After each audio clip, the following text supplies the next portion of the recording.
Hello to all of the Gregson lovers and enjoyers and treasurers and another day, another great taken from us. How we doing? Fish and chips won't be eaten again. I think I might have entered full copium mode. So I think there's a chance.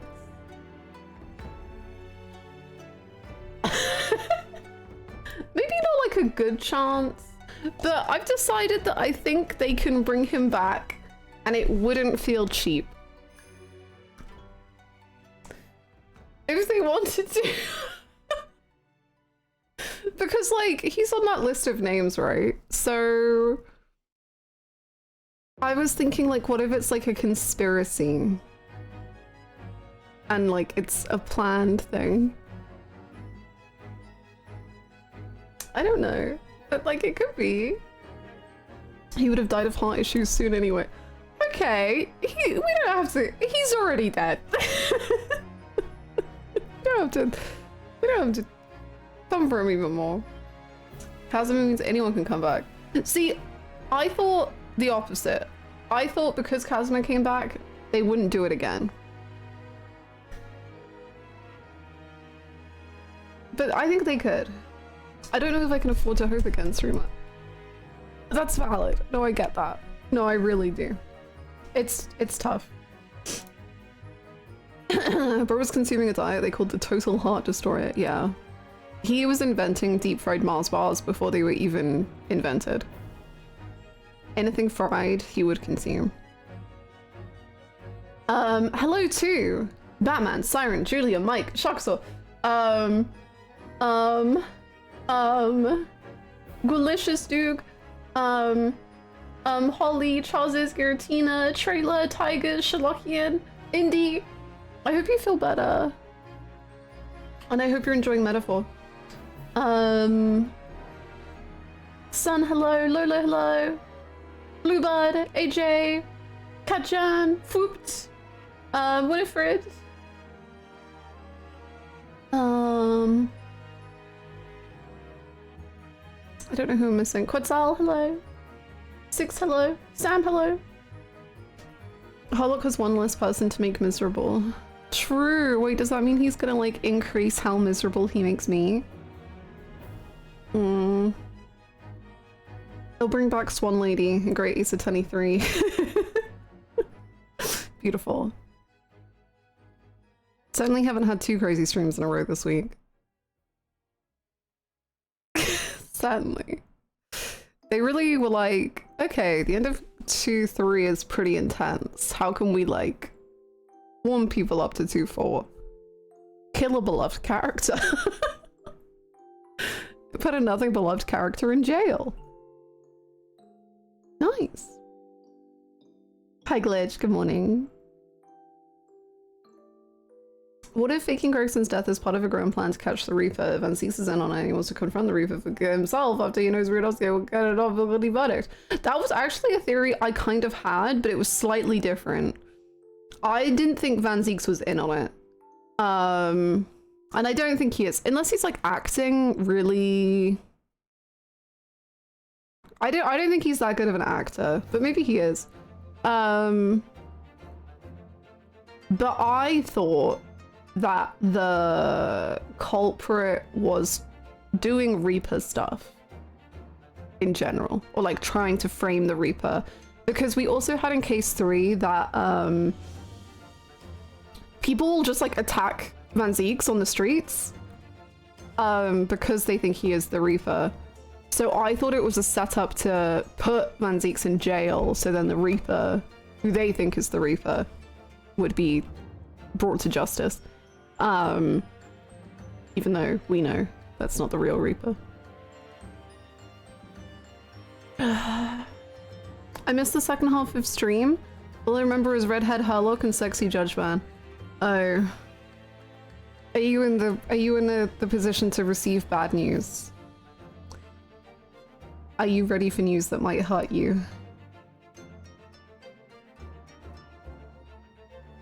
What do you expect from this trial? A lot of tension in the courtroom. Kazuma versus Ryunosuke. Craziness. Menzings feels like he would be a very good actor in an unintentional way. Think a documentary or candid camera interview. Well, I guess a documentary isn't acting entirely. Maybe. Well, Hulk has blue hair now. Yeah, that's the only thing that happened. Don't worry about it. Hulk is blue. And everyone else is doing just fine. What our plan is that we need to find someone who can... I think we're talking to Strongheart right now. We need to finish that conversation. And then we need to find a man who knows how to use a gun. We can proceed apace. Don't worry about what Gregson is. Gregson is a little chilly, probably. They shipped him off to Paris and he's off seeing the flight. Yeah. Yeah. He's in another place. France. My Rabo. He just forgot about Gina. He's a forgetful guy. We also need to get Baroque to agree to let us represent him. Oh yeah, we do need to do that. I just see that as such an assumed thing that it doesn't even, like, I'm not even thinking about it. I'm just like, yeah, you don't have a choice in this. Like, it's gonna happen, buddy. Yeah. The reason she's crying is because she was left behind. That's all. That's it. I don't know if Hulk's gonna dye his hair again. Either he's gonna crash out and he'll keep dyeing his hair because he's just like, I don't know what else to do because I'm so upset. Or he'll be too miserable to fix it up.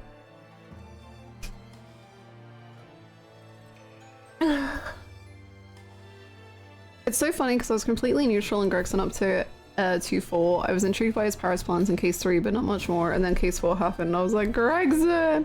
Yeah, I found him so, like, I liked him. He was just good vibes. But then him and Gina are just like so beautiful. And that happens in like one case.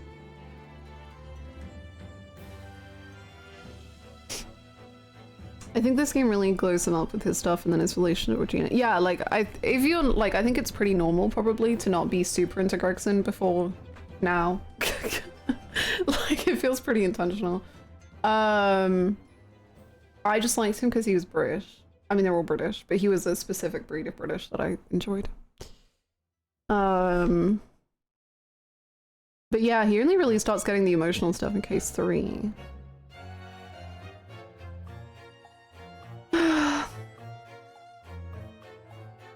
I loved your Gregson voice. Not the past tense.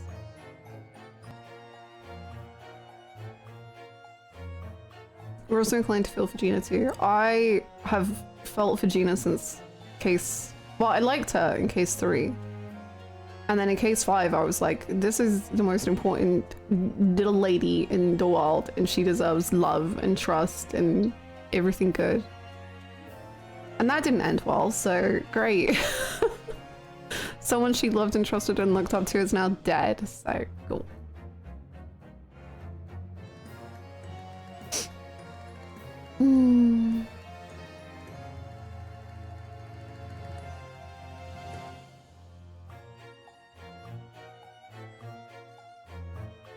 Hello dyeing his hair and then being hit with Gregson dying, actually dying as peak Ace Attorney.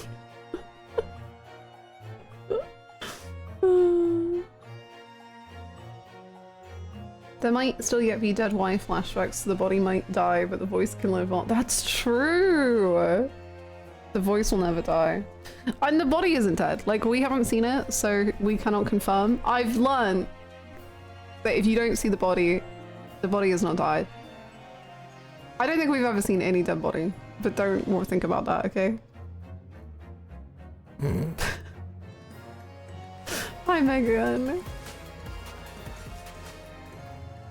Hey Hannah, Hope you have a great stream. Thank you. Today I got my driving license. I'm happy and proud. Good job. Congratulations. Thank you so much, Fishy, for the 7 months. Thank you. That's amazing. Congrats. I hope you have many fun travels. Hi, LB. I think he's gonna go back to normal hair unless he really fully crashes out. That's my thought. Gina has a father figure in her log. Haha, yeah.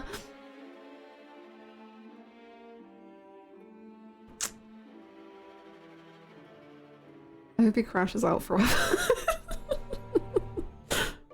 I hope he crashes out of a moving carriage.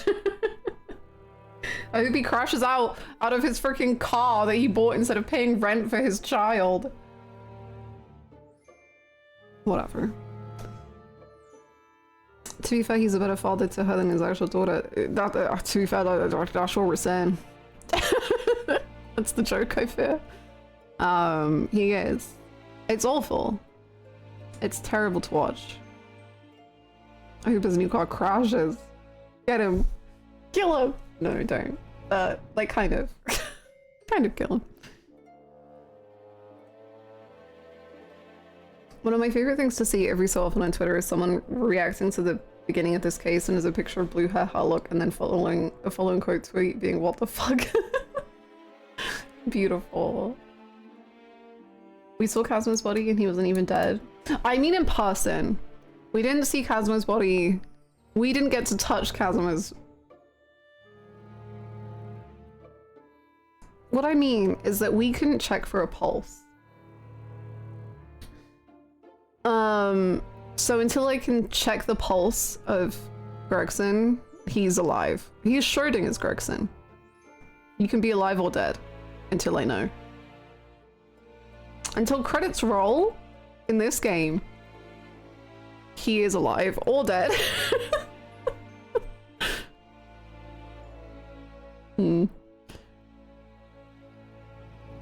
Sarah's still alive in Yakuza Trust. I mean, with the rate that Yakuza is going, probably. We can't kill anyone off in Yakuza anymore. Not only can we not kill off any characters, but we're undoing actual deaths in this series. Hi, Lord. I'm good, thank you. He's in his box staring nervously at the capsule of radioactive material. Sure is. Oh, that reminds me. I want to show you this. I want ideas if anyone has any. I made a backlogged list of my favorite, like, detective games. Ranked.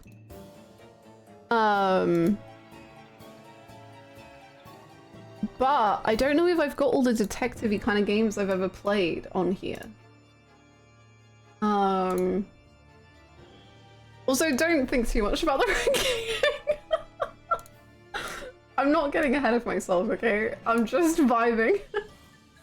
Yeah, Danganronpa is a detective game. So this is it. Detective/mystery games tier list. Don't think about the ranking. Don't... Let's not worry about it. But I'm thinking... Oh, you know one that I've literally just thought about is the Root Trees game. That can go on here.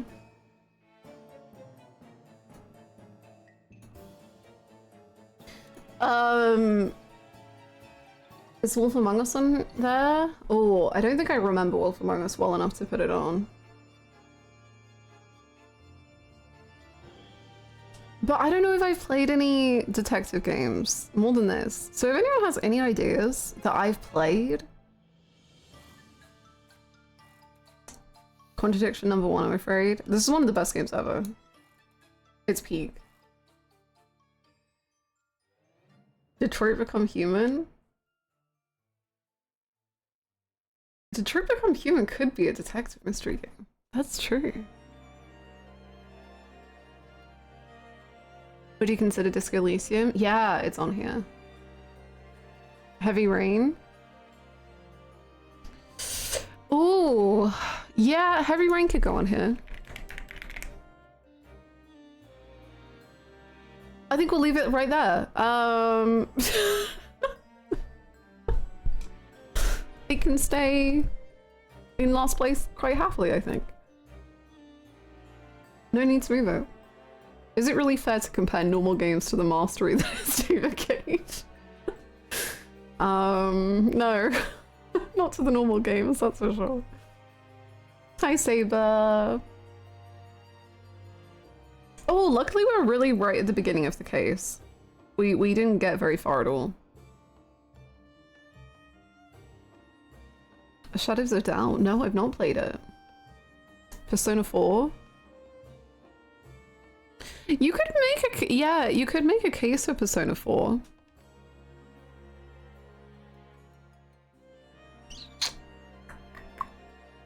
This feel kind of unfair in comparison to these other games. In terms of like time.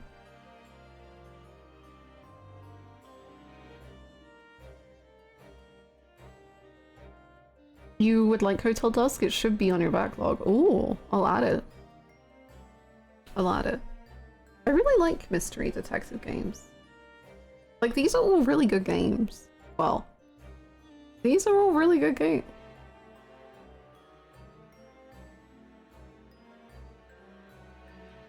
I like True Trees a lot. Root Tree Mania was really hard, but also hilarious. I've never finished L.A. Noire. I think I've played the start of L.A. Noire. I don't know how many times. Like maybe 4 or 5 times. But I've never finished it. I didn't finish L.A. Noire either. Hi, Artisian. Paranormal Sight, I don't know if it's on my backlog, but it should be. I've been thinking about it for a while. Date, so true. Wow.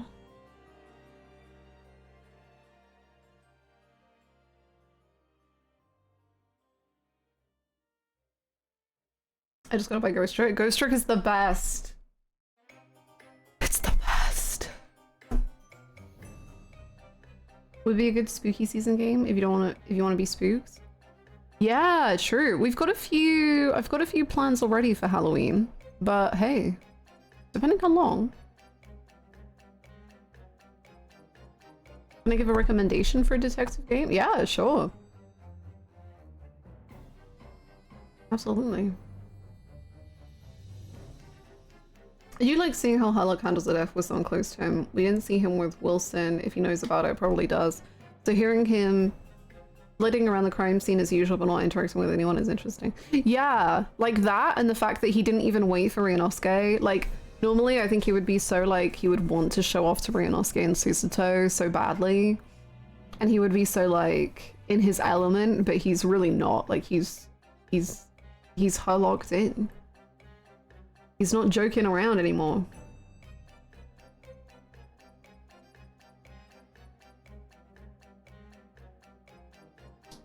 Frog Detective, that sounds cute. I want to play Ghost Trick, but keep watching playthroughs of it, so keep needing to wait to forget details to experience it more fully. That's a good idea. I've forgotten a lot of details about Ghost Trick, apart from like the emotions that I had about it. But it really is. There's like there's a section of the game where I feel like you should know or like remember as little as possible. Because like the unveiling of stuff is so good. Yeah. I couldn't remember. I couldn't recommend Ghost Trick enough. It's one of the best games I've ever made. Hey, how's it going? Emu the Smiling Man is an amazing detective game with one of my favorite endings in anything ever. Ooh, that's cool. Very cool. Does the silver case count for this list? We didn't play a ton of it, but we did have Big Dick in it. Big Dick, that's so true. I was thinking about adding the silver case, and then I was like, because I haven't finished it, I don't know. But honestly, if I was to go by vibes alone,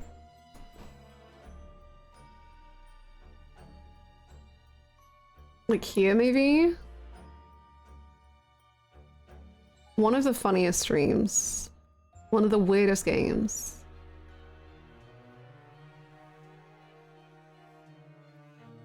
It's so bizarre. It's great. Ooh, Her Story. That's a good one. Where would I put it though? Maybe like here. Oop.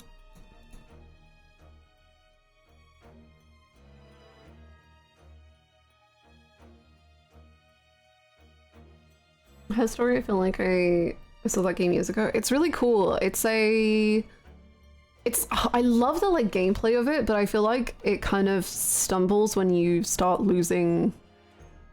So basically like the gameplay is that you are on like a police, like you're on a computer thing and you have like a database and you can search videos through the transcripts of those videos. So you can type a word in and it will come up with 5 videos that have that word in it. But by the end, it starts becoming like real painful because the words, you don't have words anymore. But it's fun. It's fun. Like unveiling the truth.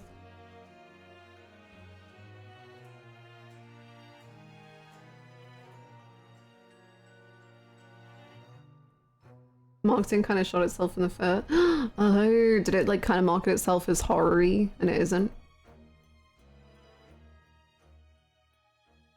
The Immortality art book just came in. Nice. I hope you enjoy.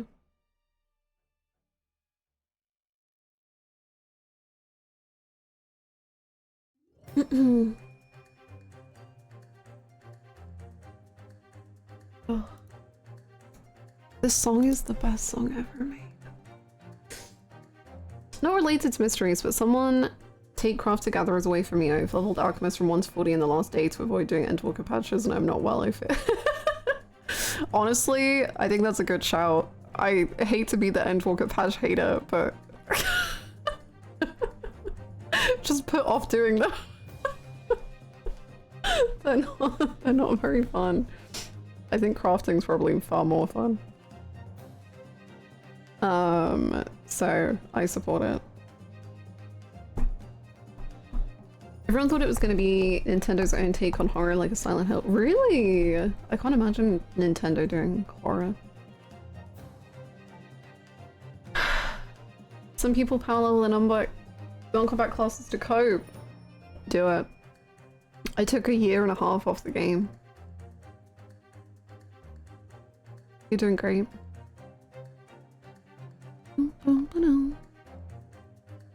Oh, wait, what a rank? Yeah. It's a pretty good level. I need to play more games. I also will not put this list public until I actually can confirm that Great 22 is my #1 because I haven't even finished the game. I would have said Rinko, but that's planned to play someday. Yeah, someday. I've not played it yet. Also, maybe 100 Line Defense would come into this. Based on what I've heard about it, I'm mildly shocked ZTD is that high. So, ZTD, I don't know how to put it really into words. It's one of the worst games I ever made on this entire planet. The plot is awful, the characters are terrible, the graphics are not great. It is one of the best experiences, if not the best experience I've ever had on stream. It is the funniest game I've ever played in my entire life. And so like I love it, but I don't think it's a good game. I wouldn't recommend anyone play it. What I would do is I would recommend you watch a streamer or like a YouTuber play it. That's the best way to experience it, in my opinion. Hi Sota!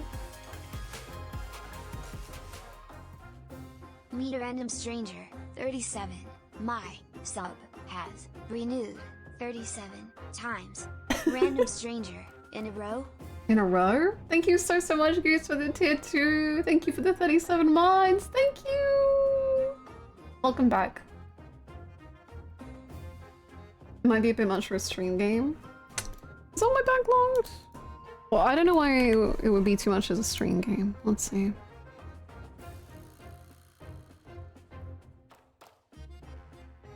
I see why. We'll chuck it on the backlogged. I don't really mind streaming intense narrative games.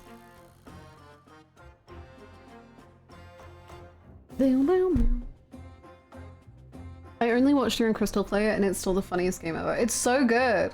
It's so funny. Like, it's one of the best streaming experiences I've ever had. I truly cannot. It's incomparable. Even to the 2 games that come before it, it's incomparable. It's crazy. I would say that they should watch you specifically play it because some people take it very seriously in a way that causes cognitive dissonance. Yeah, watch me play it. I'm not even recommending that, but indie is, and you should trust indie. No, our playthrough was really funny, I gotta say.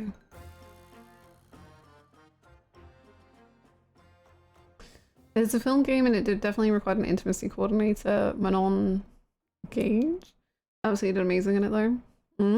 I see, I see. I don't really mind streaming that kind of thing. Although it's always, whenever like there's sex scenes in games that we play, it's always very funny because I'm always just like, I don't know where to look. Like, gamers, are we all gonna watch this together? Oh boy.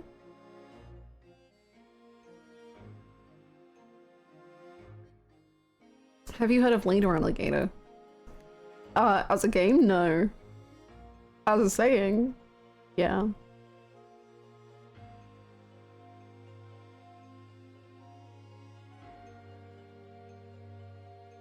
Spirit Hunted Deathmark would be another game that is good to play, but might be a bit much to stream because it goes pretty hard at times.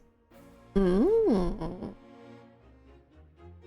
don't really mind in terms of like content. It depends. Obviously, if it's just like, you know, a hentai game, I'm probably not going to play that on stream. In terms of content, I don't really mind anything of like to play on stream.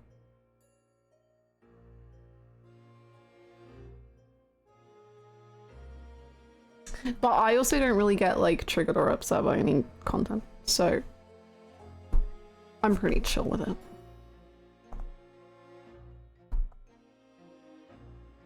You should continue to trust me because if you don't, I can't pull stuff like that off in the next gameplay.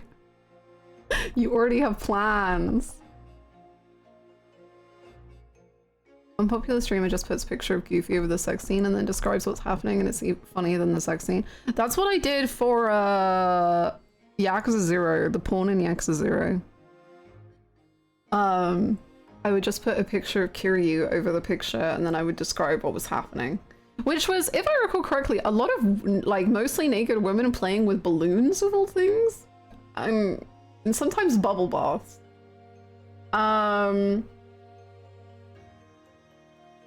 And I remember someone got really pissed off that I was hiding. In the comments, people would get really pissed off that I was hiding the goods.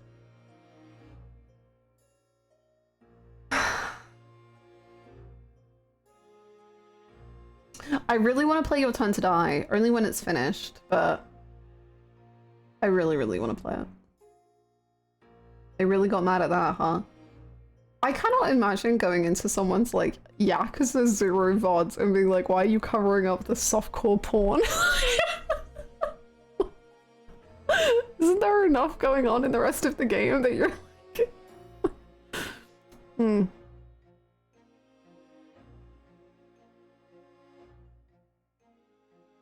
The way people make the most amazing and devastating fan art for Minecraft roleplaying is truly jaw-dropping. I've never gone into Minecraft role-playing, but I can understand the appeal. As someone who used to roleplay on Tumblr, I get it. How is that something someone even has the capacity to get mad at? I learn every day what new things people can get mad at me for doing in a video game. Hi, Sarah. For instance, as it's on the screen, in Persona 3 FES, there's one moment where a woman is like, hey, do you want to, like, you know, fondle one another? And I said, no thank you.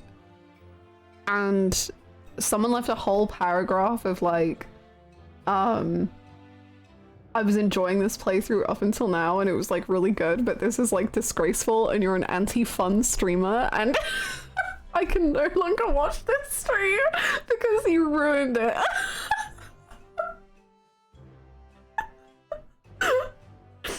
It's like a 1-minute scene that I didn't see. It's crazy. I played that game for 300 hours.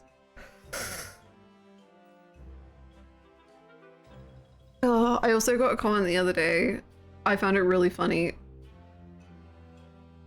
Of someone like being like, I don't think you're no, it wasn't respecting, though I have had that before. Because I didn't do like any side quests and trails in the Sky second chapter because I didn't want to. They weren't interesting. And I got told off for that. And they said, in 6 games time, will you even understand? When someone makes a reference to something, will you even get it? And I said, oh boy, I'm not gonna be playing this game in 6 games time. I've already given up. Please. Please. I hope people liking the Sky remake. I've heard mixed things. I've heard the gaming journalists are liking it. And then I hear a lot of people aren't. Comment like, can't believe she censored this. RGG put this in as a component of their art. The conservatism on display makes me question your ability to evaluate media. And then the username is to Yakasaguna. Hey, I didn't censor the Yakuza 6 stuff, and that was arguably so much worse. That actually had like the removal of clothes, and that was, I don't know, man, that was too much. Oh boy. I'm curious about Sky remake, but I can't put time or money into it right now. Maybe when you have time. I don't know if you can still do the demo, but yeah. I'm having a brain fart on the Exodus 6 stuff. What happens behind the starting soon screen. The chat room. The demo is still available. Nice.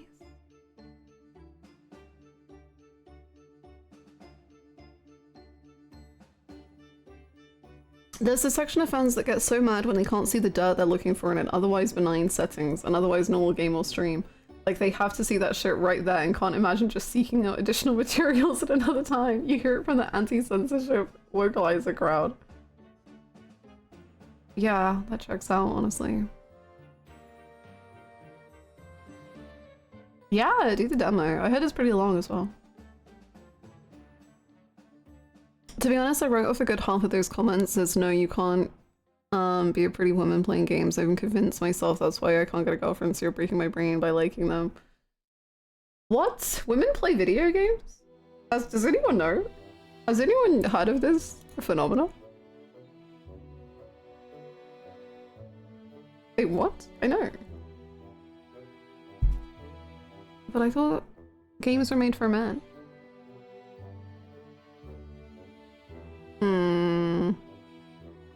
They do what?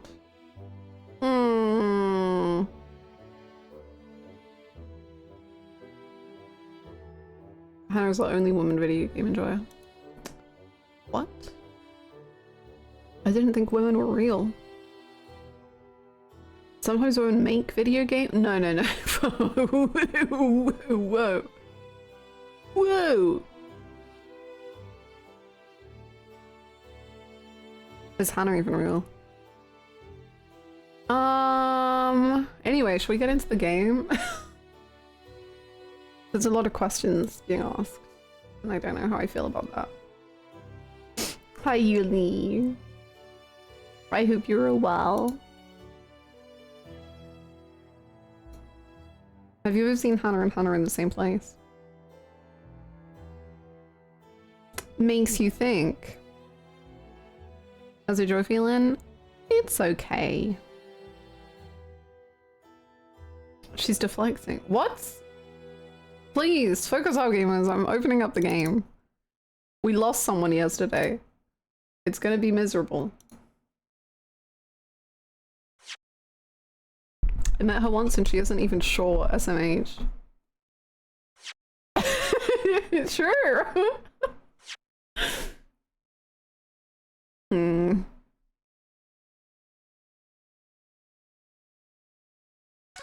are always playing cozy games like Persona 3 and Disco Elysium. I'm off to play a real man's game, NBA 2K 2025, which is like NBA 2K 2024, but it's set in 2025. Damn.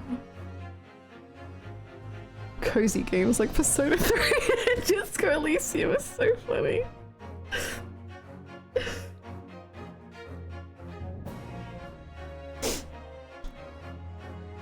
Yeah, I play cozy games like mouthwashing. Silent Hill 2.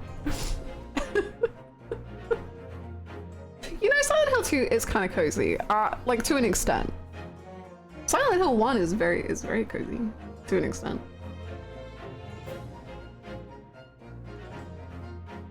And I'm sure Silent Hill Life will also be cozy to an extent.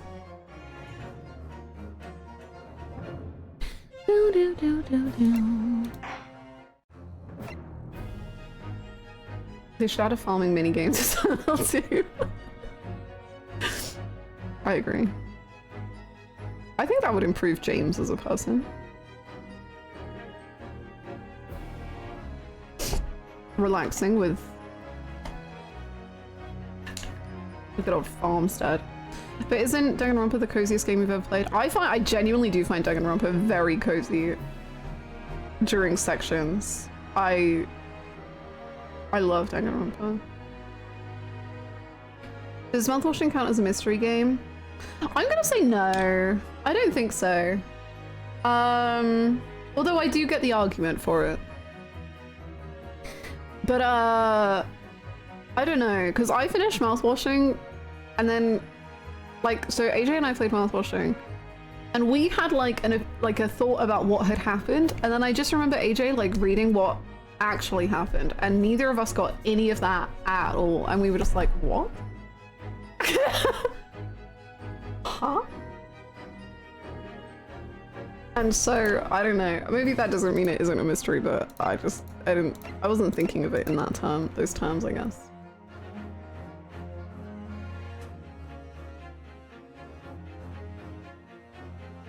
Nagito being choked is like the coziest of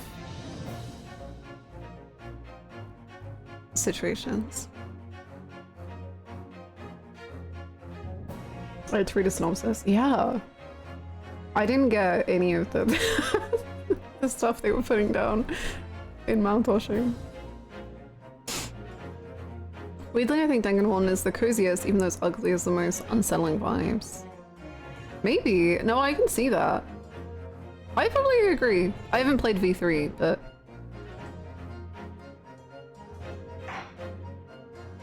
Oh gosh. Oh goodness. I've just remembered that someone is gonna be aura farming.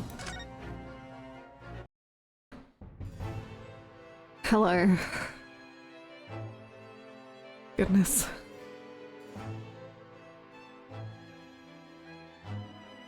Do you think the fact that he has such a weird belt is a sign that he is currently chained into his situation?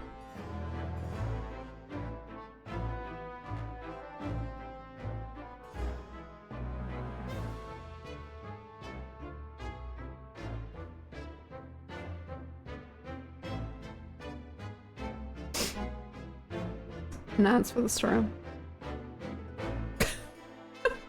I see. Cool. Good for you.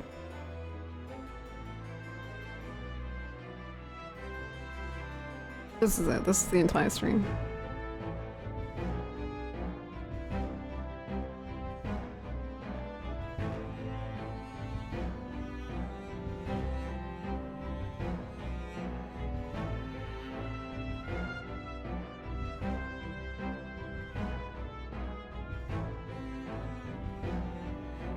Sorry, I'm just tracing him.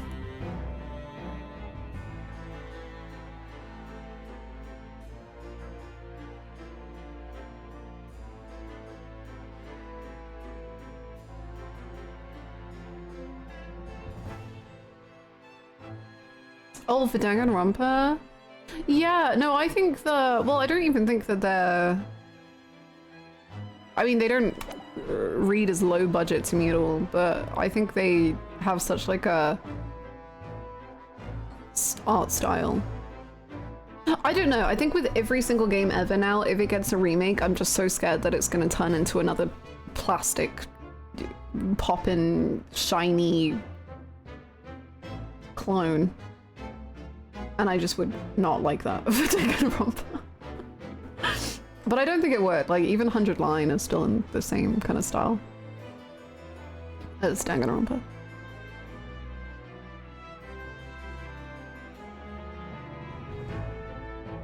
There's a lot of energy on screen right now. I'm a little intimidated by this screen. The Danganronpa 2 remake is a little shiny. It looked very good to me. It looked not different enough that I was like distressed, but it had like the way that the sprites like moved was so cool to me. I was like, whoa, that's rad. Hey, Strongheart, I guess. Do you want to talk about Kazuma in front of him like he's not in the room and the statue he's pretending to be? Whoa, I'd love to. Oh, we're talking to you about the gun? Are you into guns? Did I know this about you?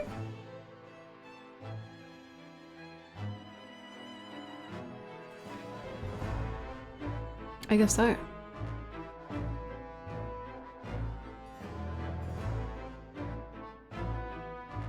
He loves forensic science. Oh no, I get that. But I thought we were talking about maybe for gun is just part of that. I thought we would needed someone who was like specifically interested in guns.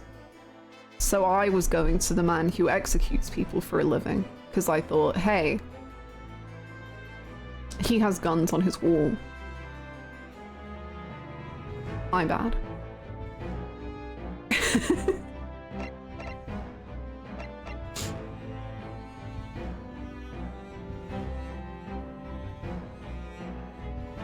I am ballistic expert. So true. I'm sure you can imagine that tomorrow's trial will be closely followed all over London. In fact, no. People all over the Empire will be watching closely to see how it unfolds. There's no salvation for anyone in a trial prosecuted by the Reaper of the Bailey. And now, the Reaper himself must stand in the dock. Quite so. The public want answers about the Reaper. Answers about how and why those who escaped conviction subsequently died mysterious deaths. But Lord Van Ziek's family denies any involvement in such matters. And there have been thorough investigations that have proven him to be innocent. That's certainly true. Or it has been, at least, until now. Strongheart, how quick your belief wavers! What the hell? This morning he was writing a speech for you! No, tomorrow's trial will mark the start of a new chapter in our country's great judicial history. So anyway, about that guy that you've got there.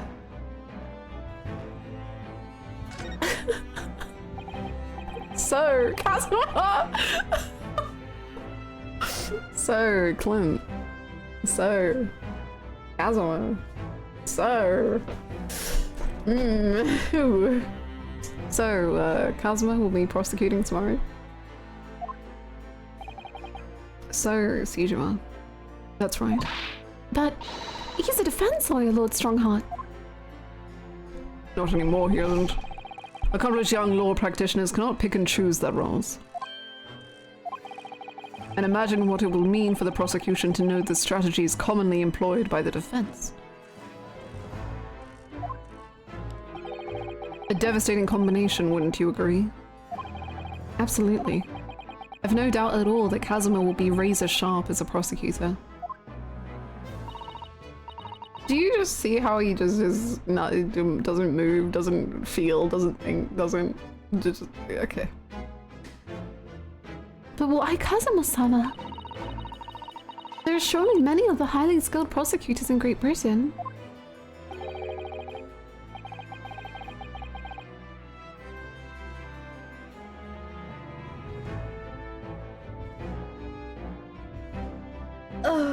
Okay. It was a personal request. I asked to be assigned to the trial. Kitten. You asked for this, but why? Is he like testing us? It's all about me at the end of the day. It'll all become clear tomorrow. I'm guessing you intend to stand for the defense, don't you? Although, the Reaper appears to be turning down all the offers of representation. All offers?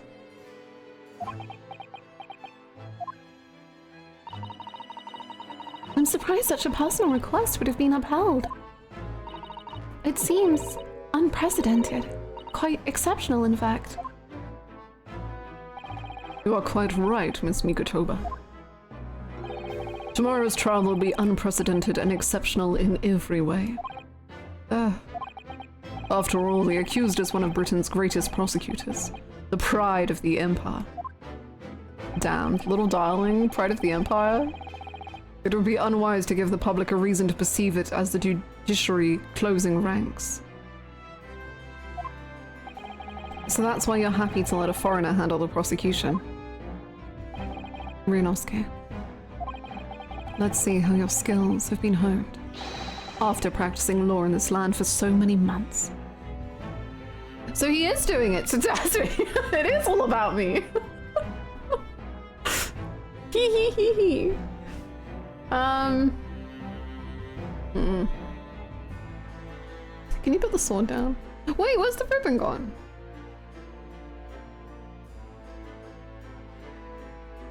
Where is it? Your promise.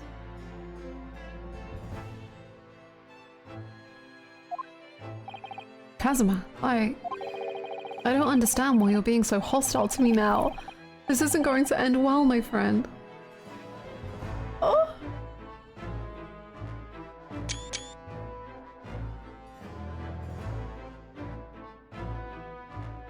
Oh. Oh. What the heck? That was such a sad line.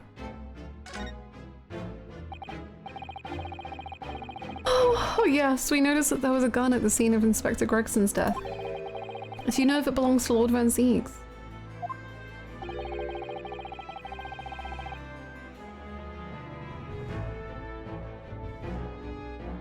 That would be a question for the lead detective investigating the scene.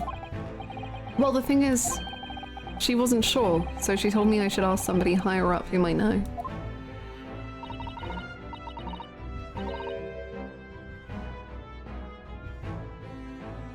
This Apollo?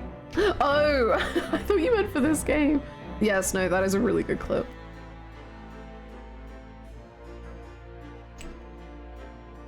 That's right, Mr. Naruhodo. Be direct. It's certainly a model that is issued to all personnel involved in law enforcement, yes. Which includes prosecutors, as I'm sure you can imagine. No, I can't imagine. What? Why do prosecutors get a gun? In that case, it could actually have belonged to the victim. No, Gregson had his gun on his person. What about Lord Van Zieks? He claims it's currently not in his possession. What? According to his story, he'd lost it. In short, it's more than a little suspicious. We spent almost an entire game and a bit with Ryunosuke thinking back so fondly in Kazuma and mourning his memory, only for the man to finally come back to him and he's nothing like he should be. Is this better or worse than him actually being dead if to Ryunosuke he doesn't even feel like that same man? Ah! It's so brutal, man.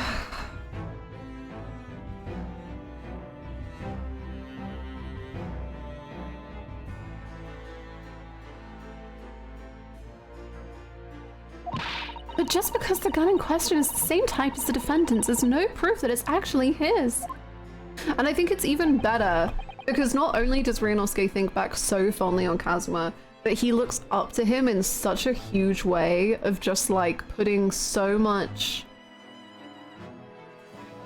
greatness onto Kazuma and so much like I should be like Kazuma.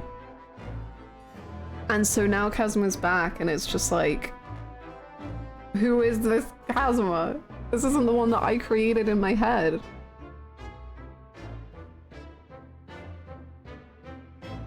But also like, I don't think it's wrong at all to idealize someone who literally died.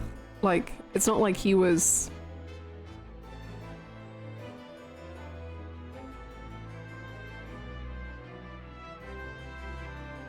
We probably didn't really know Kazuma. See, I don't agree with that. Like, I think Ryunosuke knew Kazuma.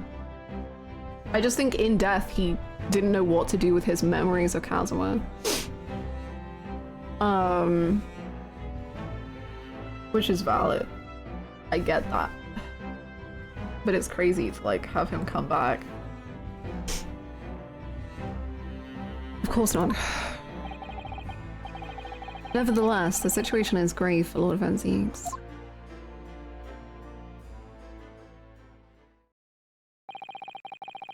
It doesn't look like we're going to glean much more here. Well, thank you very much, Lord Strongheart. Remember, tomorrow's trial will go down in our Empire's history. There's much you could learn from the public gallery. From the public gallery? Sorry to have taken up so much of your time. We'll see ourselves out. Hold it!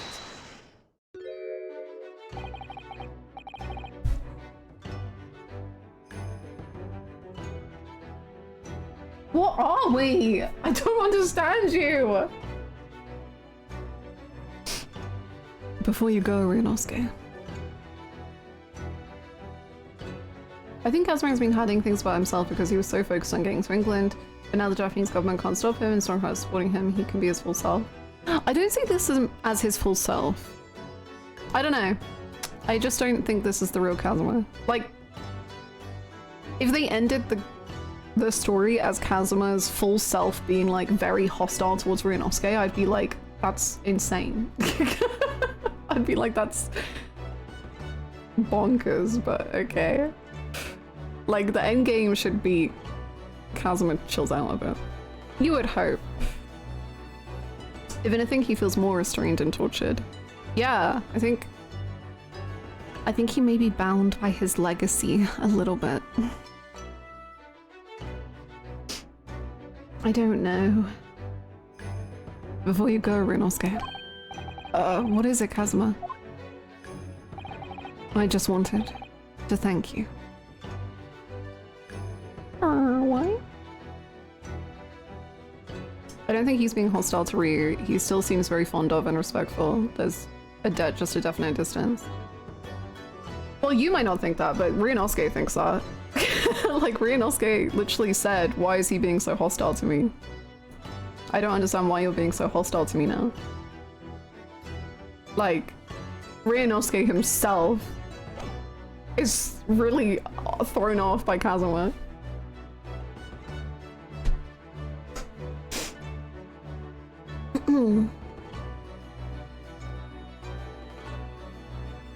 I just wanted to thank you. Kazuma-sama, what? You took my determination to heart and brought it with you over the ocean in my stead. And you carried out my role to perfection. You always were intent on studying British law in order to change our own justice system. It was your dream, and Mr. Naruhodo didn't want that to die with you. Yes, but I had another purpose for coming here.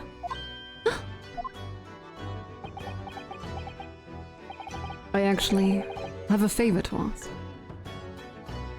What now? I don't understand. This man is just pushing me away and then pulling me back in, and I just...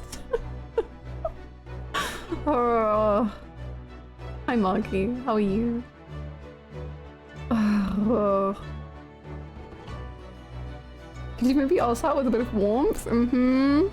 What are we? He's playing hard to get. Which is? This trial I'll be prosecuting tomorrow. I'd like you to be there to see how it ends. Right in front of me, as the defense counsel. I mean, if you want. Why? What's this all about? I know you have what it takes. But Lord Van Zeeks would never put his fate in my hands. On the contrary, he recognizes your talent. He does? It's not easy to see behind the facade sometimes. Here, have a look at that. What is this picture? Is that Griggs? No! No! Ah! He's smiling! He smiles! He knows how to do that! He's never smiled in his life! Oh my god! Is that Clint? I guess it must be. This is crazy. He doesn't have his big scar across his face. What the hell happened to get the scar? Let's not worry about that. Oh.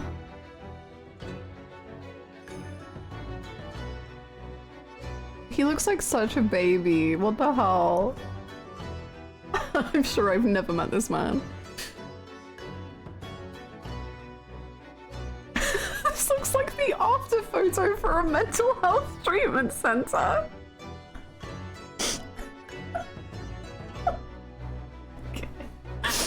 Okay.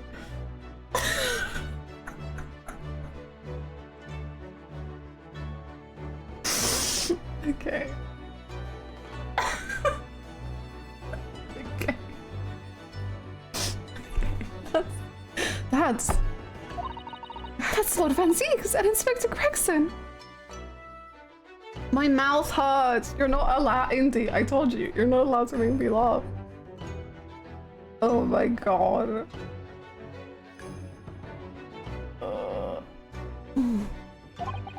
In a photograph that must have been taken some time ago by the look of it.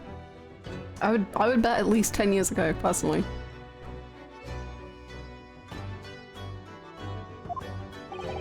And who's the third person?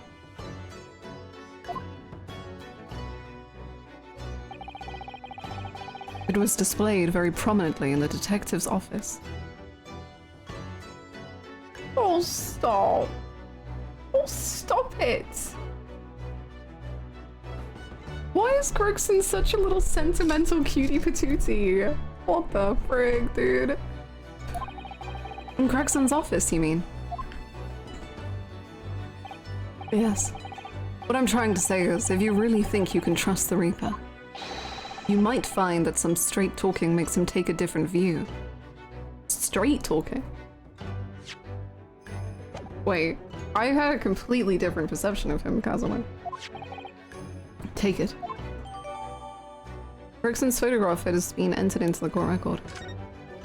Oh, did it just call it a treasured memory? I don't understand. Why are you giving me this? Just hurry, Ryunosuke. Visiting hours at the prison are almost over. What are you doing, Kazuma?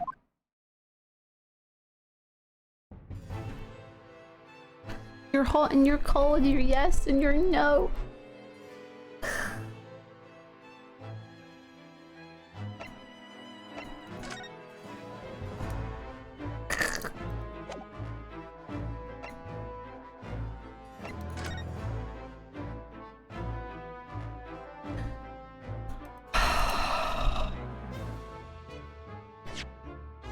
The fact that this man once looked like that. When he was 23, he was so young.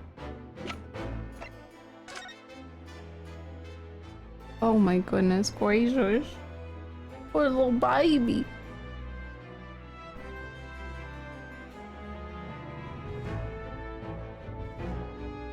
Life does harsh things to people. Yeah. Life is Kazuma's father, but that's okay. Oh boy. Anyway, back to prison we go. Oh, Zixi. You're still poring over that letter. Okay. Sure. It's the Genshin impact. Sure. Genshin's impact. His smile gone, his hope extinguished. Lord Van Zieks is still reading that letter. We've been gone quite some time, though. He's really poring over it.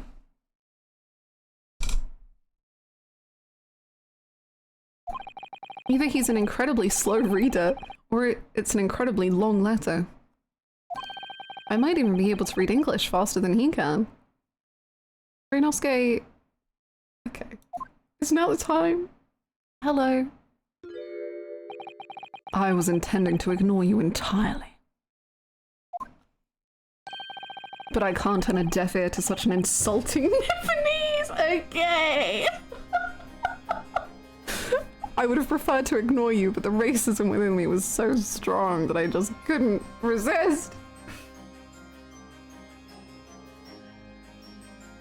Rage bait successful.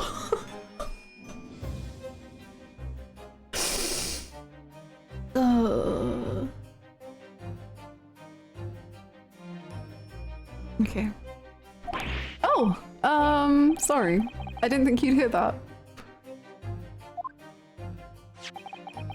I had the case notes brought to me in secret. I was reading them to pass the time. Okay. Yes! We heard that your trial is set for tomorrow. Which is none of your business. So, Clint, have you found a lawyer? How many times must I reiterate the same thing? This has nothing to do with you. I love how small he looks. We were guessing yesterday whether he's in a deep squat or Susato is on a box. Because he's like 6'4", and Susato I would assume is not like 6'2". I think she's probably like 5'2".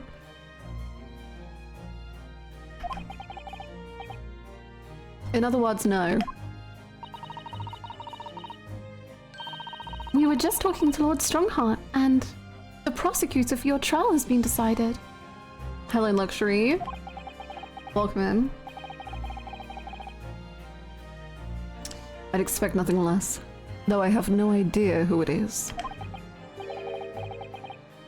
It's going to be Kazuma Sogi. Sogi.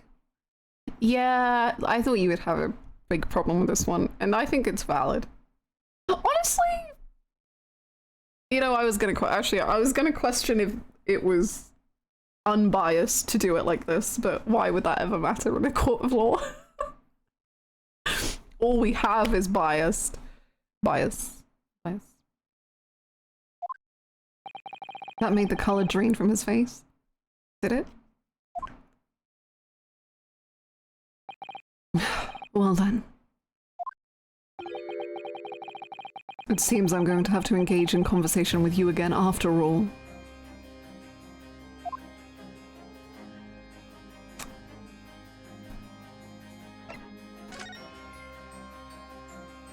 Your gun.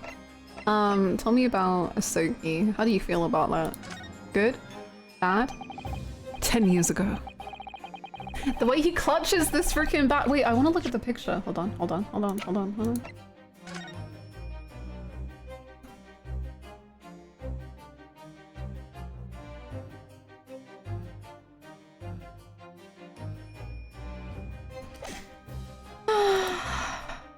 10 years ago, my older brother, who was the director of prosecutions at the time, was murdered. And the killer, as you know, was a visiting student from the Far East. Not a single day goes by when I don't curse the name Asogi. Eek. Genshin Asogi was Kazuma-sama's father. So what cruel twist of fate is this now, 10 years later? The man's son is to crucify me in some kangaroo court.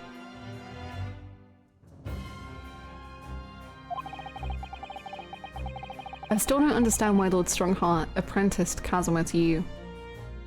He's a prankster. It's what he does. No doubt he knew of the young man's true identity from the outset. Okay, good. Because I was like, Lord Strongheart is lying. There's no way. I'm glad Van Zeke sees that too.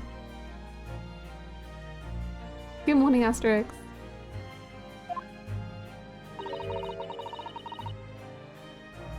But what could he have been hoping to achieve? And let's not forget that it was only 8 days ago that Kazuma recovered from his amnesia. Why would Lord Strongheart assign this child to somebody like that? Asogi. That name is the very epitome of my bane. Okay. The bane that is Unipony. Oh. Oh. Okay. I was like, damn, that's raw as hell. Oh, it's racism.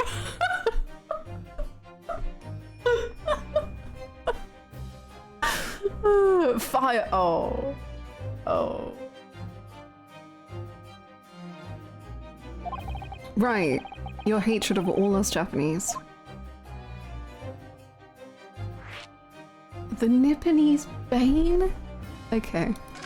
Sure. I'd only just been appointed as a prosecutor when it happened 10 years ago. My brother Clint, the director of prosecutions, was hunting down a mass murderer. The so-called professor.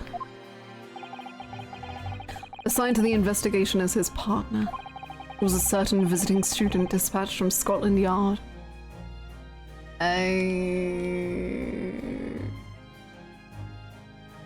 Please, another racism conference, please. The last one wasn't enough. The racism lore can go so deep. And that was Genshin Asogi. Yikes. Exactly. I developed a deep respect for the man. He seemed noble-minded and chivalrous in the extreme to me. But none of us saw the true nature of the man.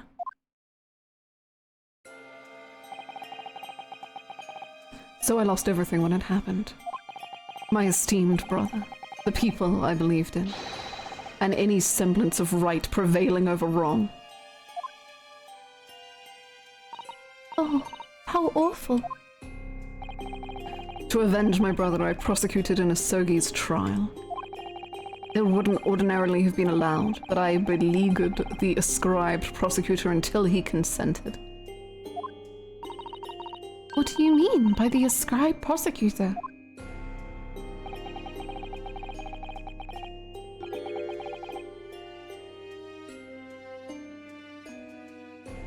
No, that's valid, Lux. I mean, that's very understandable.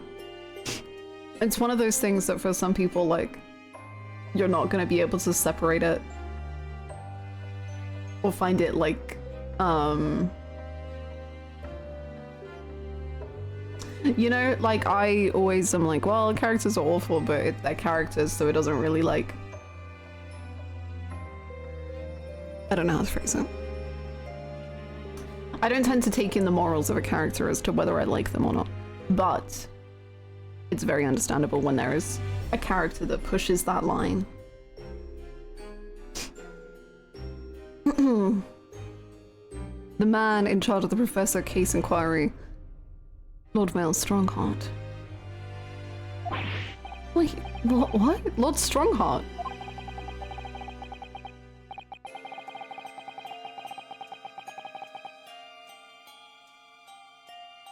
He was a highly accomplished prosecutor, but as he agreed to relinquish the trial to me and act as my advisor instead. Since that time, he's the one person to whom I felt indebted. I'm sure he must have seen your zeal for the case and recognized your potential as a prosecutor. Anyway, time passed, but then earlier this year, who should arrive in London but you? And of all things, as a lawyer. I felt your animosity the first time I ever faced you in the courtroom. Your obvious deep loathing of us Japanese. I kept telling myself it was illogical. But for so many years, that hatred has festered inside me. I could no longer control it. And I can understand why. Now I know the history. But in the same way that I've long felt the Nipponese to be the bane of my life, to Kazuma Osogi, I am the bane of his. The Reaper who sent his father to the gallows. Ooh. He's looking for revenge, and he intends to take it in court tomorrow.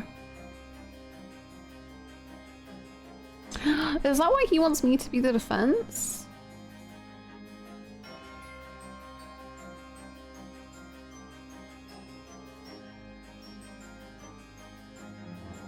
So that we can't let him exact his revenge? Hmm.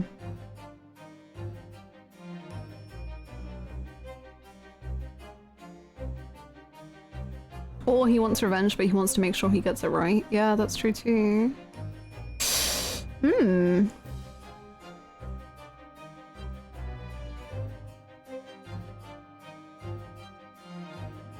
I just feel like I'm expected to feel worse for Rogue Van Zeeks in this moment than I actually do, but I appreciate this bit.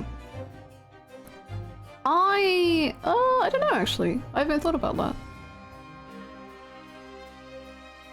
I don't think I feel bad for Van Zeeks in that I'm not like, oh, you don't want to be racist. Like, he is a racist person. And like we were talking about yesterday, he doesn't just hate all Japanese people because one Japanese person killed his brother. Like, he was already racist. Like, he had to have been racist to have developed this. But I think I more find his complications around it interesting.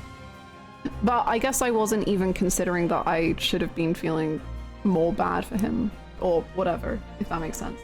Like, I feel really bad for him in terms of his brother, because that clearly has, like, destroyed his life. But I don't feel bad for him in that, like, oh, he's trying his best to not be racist. Because he just is. But, it's, to me, more so interesting that he grapples with his own thoughts about it, if that makes sense. Like, I find it more interesting that he's like, I know it's illogical. But I just can't, like, I just hate it. I just hate. And I think he knows he doesn't want to do that. But he also just cannot stop himself.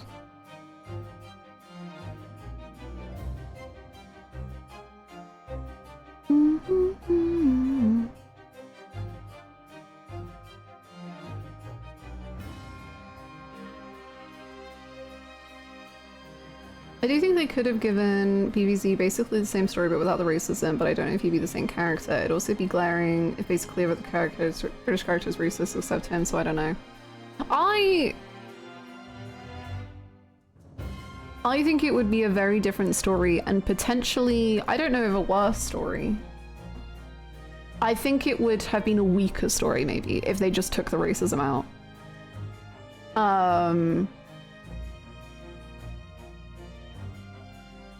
I think it's okay to have really flawed, nasty characters with nasty traits, you know? And I think taking it out would have just been kind of like washing away history and like interesting things that they were talking about in a really boring and safe way that would have greatly devalued some of the things that they try to say.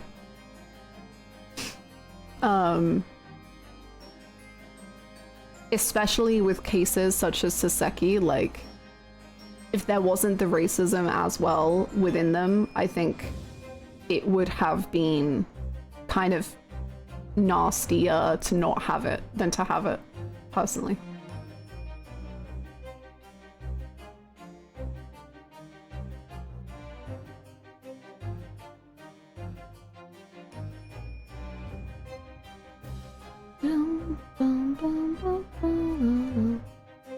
Yeah, I don't really find there to be any dissonance, but I understand, like, for people who do, that it doesn't work.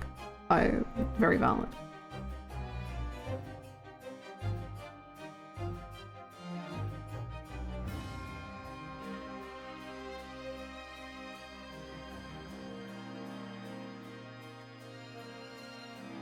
I feel like if he wasn't the way he was, it would be terribly whitewashed, so even if I don't like that trait, I appreciate that it's fully that. Yeah. Yeah, I agree. He's looking for revenge and he intends to take it out in court tomorrow.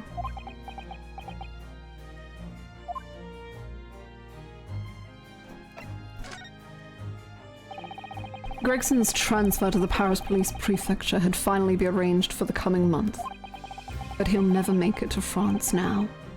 It's a tragedy. Oh yes, come to think of it, he did mention something about that, didn't he? I wonder, does it happen often? Being transferred internationally, I mean. It's the first time I've ever encountered it. Oh. The Paris police welcoming an English detective is almost inconceivable. Dying or being sent to France, he was doomed no matter what.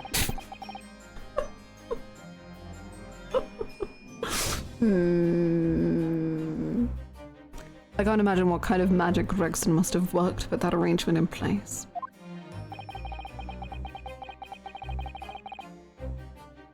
It sounds like that mystery has even the Reaper perplexed. I'm afraid to say that we were very ignorant about Inspector Gregson's standing. We hear that he was considered something of a legend at Scotland Yard.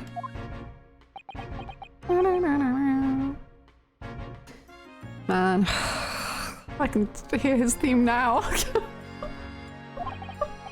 Again, it was 10 years ago that he first made a name for himself. By uncovering a decisive piece of evidence that exposed the professor's identity. I can hear the crunch of his chips. I can hear the sunshine. See you, Lord. Have a good one.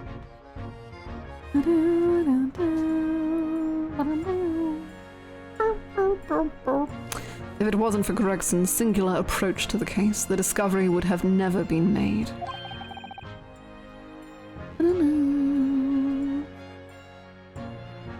Ryunosuke trusts VVZ despite the racism and Sholmes despite the lying. It's a key part of Ryunosuke and Susato's character. Yeah. I completely agree.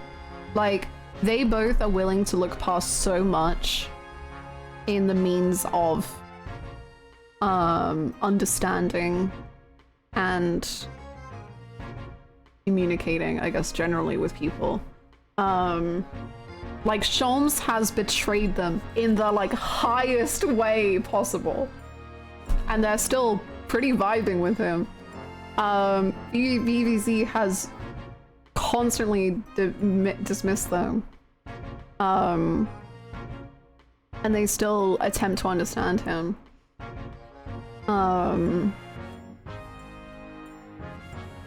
It's so much a part of them. And I think for me, it leans into their loneliness in this country so beautifully and sadly. And how they feel like they have to just act to get along in this country.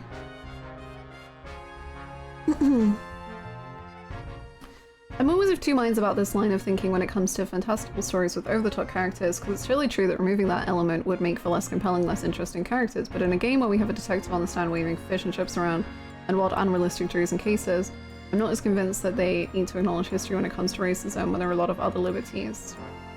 I get that. Yeah, I don't agree, but like, as in I don't see it that way, but I understand why you would see it that way.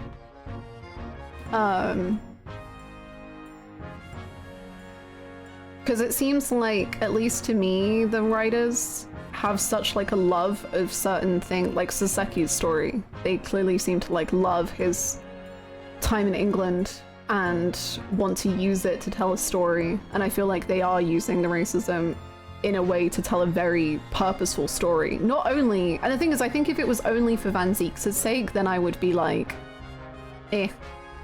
But it seems to me so much still a part of Ryunosuke and Susato that I don't think it is just like for the sake of it.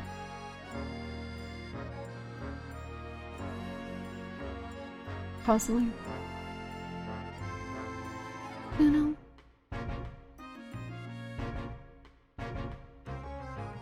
To me, it's not a blanket thing. They take liberties with some things and they're very stringent with others. The societal racism is something they have a hardline stance on, whereas they take big liberties in other certain historical things and they approach with the humor. Yeah, yeah, that's true too.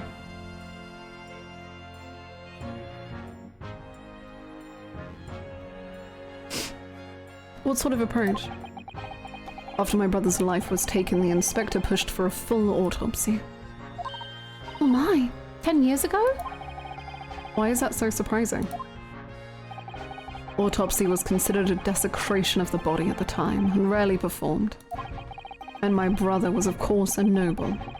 That made the idea of it even more unthinkable.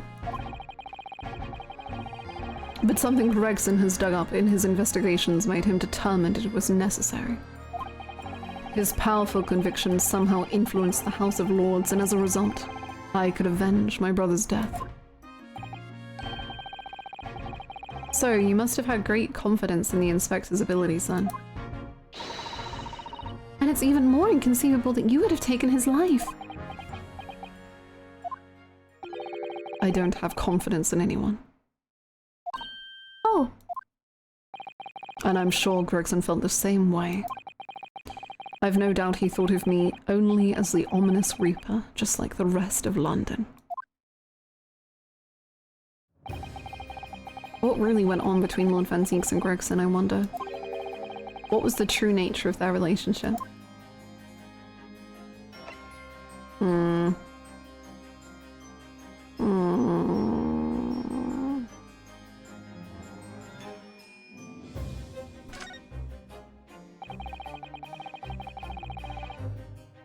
About the gun used to shoot the inspector that was found at the scene. Oh yes, that's not mine. Really? Because common opinion seems to be that it is. What do you expect me to say to that? Lord Strongheart informs us that you claim to have misplaced your firearm. As embarrassing as that is, I'm afraid it's true. When did you lose it then? That I don't know. Oh. I was issued with a revolver when I first became a prosecutor 10 years ago. I must have stowed it somewhere, I suppose. Or left it somewhere, perhaps. See, I said he's not a gun guy, he's a sword guy. You have something in common with Lord Van Zieks after all, Mr. Naruhodo. A talent for misplacing things. Susto? What the hell? No. This has nothing to do with me. Don't drag me into it. Don't make the mistake of associating me with this, Nipponese. Oh dear. The rift is very wide, isn't it? So it's not decisive evidence, clearly. But it doesn't look good, that's for sure. Well, it's time to traumatize you for fun.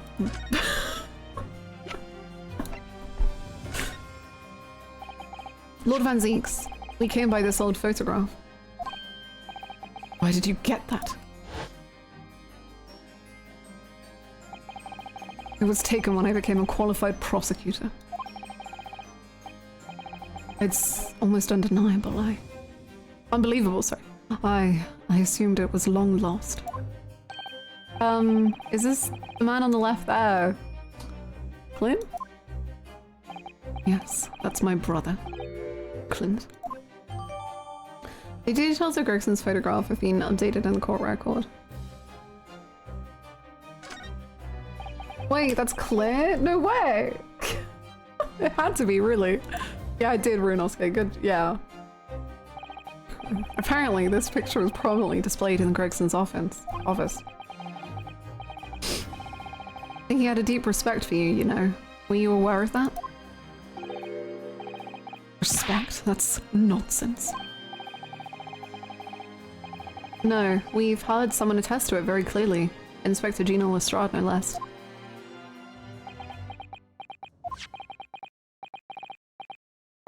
Well, maybe once, yes. There was a time things were like that.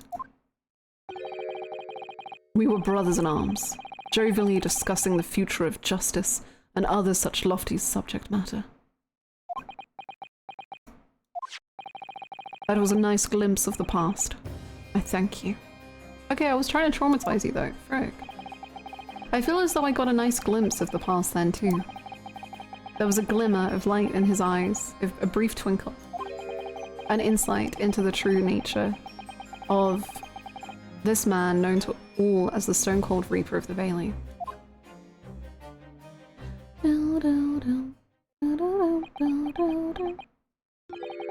Mr. Naruhodo. Oh! That's the first time he's ever used my actual name. What are we? I've lost all confidence in my country's justice system. I don't trust the police, the judiciary, or lawyers. But there's still one thing I'm willing to believe in.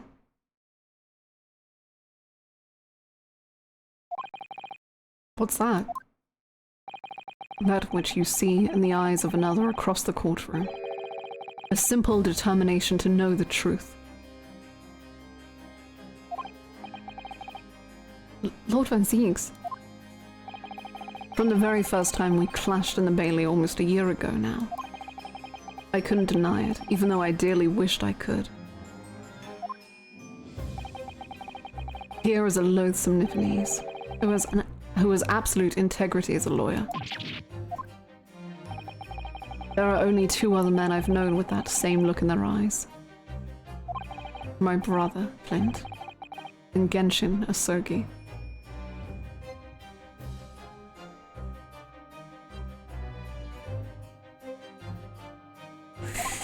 Oh boy. The man he had idealized, and the man who betrayed his trust in the most hideous way.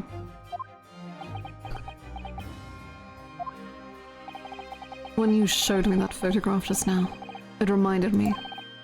You mean this photograph? That's the one. Back then, I was able to laugh. I was free of the shackles of mistrust that plague me now. oh, honey. I look to the future with hope. Since then, I protected myself against betrayal by refusing to trust anyone. But at times, the mire in which I've sunk makes it almost impossible to breathe.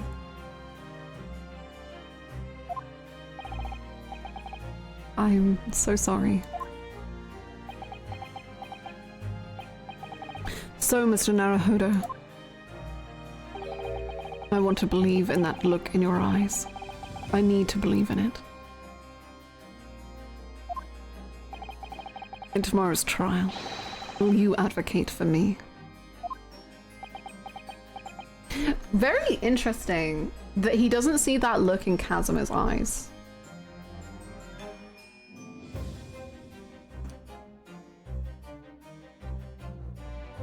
I guess I don't know if they've really looked at each other.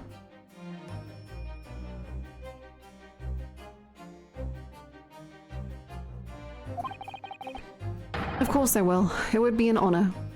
Man, it would be so freaking epic.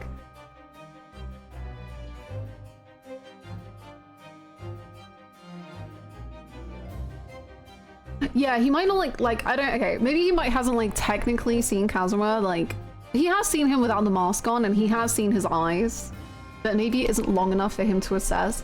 But I think it would be sick as hell if this whole time Ryunosuke has been like, I need to believe like Kazuma believes, and I need to believe like Kazuma does, and Kazuma taught me how to believe, and I want to believe like Kazuma. And then we find out, oh, Kazuma doesn't even know what belief is himself. That would be cool. Especially because Ryunosuke just makes up stuff about what Kazuma said about belief when it's not even true.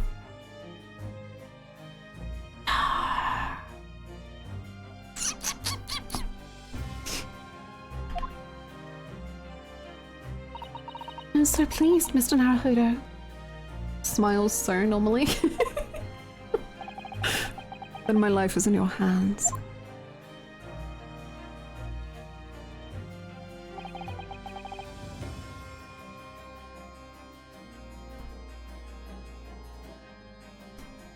The racist guy being prosecuted and defended by Japanese people is a funny kind of karma. Isn't the title like karma something? For Lord Van Zieks, that must have been an incredibly hard thing to ask. Which is why I simply cannot let the man down. Tomorrow, in the Old Bailey, against my old friend, Kazuma. Don't we have to do more investigating? Investigation part 2? We're not done, surely. We haven't danced. We haven't deduced anything. Uh-oh. No, solve the crime. Okay. Twisted karma, that was it. Van Zieks and Kazuma losing themselves to grief and loss and the desire and for revenge, and both of them potentially being brought back into a world where they feel they can trust in people again and believe in the system they care so much about by Ryunosuke. I really love characters like Ryunosuke where it's just like something about them, like everyone is just obsessed with it. And they're just like kind of chasing him. And he himself doesn't even know that power he has within him.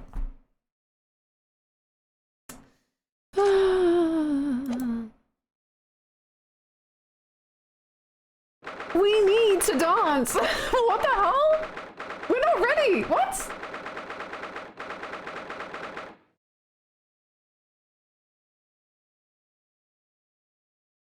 What? No. No dance. Is Hulk okay? Is he feeling okay? Well,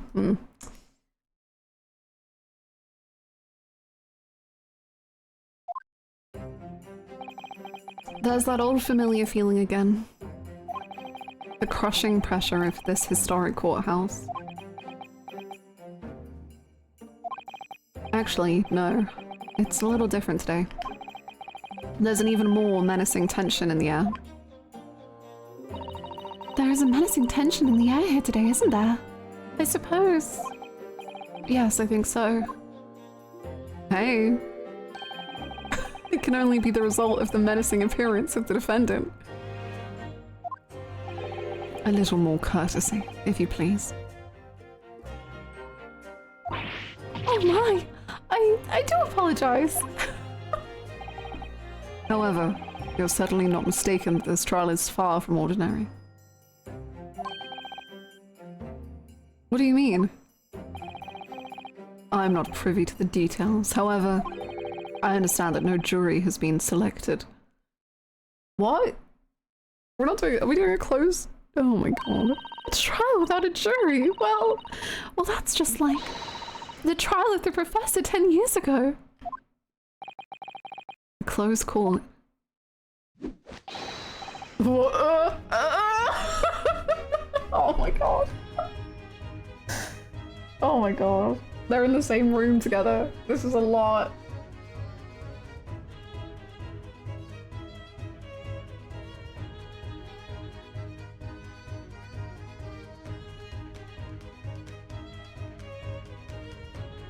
Good morning, my dear fellows. Mr. Sholmes! Have you made note of my hair, Mr. Naruhodo? An outright victory for science, you must agree. Or have you taken all of your sad feelings from yesterday and smushed them into a little ball and shoved them deep, deep, deep in the bottom of your stomach so that you never have to think about them again?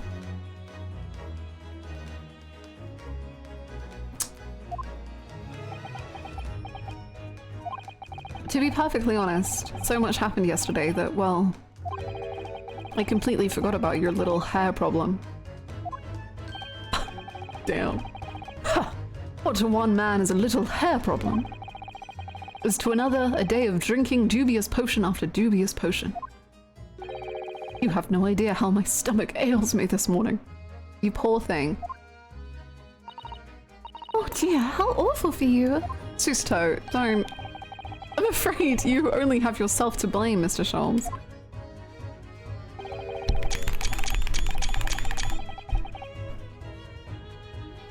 So full of vim. God. Oh my god. Get Casimir in the middle. And good morning to you, Mr. Oh my god, do you think Casimir's room is just entirely empty and it's just him alone? Oh.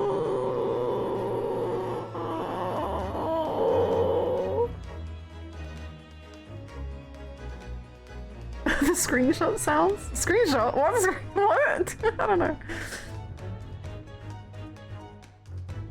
And good morning to you, Mr. Reaper. I'm delighted to see you looking so full of vim. And you. I see London's celebrated great detective is as active as ever. Oh, you exaggerate, my dear fellow. Compared to my paltry engagements with a few trivial cases. The Reaper's overbearing presence is a far greater deterrent to the black roots of crime in our capital.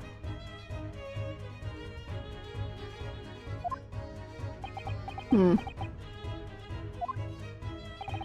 whilst I may not agree with your methods, there is at least one point on which I would readily commend you. What an honor. And that would be your eye for a good lawyer, sir. Oh, thank you. This is ridiculous. Oh my god.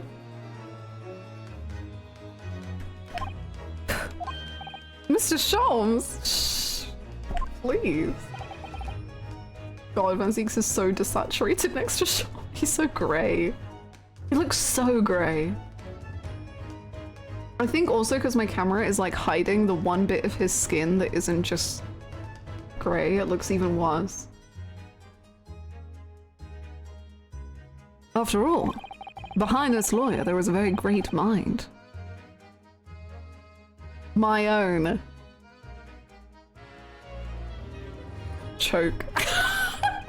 What are you trying to say? I thought he was maybe gonna say Susto too, but I realized, God forbid this man gives someone a compliment. That was nothing. I wish only to say that you should be prepared for quite a trial, Mr. Reaper. Sorry to barge in. Sorry to barge in. Sorry to barge in. Yeah, close enough. I'll take it. Are you okay, honey? Are you okay? Gina! What's that on her arm? Oh, it's a mourning band, I suppose.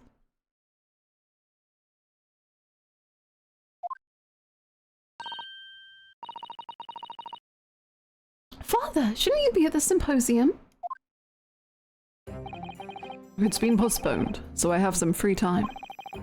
I decided to come along with the police inspector to see our country's up-and-coming student in action. No pressure. I shall be very interested to see the fruits of your studies over the past year. What about Susato? Your child. The girl you didn't raise. For 16 years. Well, it's an honor to have you here. Let's hope there are some fruits to see. Harlock. Close enough. Well, he already knows Susto's amazing. True! What was that? Indy, what did Indy come up with? A feminist absent father? Yeah, the thing is, Susto is like, you're so amazing that I can't be bothered to like come to court for you. It's actually because I already know you're the best, so like I don't really care how you do in this trial, but Odo. He's ignoring both of his children. Oh, Casimir. Go see Casimir! True. Oh, yes, Gina? Why do you agree to this, eh? Why do you take him on? This Reaper bloke. Everyone says it was him what killed the boss. I'm sorry, Gina. But I just Don't believe that. Well, if it weren't him, who was it? I don't know that yet. I don't care who calls him what. The Reaper's just a name. He's just a person at the end of the day. True, he would love to hear that. And if it turns out it was him what killed the boss, then God help him. Aura. Aura. Crazy aura. Fiery eyes indeed.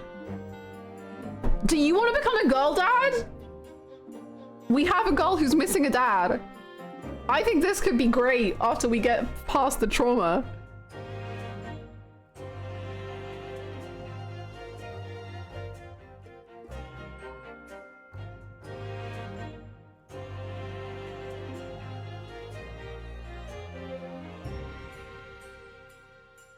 She may be too low class. That's true. She... Yes, the culprit deserves every ounce of your loathing. Aye? At least, that may be some solace to the deceased. Oh. Please, Otto. Get whoever did this. For the boss. Oh, Gina. I hate feeling this useless, but there's nothing I can do. So you've got to find who done this and make the wretch pay. Counsel for the defense and the defender, it's time to go to court time. Woohoo. So if there's no jury, is it just the judge who decides everything? Alright then, here we go.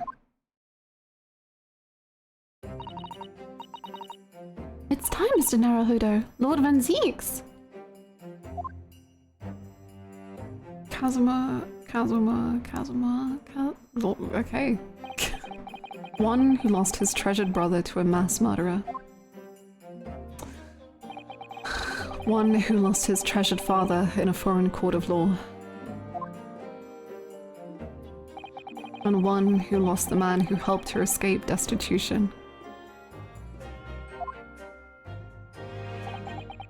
All that misfortune, all that pain, on course to collide headlong in this trial.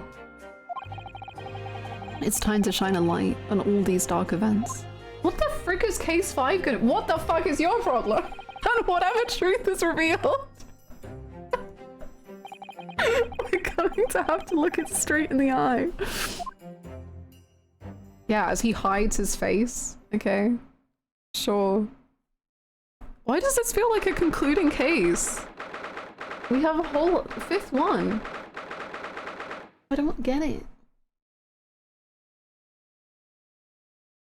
Feminist absent girl dad pays 30% more on child support to make up for the wage gap. Oh my god. Oh my god. Oh my god. Oh my god. Insane how Shams might be the most present father in this game. No, he's the most present father, but not to his child. He's the most present father to Gina. Iris doesn't get shit.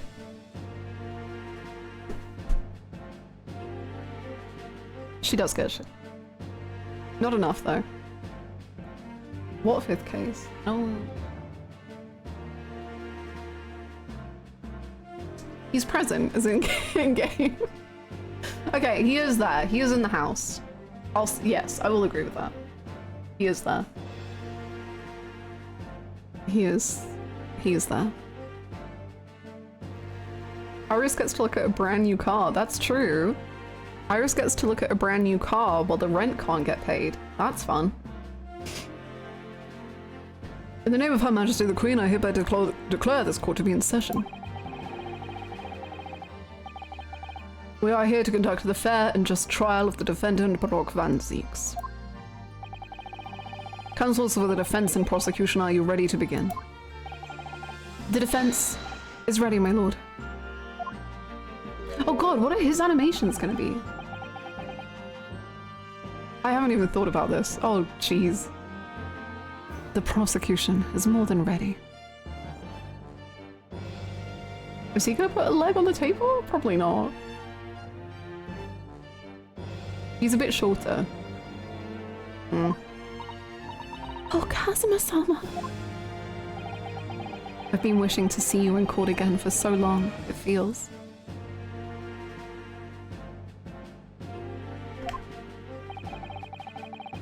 But I never pictured it happening like this. I never thought I'd be facing you behind the prosecution's bench. The so-called Reaper of the Bailey has been a scourge like no other, undermining Her Majesty's justice system. Today, we must uncover the truth behind this scourge. In other words, this trial is going to be a lot more far-reaching than Inspector Gregson's murder. The truths revealed by these proceedings may have unpredictable repercussions through the judiciary. Accordingly, they are to be conducted as a closed trial with no members of the public present. By Her Majesty's direct orders. From the top, eh? How will that work, my lord?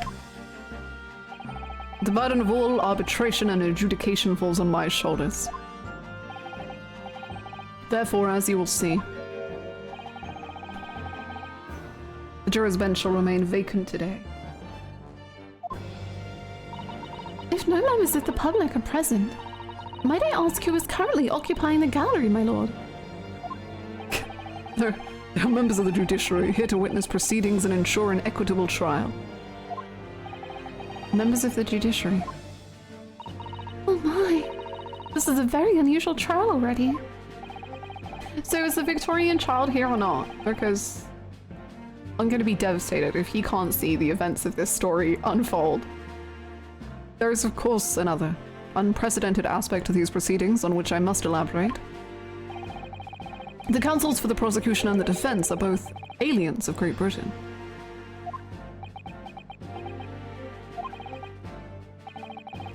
I believe it takes an outsider to see the truth sometimes. And as I stand here in this courtroom now, I'm quite certain. This is the reason why I had to come to Britain. Kazuma? Very well, let us commence proceedings. Prosecutor Asogi, your opening statement, if you please. Certainly, my lord. Okay. Okay. That's quite a big piece of paper you've got there.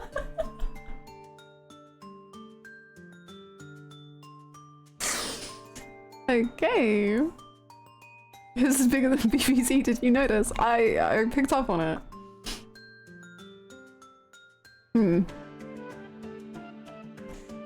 The incident took place on 1st of November at just after 5 o'clock in the afternoon. The location was a building of flats on Fresno Street on the outskirts of the city. The victim's body was discovered there in an old single-room rental property. Yes, Inspector Tobias Gregson. And you just interrupted him. He's gonna have to start from the beginning. A name known very well indeed in this court. Not least for his miraculous resolution of one of this country's grimmest cases 10 years ago. The Professor case. How sure are you about the time of the incident? Several witnesses on the street outside had the gunshot, and all have reported at the same time. Yes, that's what Gina told us too. There were a number of witnesses. I have... what? Are you done? I have here a plan of the room.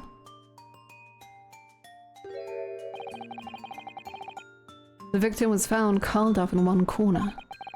It's believed that he was shot from the front at point-blank range and died instantly. How has the range been determined?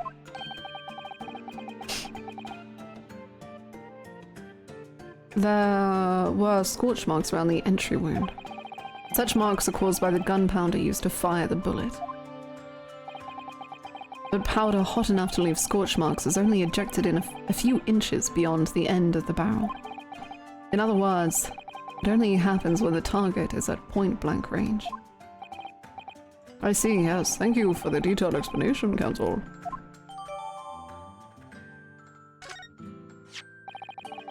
The murder weapon was found lying beside the victim. And have you managed to ascertain the owner of this firearm? No, my lord. Not conclusively. Bravo, Kazuma-sama. But not trying to use the gun as evidence when its provenance can't be proven. Furthermore, my lord, as I've explained, the revolver was fired at extremely close range. The bullet passed through the victim and struck the wall behind him. There is a candelabrum mounted on the wall, and the tip of one of the candles in it was found to have been blown off by the projectile. We noticed that too, didn't we? Yes, that's right. Susto taking the opportunity to compliment him is something I feel normal about. It's so like the fact that she trained to be an assistant for him and now she too must assistant against him is, Thank you for the thorough report, Counsel. The setting of the crime is clear to me. You will submit the plan of the crime scene as evidence, please. As you wish, my lord.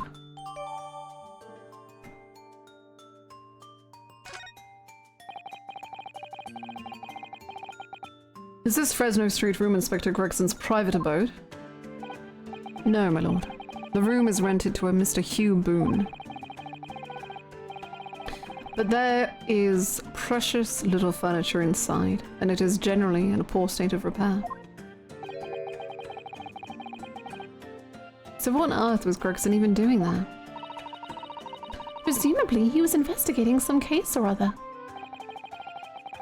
When a policeman was informed of the gunshot from the witnesses and rushed to the scene, he found only the deceased inspector and the accused standing alongside, holding the revolver. The attending officer arrested the accused on the spot. So, the details of the case are clear. In that case, the prosecution would like to call its first witness. A name, please, counsel. Naturally. The accused himself. Lord Van Zieks! As a prosecutor, he believes in the oath of office he's taken and will be compelled to tell the truth. Very well. Okay, Zeeksy, just don't... You have one personality trait that all I can ask is you don't reveal on the stand too intensely. I am talking about the racism. Very well, let the defendant take the witness stand.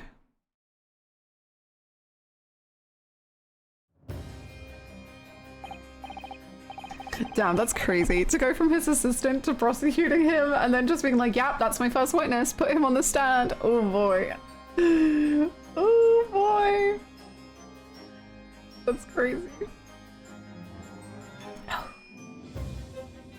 And directly after being like, yeah, my dad killed your brother.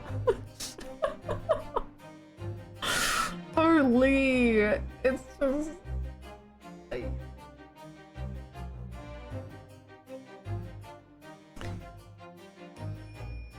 I'm just gonna take an ibuprofen to handle whatever the hell I'm witnessing.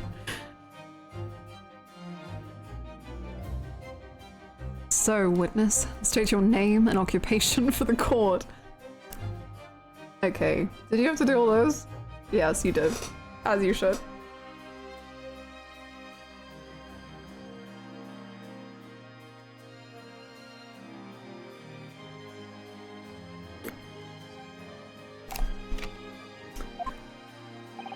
Brock Van Zieks, Old Bailey prosecutor.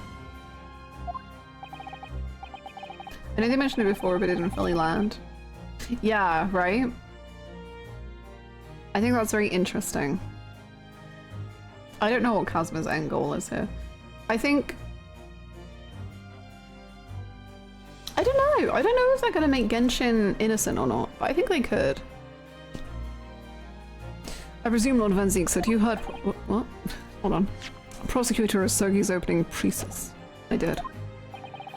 It is alleged that you were found at the scene of the crime. And that you were arrested by the arriving police officer. Can you confirm this? Yes, my lord. Then I'm sure the court would like to hear you explain some things away. Namely, why you were there in the room on Fresno Street at the time in question. And what exactly took place. Okay, Van Zieks, we should have prepped you on body language. Can you undo the crossed arms? You're looking very defensive. I intend to explain away nothing. Okay. I will simply tell the truth.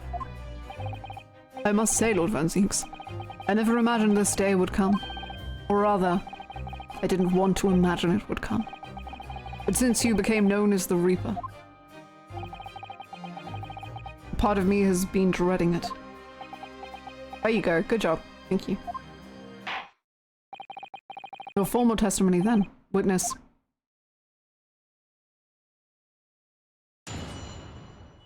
Has the witness been prepped even slightly?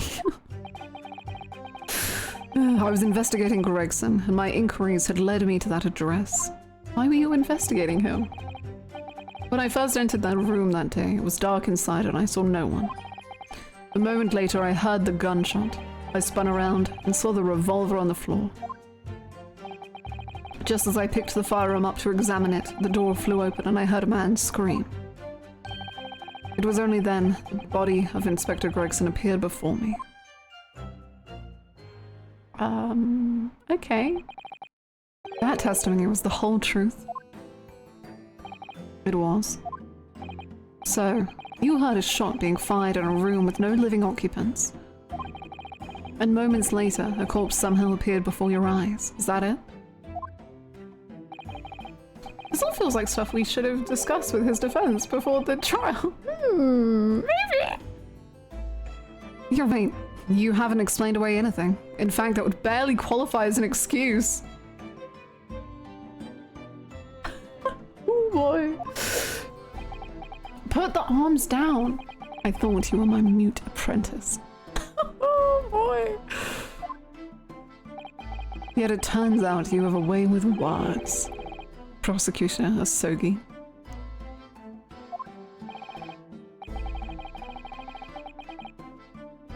It would appear to be a singular tale indeed.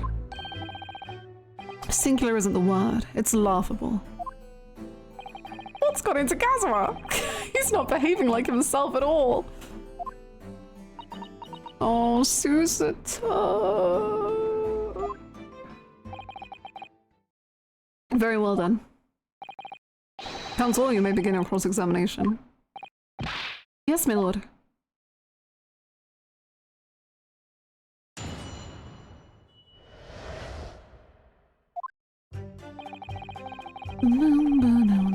Hold it!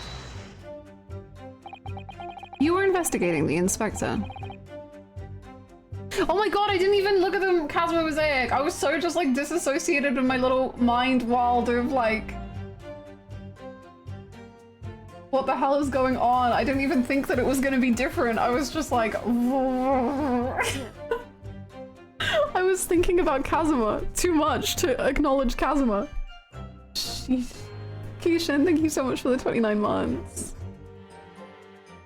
Oh, I should have screenshot it. Oh well. Thank you so much. Welcome back. Thank you. You were investigating the inspector. What on earth for? I'm not at liberty to say.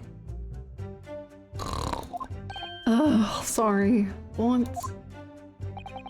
I'd identified a distinct possibility that Gregson was involved in a case I was investigating. What if it's the names that he's investigating?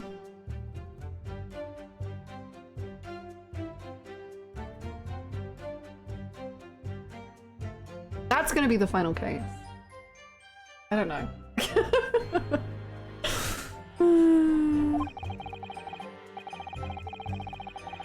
Regrettably though, he was killed before I could secure the proof I needed.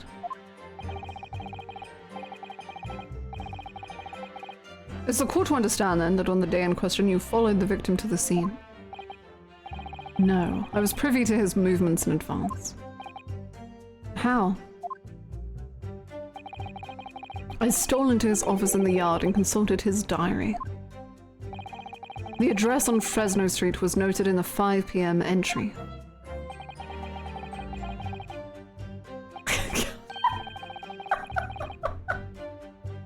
You illegally entered the man's office. In Japan, that alone would constitute a very serious offense. As it does in Great Britain, I assure you. Is that not the case, Lord Van Zieks? I was aware of the possible consequences. So in summary, you were investigating the victim, and yet, you refused to tell the court why. I didn't realize British prosecutors enjoyed such freedom to choose what to divulge under oath. Oh, why did I ever think I could defend this man?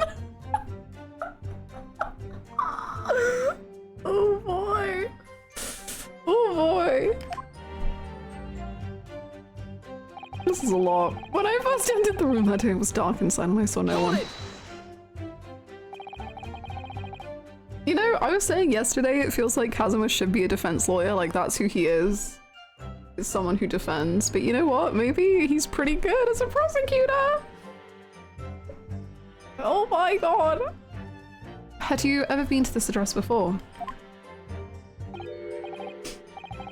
He's settling in real well. No, never. I only learned of the place as a result of investigations into Gregson's activities. Well, one could say in a way right now he's defending his father.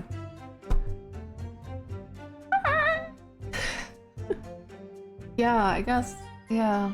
Yeah. But is he defending him? Does he no, he is kind of. I think he just wants to know the truth. But I guess in a way that's a defense. Kazuma is a switch.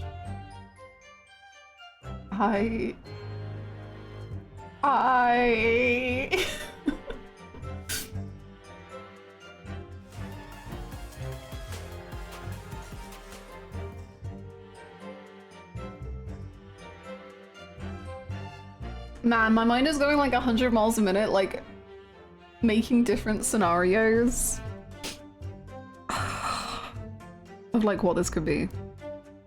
Thank you so much, Mslava, for the 25 months. Thank you. Welcome back.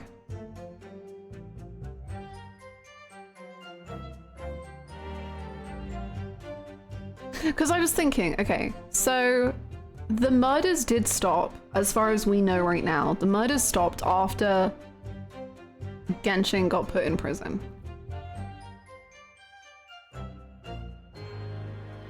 But what? No. Is that too angsty?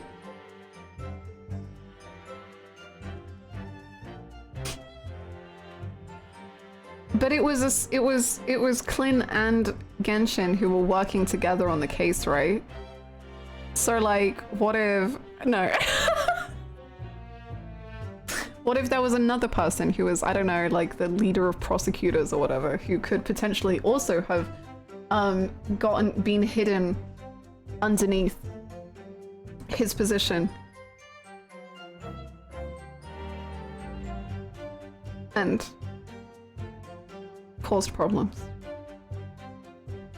Basically what I'm saying is, what if instead of Genshin being the murderer, it was Clint, and then Genshin like got framed or something? I don't know. Because then they could do a closed court without any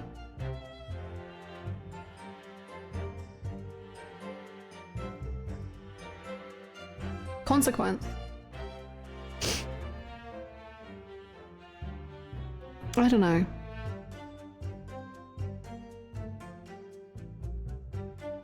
Or maybe Genshin just did do it. I don't know. Or maybe no one did it. Maybe it was all made up. There was no light inside when I entered, so it was all but possible to make out anything. But at 5 PM, the sun would only just have gone down. It would still have been reasonably light outside. Maybe the dog was just feral. Look, maybe the dog was feral and maybe he hated rich people. As he deserves. louiseyhannah Comfort Hannah is back at it again. Look, I like a little angst. I can't help it.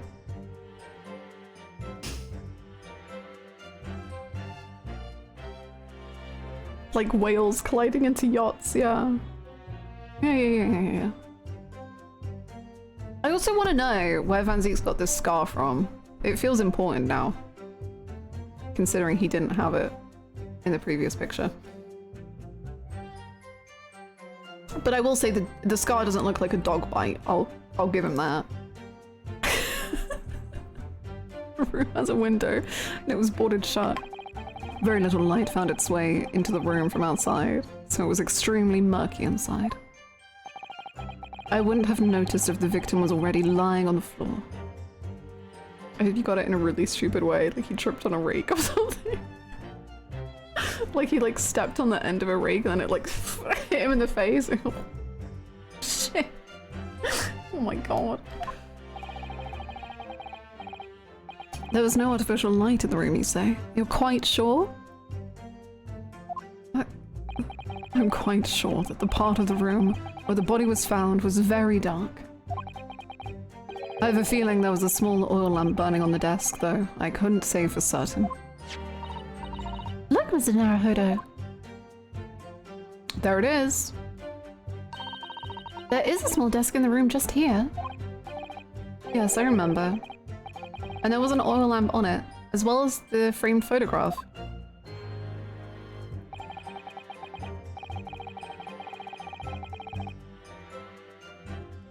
When I entered the room, I closed the door behind me and started towards the desk to investigate.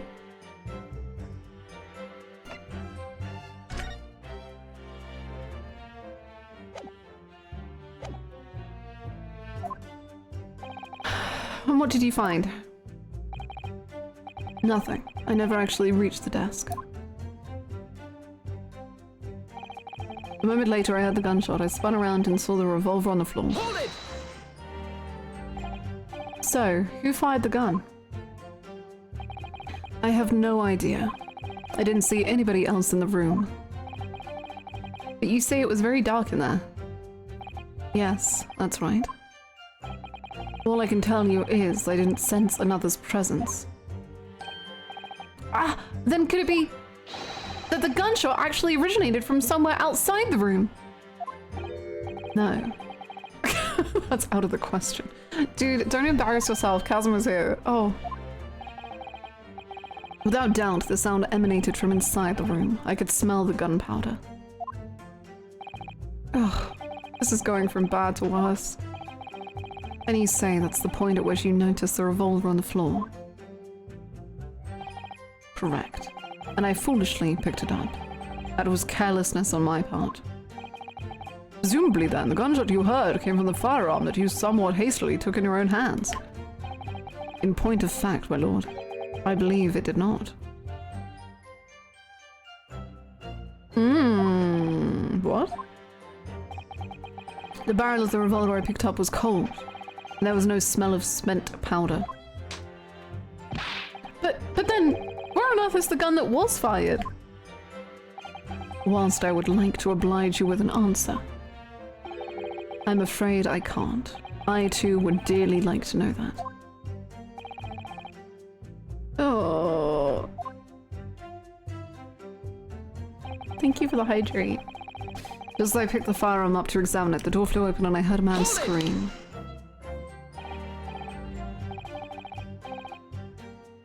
A man, you say? One of the witnesses, I presume? That's right. One of the street merchants working on Fresno Street. Who are these merchants? A number of them had set up their stalls directly beneath the boarded window of the crime scene. A match seller, a newsmonger, and a peddler. They've all given statements saying they heard the gunshot. And without thought of danger, they ran inside to see what had happened. Yes, Gina told us about that yesterday, didn't she? They burst through the door with some force, it would seem. They did, and almost gave me a heart attack in the process. But you're supposed to be the Reaper. He got jump scared. The first man to come in immediately noticed the revolver in my hand and fled. A policeman patrolling on Fresno Street heard the commotion, and was able to arrest the accused shortly after the incident occurred. Anyway, the man's scream drew my attention in that direction. He did a little high-pitched scream. Hold it! What do you mean by that? In what way did the body appear? I honestly can't explain it, but it's the truth. As far as I was concerned, the body hadn't been there until that point, and then suddenly, there it was. Did you perhaps hear the sound of the victim falling to the ground just beforehand? At that moment, what I heard was the sound of the door flying open and the scream of the man who came in sight first, nothing more.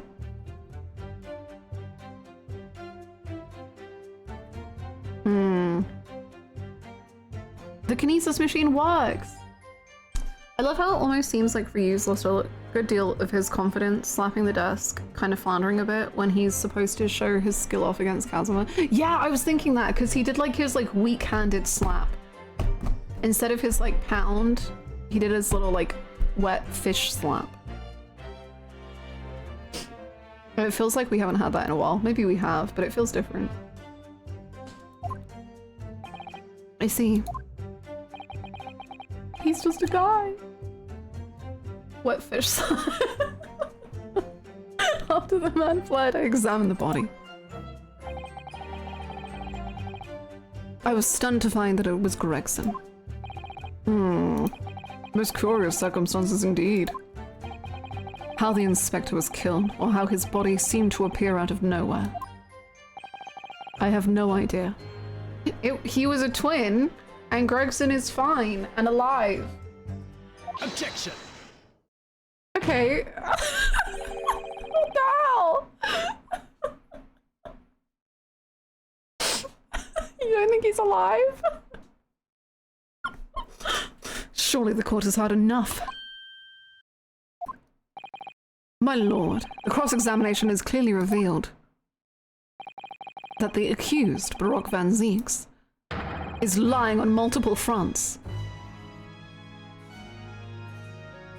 Ooh!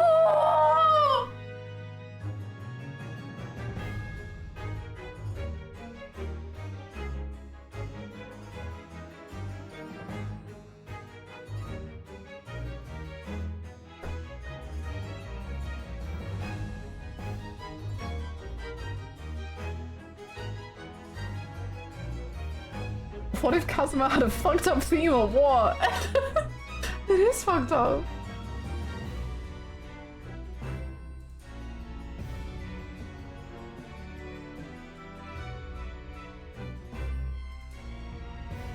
This is another one of those songs where like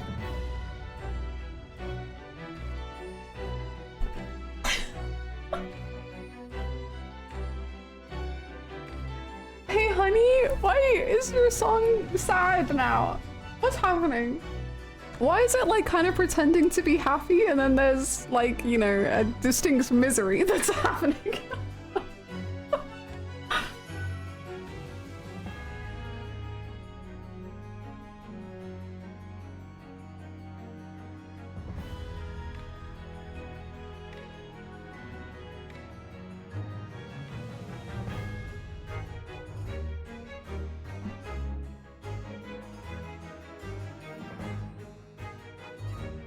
Man, it's so cool because the music goes really like forlorn and sad, and then it feels like the instruments kind of like add in and start to overpower that sadness, and it's all the British instruments that are doing that.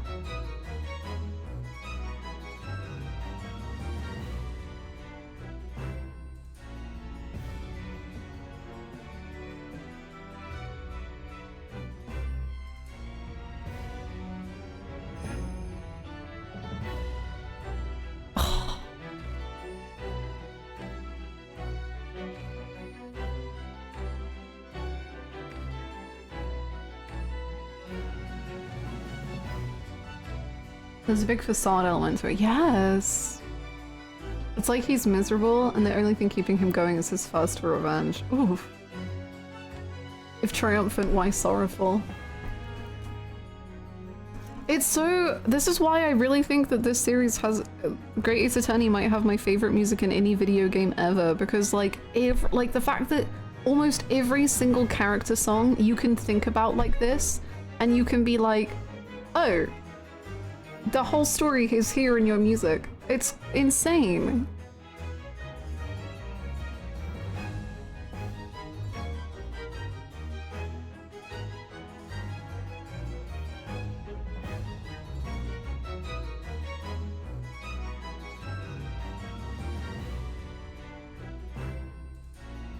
Composer goals, yeah.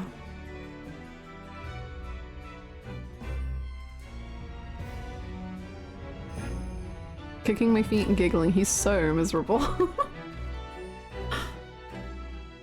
I love how messed up and dark and heavy it sounds, but old Casimir is still there.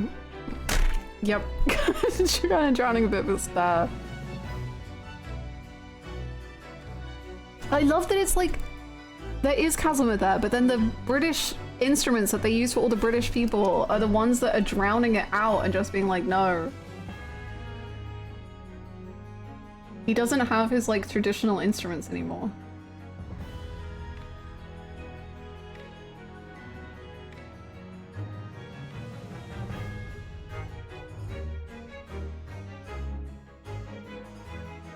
It's so full of like pomp.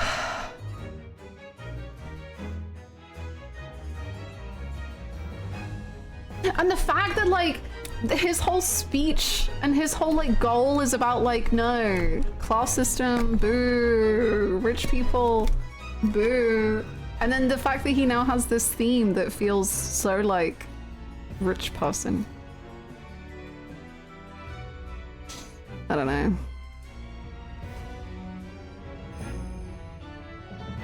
Oh.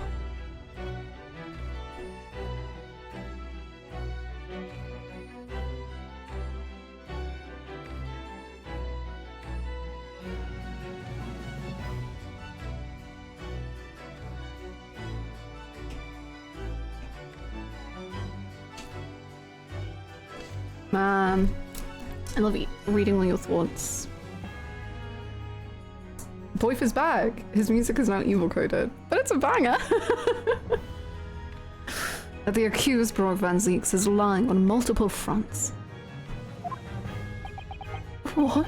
What is that supposed to mean? Good gracious, counsel. The defendant is lying, you say? In his testimony just now, he claims that he failed to notice the victim's body because the room was dark. That's correct. No, that's impossible. As proven by this candelabrum. How does that prove anything? Man, why does it feel like he has full-on game mechanics? Like, ah, like he's playing the game himself, and I'm just like, ah.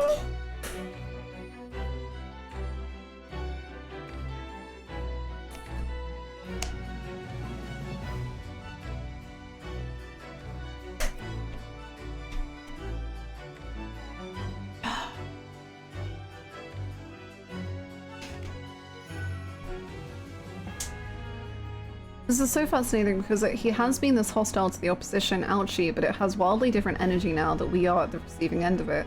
Also, considering that he is still using the same tactics as when he was the defense, ugh. The way he confirms things when pressing the witness is also the same. I'm going insane. Yes, like, what was I gonna say? Like, even with ouchie, he obviously was incredibly hostile towards ouchie.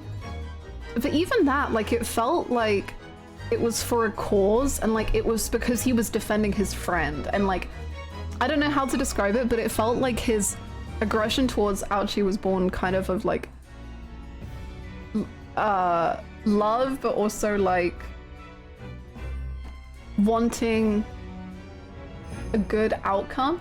I don't know how to describe it, like wanting a better world, whereas now this seems like vengeful or like scary. And like, not Casimir. But it's kind of Casimir. He still has the love, I think. I don't know. Venomous, ooh.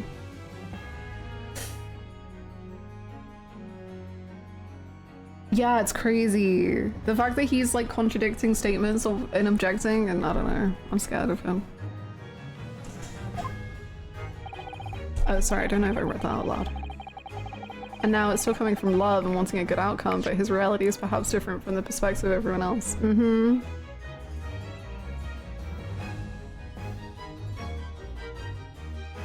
If you examine the tip of the long candle, you can see it has been blown off by a powerful impact. One would assume the projectile from the firearm bit passed through the victim and struck the candle. The problem comes when you consider the other two candles, which are clearly of a different length. Yes, I can see that only the candle that appears to have been struck by the bullet is long. We could reasonably expect someone to have lit all three candles together. Which begs the question of why only one has ended up longer than the others. That must be because that particular candle was extinguished when the others were still burning. Ah. That's right. When the candle was hit by the bullet, it obviously went out. But the other two candles would have still been burning. So the fact is, the victim's body would have been illuminated by the light still thrown by the candelabrum. And the accused claim that he couldn't see the body clearly contradicts those facts. Now, to the next lie.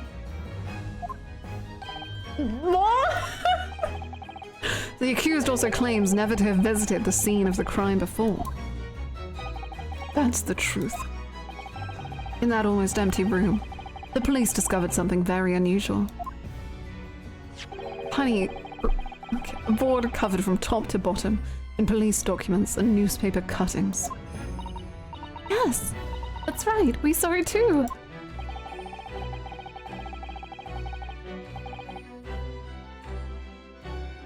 It goes without saying that the contents of the police documents cannot be divulged. However, they included a number of reports from various historical cases. The oldest of which was from 10 years ago. 10 years ago. This is starting to sound familiar. And there is a common thread linking all of the documents on that board. Indeed? What is this common thread, Counsel? Oh boy.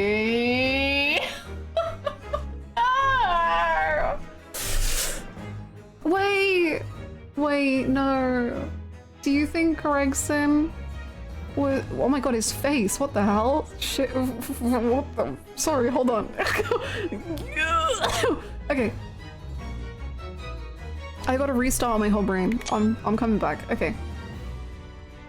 But Gregson had so much respect and, dare I say, care for Baroque Van Zieks. So what if he was trying to find out who the actual Reaper was?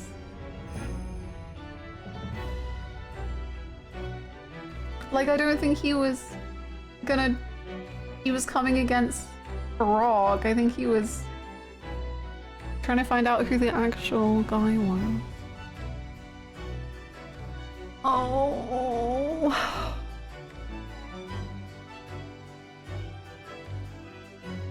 He looks incredible. You see this new sprite and how his fingers are covering both of his eyes? He can't see past his own hand. Oh, because it's like this.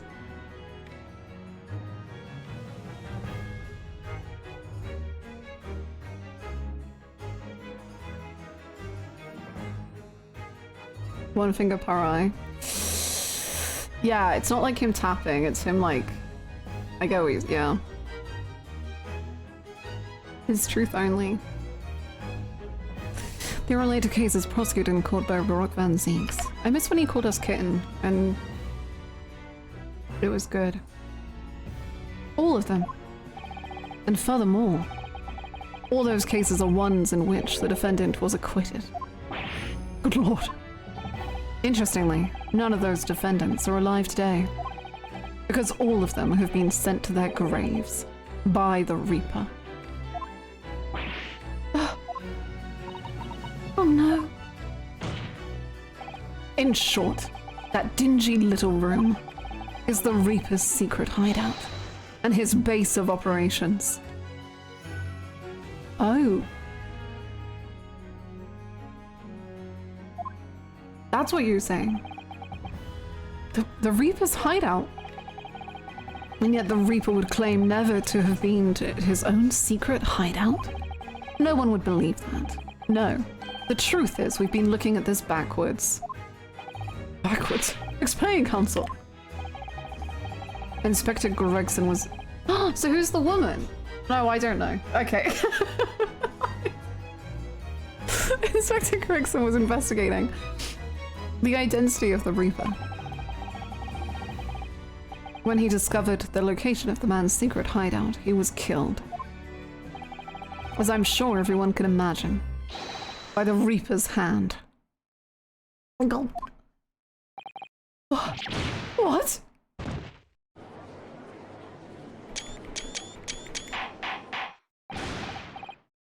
Order, order, order!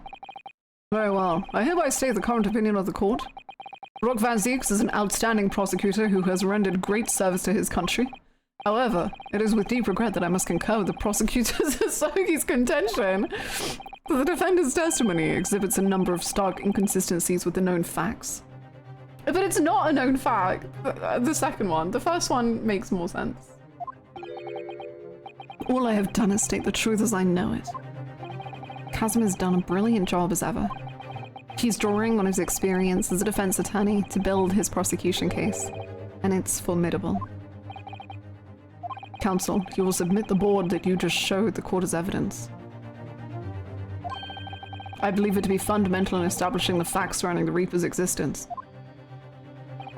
Thank you, my lord. And now, the prosecution would like to call new witnesses to the stand. Okay. Witnesses who saw events unfold on the day in question. They were mentioned in the previous testimony too, if you remember. Yes, the street sellers who heard the gunshot and went running into the room. I know, he's literally playing the game. We aren't even allowed to contradict or present or anything. Very well, leave the witnesses in. The defendant may step down from the witness stand. Certainly, my lord. You did great.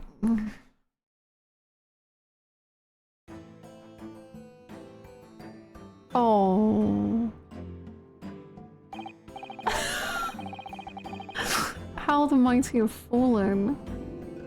What the hell? So, witnesses, state your names and occupations for the court.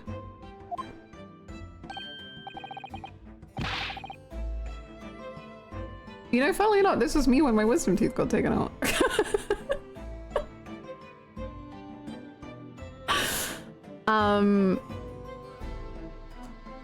God, what voice do I give him?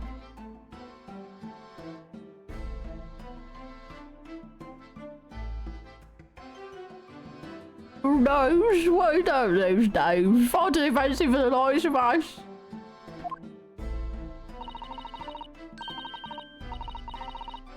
We're just free and easy.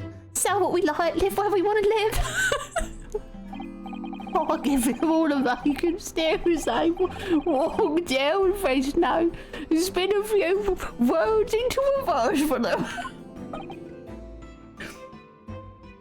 Ah. Would I be right in assuming that all three of you make your living by selling wares on the street? Have you been choked recently, sir? What? Hey, everyone calls me gossip. I sell jaunty little tidbits to passers by, you know? Don't king shame? Where did I shame? What I would give for Chasm to choke her out. I'm just asking, did he get choked? Jaunty little tidbits. Got an absolute smash of you, sir. Roll off your ginnel in these. Hi Devils, how's it going? 6p is the price and not a penny less. Wait, you're actually trying to sell it to me now? Oh, come on. Tell me you're not interested.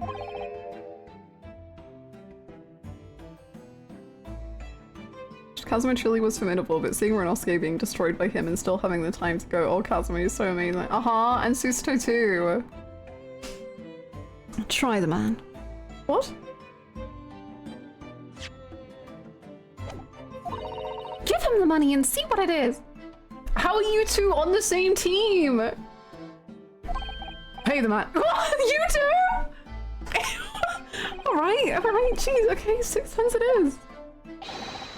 What we're gonna say. Now got your listening ears on. Just between us, a young couple on Slate Street have just had twins. Okay. What does that do for me?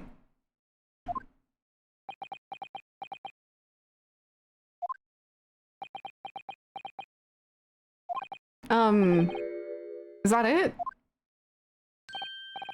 No, that's not it. It's gossip, isn't it? It wants to spread. But that bit's up to you and your mouth, of course. I've got more, you know. Want another juicy one? 6p a piece it is. I am curious, yes, about what's going on just under that fat bottom lip of yours. Namely that unusual bruise or whatever it is that's poking out from under your collar. Yeah, that's what I'm saying. What about the next witness then? What name do you go by and what do you sell? Me, I'm Venus. That's what everyone calls me. Funny, innit? I saw these lovely little fireworks. Okay, so the firework went off and that was the gunshot. Where's the bullet?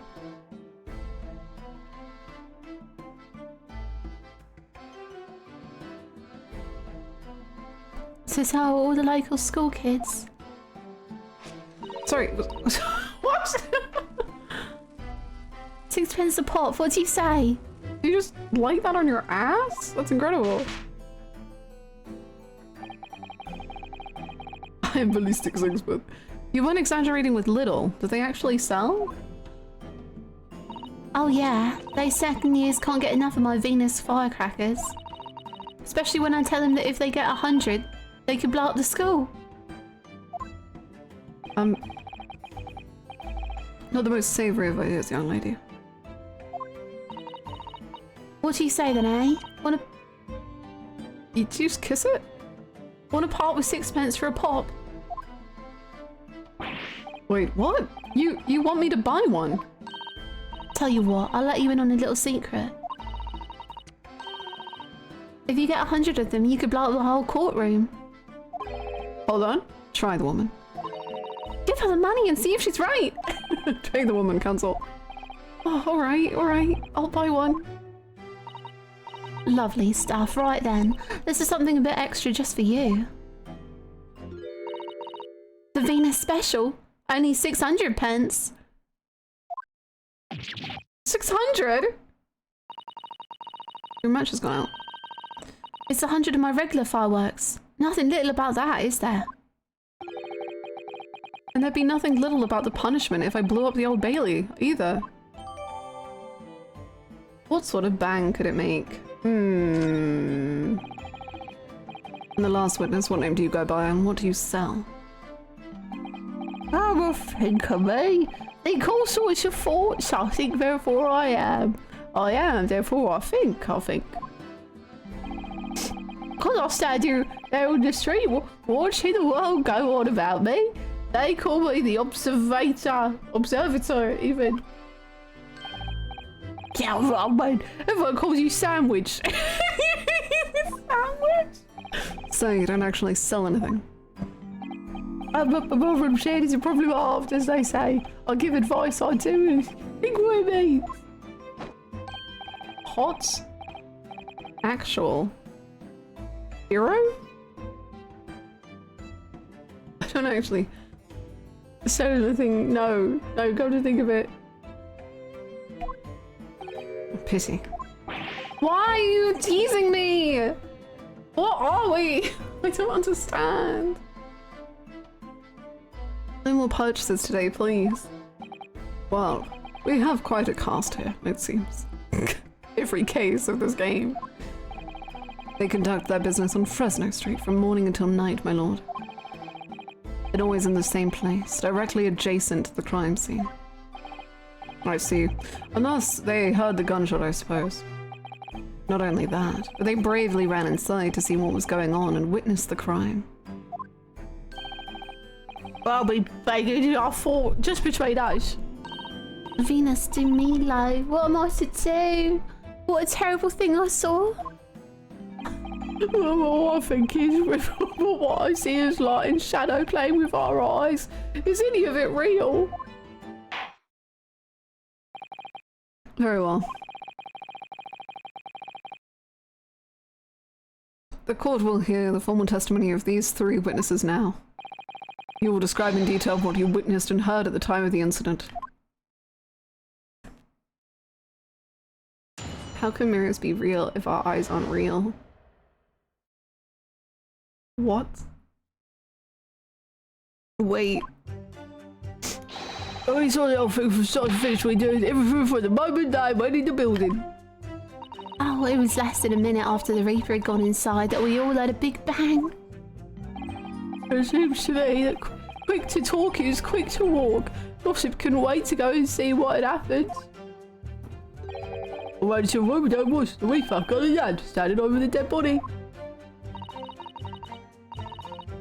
I was scared after death, me. So I ran off to find a copper. Kazuma, I may have just recovered from amnesia, but I remember all the times I paid for lunch and you said you'd pay me back and then you didn't. You're getting revenge for everything this case, I see. Okay. Cool. If these witnesses were there the whole day and saw everything, who did they see going inside the building? Only the victim, Inspector Gregson, and the accused, Baroque Van Zieks. I've seen pictures of Rope in the paper. I know what he looks like. Just between us, folks love stories like this. I've made myself a tidy sum already. But wait, the room was just one of several flats in the building. Someone from another flat could have done it. All those flats on Fresno Streets are unoccupied, kitten. I mean, are unoccupied. Of course they are. They're small, damn, dirty, expensive to boot. The room in which the inspector was found is the only property in the building that's currently leased. And we know the leaseholder's name, don't we? It's Hugh Boone. The testimony the court has just heard would appear to leave little room for doubt. It's becoming increasingly difficult to see how anyone other than the defendant could have committed the crime. No. One-day trial? Let's go. Thank you for your candor, my lord. Counsel for the defense, you may proceed to the cross-examine the witnesses. Am I going to be allowed this time? In a close court like this without a jury, the judge is the only person whose opinion matters. I have to break down this testimony, somehow. I'm gonna look this time. Wow. Kazuma.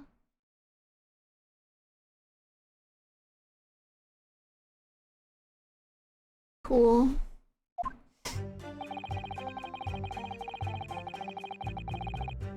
Kazuma. Hold it! When you say they, who do you mean exactly? Inspector Gregson and the defendant, Lord Van Zieks. Kazuma Nishikiyama with Renoski in a random forest. Keep the lighter, I won't ask her back again.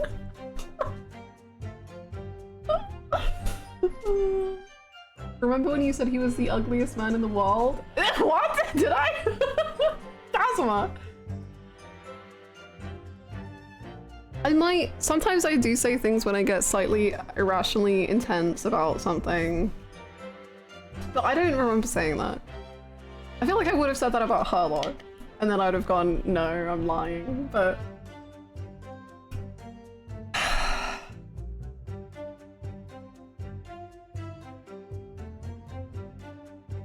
We're over 100 hours in this game, I don't remember what happened anymore. Meanwhile, he currently has the most lethal face card. With the hair. Conveniently, I'm in an ad break right now and can't hear anything you're saying. Uh-huh.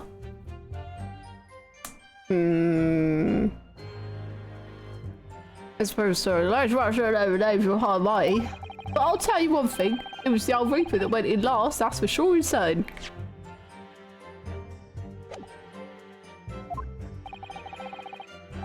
Just behind Inspector Gregson. Did they arrive at the same time as each other? No. A first fella must have gone inside a good 15 minutes before we heard the gunshot. You're breaking up? I'm going through an ad tunnel. The victim arrived 15 minutes before. Are you sure about that? Am I sure? Am I sure? Does it say like you've forgotten a fella with bright red hair like that, does it? Oh god. Yeah, his hair really were red, weren't it? Redder than my flaming fireworks even. That fiery red mop still burned on the inside of my eyelids ears. Wait a minute. You're saying the man was a redhead? Oh, you listen, chum. Oh, he was a redhead. And he had a big trunk with him as well. A big trunk? But Inspector Gregson's hair isn't red. Not by any stretch. Oh, not the present tense. Not by any stretch of the imagination. Redhead's despair? Eh? Do I need a hat?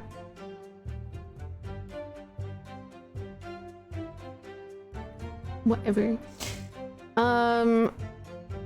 It seems likely that the person you saw wasn't in fact Inspector Gregson at all, but some other third party. No, I hate to break it to you. The witnesses are correct. What? Oh my god, not the pit. No! Oh my, TW, immensely sad Gregson incoming. Just have a look at this photograph of the victim taken at the scene. Yes, that's Inspector Gregson, alright. That's a lot of blood. And A red hairpiece. ah! Of course, we saw it on the floor and we investigated the scene, didn't we? I still refuse to believe Inspector Gregson wore a hairpiece though. Well, we've seen the body now. Photographs do not count. We need to put a finger to the pulse, and that's the only way I'll believe it. So then why on earth would he have been wearing something like that? The color does seem to suit the man. One might say. The photograph will be submitted as evidence, please, counsel. Okay. They killed funny policeman. Well, we'll see. Oh my god, we already have so much evidence. He just has cramps. He's fine. There's literally, I can't even see a bullet hole.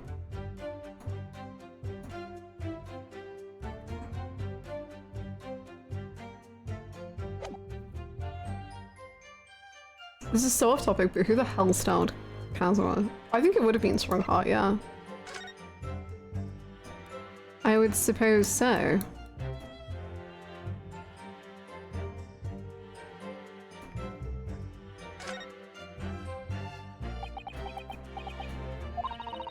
Have you an idea, Mr. Naruhodo? You're staring at the end of the string of fireworks.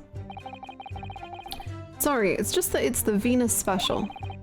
I was wondering what 600 pence worth of fireworks would sound like.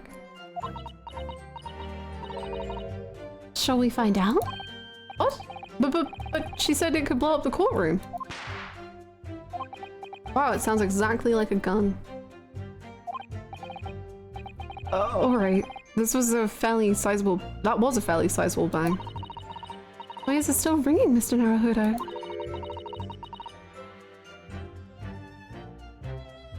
Would it be easy just had some spare Clint uniforms hoarded? That would be...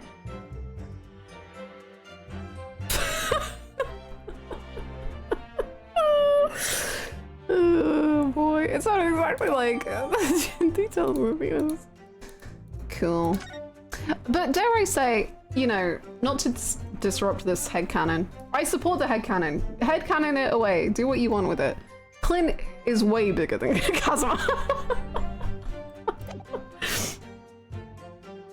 And that suit is skin tight.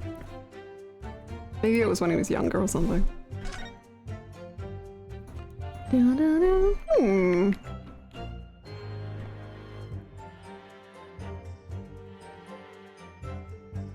It shrunk in the wash.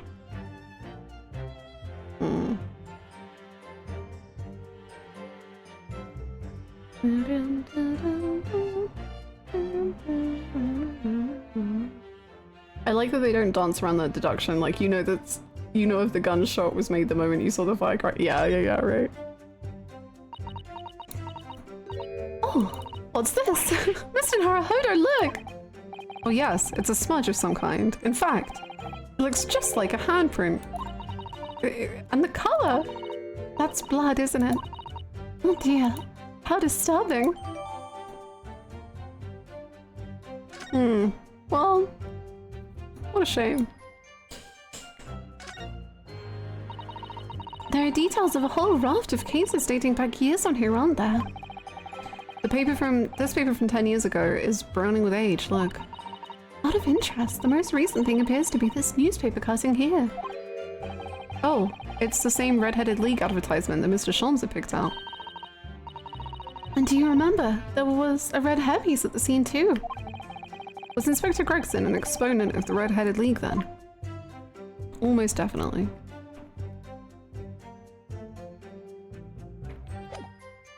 Kazuma watching these two pace around the board in the middle of court, desperate to join in the banter.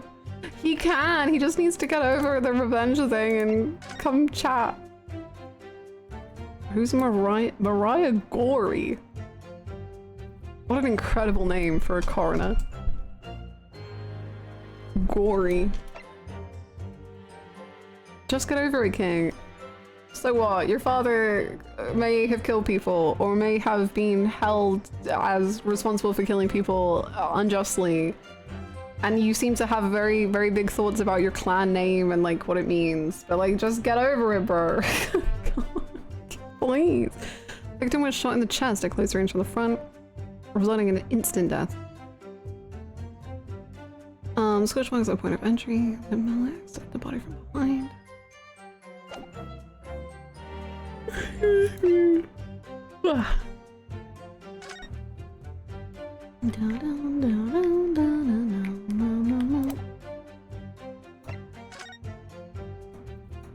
Wig.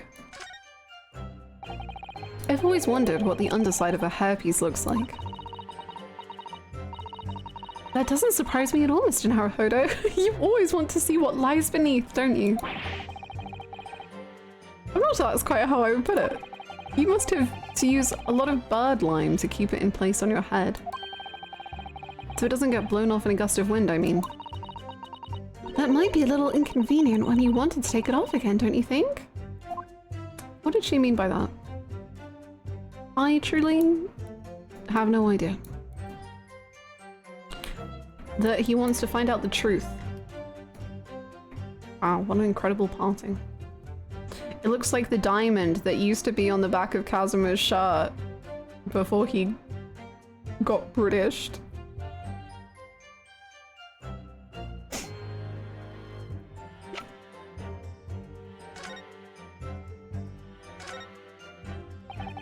So this is the type of revolver that's standard issue for the members of the judiciary then? Yes. And when I asked about whether records are kept about who they're issued to, I was told that for the past 5 years, they've been engraved with a unique serial number. Oh, but as far as I can tell, there's nothing like that on this gun. Which tells us that it must have been issued longer ago than that.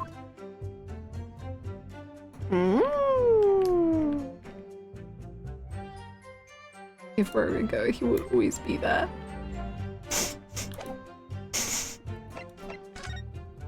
Wow, she's beautiful. Don't know how she's involved in this. Little scared. Is that everything? I think so. Cool. And what became of the trunk? I was informed that no trunk was found at the scene. So it just disappeared. What, do you expect us to have been watching the building every second, do ya? We definitely saw him in the dock going in though. No question about that. It was less than a minute after the reefer had gone inside that we all heard a big bang. By which presumably you mean the gunshot.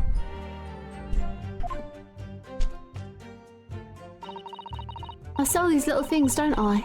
How would I know what a gunshot sounds like? But I've always thought it probably sounds a bit like this, doesn't it?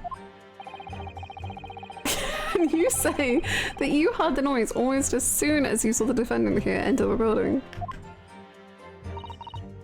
That's right. It was almost straight away. Bang, it went, just like that. Oh, he's a reaper, isn't he? He's what the French call a fait accompli.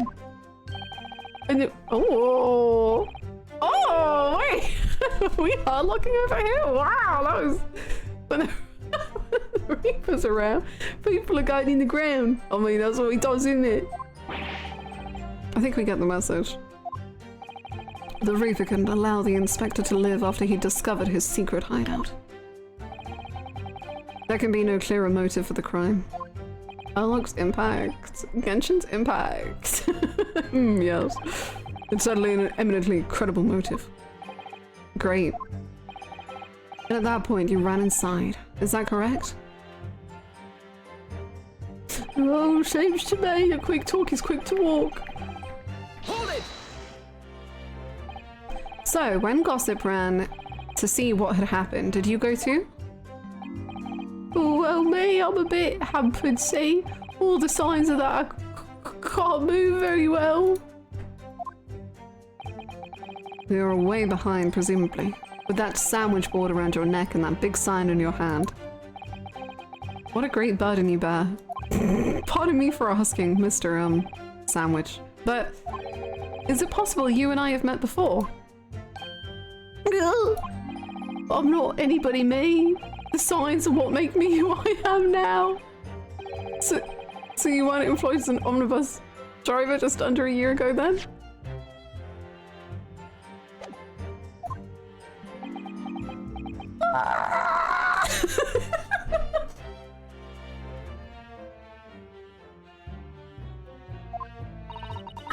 I might be mistaken, but I believe his trembling has intensified, Mr. Naruhodo.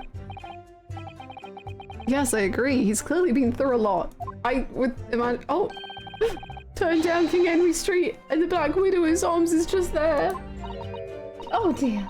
You made him hide behind his sign. Life is full of surprises. Alright, so Robo Boy's the Reaper, gun in hand, standing over the dead body. Hold it!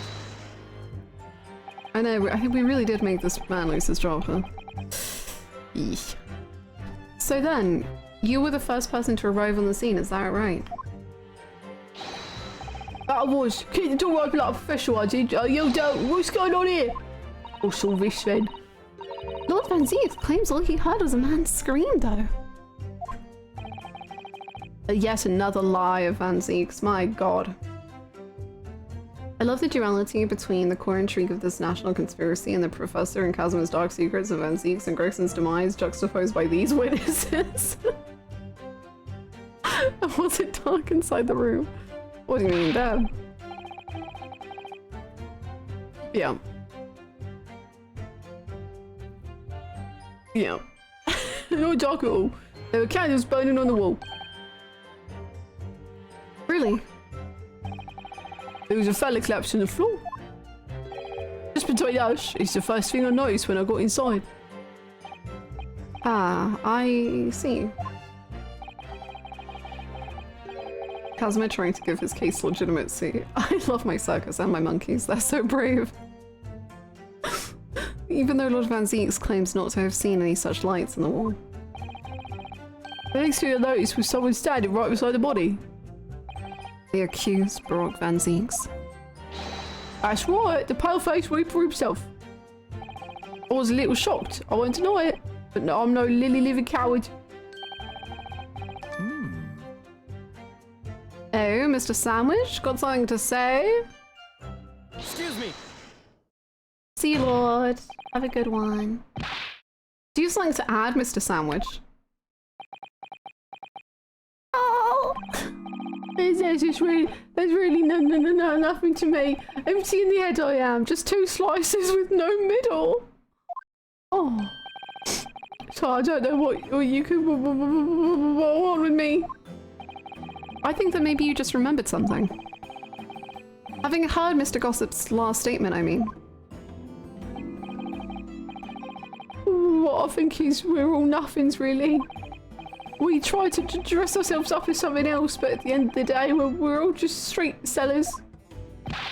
That's enough out of you, Sandwich. Keep your trap shut now. Unless you want us to make you into a real sandwich. Wait, can you not threaten the other witnesses, please? When he saw the Reaper, he fell clean on his back, over on his backside. That's it. Oh, you rotten beggar. I'll tell you, keep that a secret. He screamed, he did. And scrambled off on all fours. That's all I wanted to say. Mr. Gossip, is this true? I thought he was dead slippery, that's why. Planted my hand in a filthy pool of blood, didn't I? Yuck. Oh, did you? What? A pool of blood? But listen here, even when I was sprawled on the floor, I still kept giving the Reaper a cold hard stare. And don't you forget it. Databayo. Let's just go back a little. Did you just say you got blood on your hand? Oh, did I? Happens to the best of us at times, doesn't it? So I was scared, so I've slipped over. We can keep it between us, can't we? No, Mr. Gossip. I'm going to have to ask you to add that information to your formal testimony. Oh, we must. The witness will amend his testimony to include the aforementioned details at once.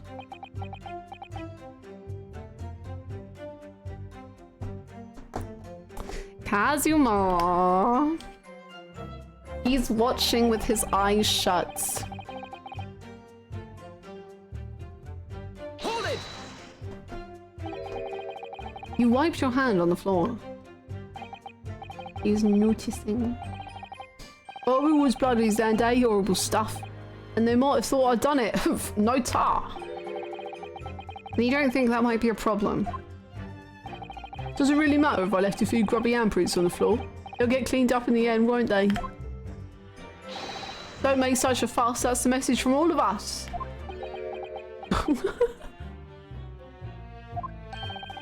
Something wrong, Counsel? No, my lord. I didn't remember anything in the report about a bloody handprint on the floor, that's all.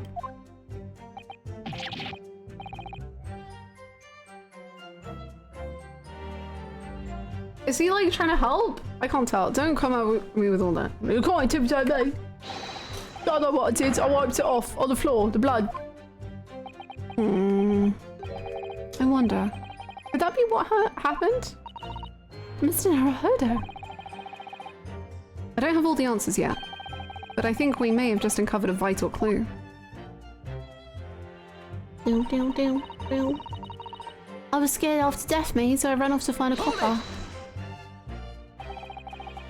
So you didn't run into the room with your friends? I'm not that sort of girl. Sorry? I'm a timid little thing, me. I was too scared to go in there. Oh, right. I see. Old Lippy and the witch ran in there, and then I heard a sort of old lady scream. And that was me, I swear. If I were genuine, I'd say more on it. I wondered what on earth was going on. Which is when you went to find a policeman. And I ran into a copper as soon as I turned the corner. So I brought him straight back to the place. Didn't I do well, eh? Just between us, that copper's eyes nearly popped out of his head when he saw a Reaper. I've never felt more uncomfortable in all my life. And the defendant was arrested on the spot, I believe. Considering the catalogue of killings the Reaper had carried out, it was a particularly inauspicious end. Okay, Kazuma. If I can't find any holes in this testimony, I'm afraid the judge will give a ruling of guilty, Mr. Naruhodo. The truth is, though, that combined testimony is fairly damning. Unfortunately, there don't seem to be any obvious problems with their statements, do there? Still, if Lord Ranceeks really is innocent, then I'm almost certain that we'll find something in here that doesn't quite add up. You don't think that one of these three could be the true culprit, do you? I don't know, but what I do know is that there's more to this case that has yet to be brought to light. Well, let's do the handprint on gossip. Because I think he may have got a little bit more handsy than he cares to share. Objection! So you wiped off the blood from your hand on the floor of the room. Are you quite sure about that? What else would you expect me to have done, eh? Does it really matter? Objection!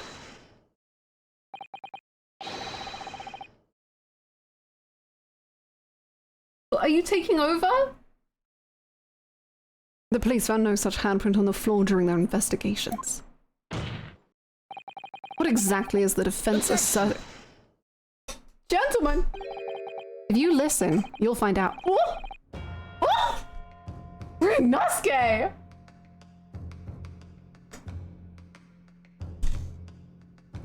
Oh my god! This tension. If you listen, you'll find out, Prosecutor Usogi. Not calling him Kazuma anymore.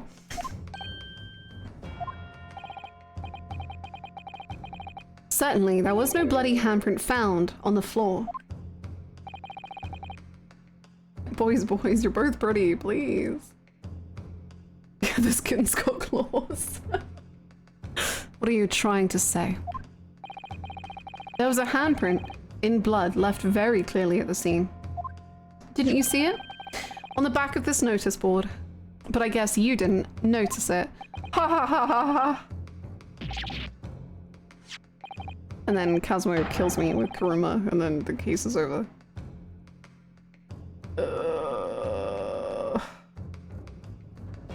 We'll be back on the same terms if you can just chill out for like a second. Like, truly, just like relax a little, please. Welcome on in, John. Damn. Oh yes, indisputably a handprint in the distinctive color of blood. Oh, you did right, that's my right hand. Oh no, anywhere. Okay. Okay. Objection! The witness very definitely testified that he wiped his hands on the floor.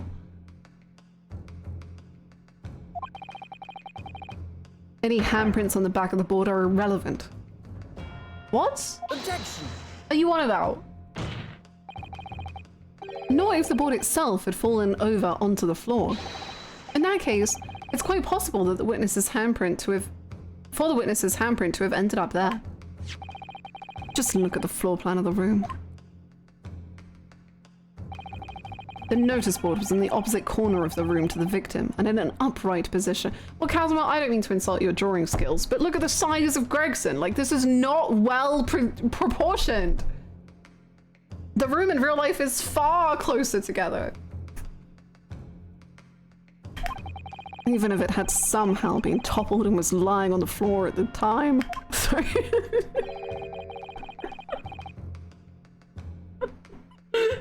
He's tiny. Gregson body is the size of 3 candles.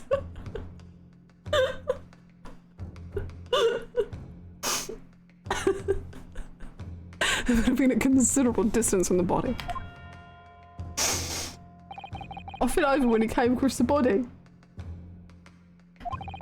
Gregson is 3 candles tall. So I was basically right next to the corpse, not on the other side of the room. In other words, the defense's assertion is contradictory. That was me. What part of that was mean? I'm just telling the truth. This is a court of law. I have to do this. Yes, it is. Oh? There's a very definite contradiction here. For which there must be a reason. You know those pictures of newborn babies where baby's whole hand clenches one finger of their parent? That's Gregsy. Gregsy's just like, wow. Wow.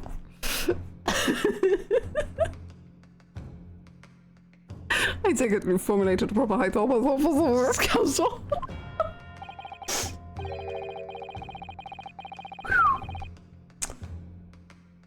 Regarding this apparent discrepancy between the witness's account and the handprint found at the scene, Iris putting Grexy on her doll show. Oh my god, that's why he had a little toy. Wait. He was literally playing with his little police toy. I have my lord. The discrepancy between the witness's account and the location of the handprint is explained by... I mean, I would say another handprint. But... false testimony could be true, but I let's go another handprint. If Mr. Gossip ended up with blood on his hand and wiped it off on the floor as he says, it must have left behind a mark somewhere. Just as a mark has been left behind on the back of the notice board. Objection! Objection! The prosecution has already established that the handprint on the board is irrelevant. I was doing a smug smile again. Exactly, which means there must be another handprint somewhere. No. The police report made no mention of a handprint anywhere on the floor. And I understand that you've examined the scene in person too. If you'd come across something the police had missed, how do you explain the cold sweat?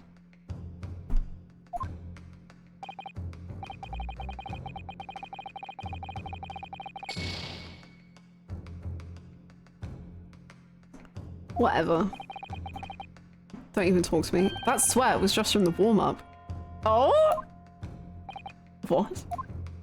Oh? There should be a bloody handprint on the floor. So where did it go? I'm ready to give the proper explanation to the court now, my lord. Damn, Ryunosuke, that was kinda... Ew. He recovered. Normally he doesn't.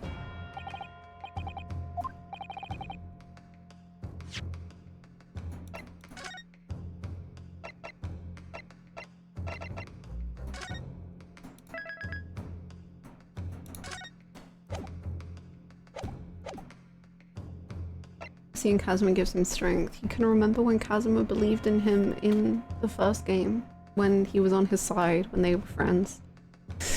Lovers even.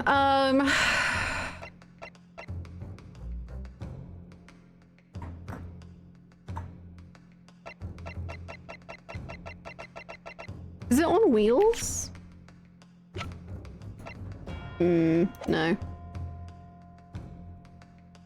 Well, let's just accuse him of lying. Why not? The witness claims to have wiped his bloody hand on the floor, yet no sign of that remains at the scene. The simplest explanation is that the witness is lying. Objection! Objection. Just because it's the simplest explanation doesn't make it the correct one. Ryunosuke narrow. Oh no! What the frick is going on? Why did you full name me? Whatever. Positing perjury simply because it suits you. You bring shame on your Japanese heritage? I would ask you not to oversimplify matters again, counsel. What if he just objects to everything? I don't remember fostering that kind of simplistic thinking in you.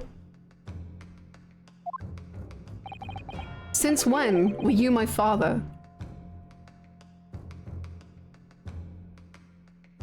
Oh! Holy shit! Ryunosuke! I know I need to get everything wrong because this is crazy dialogue. What the hell?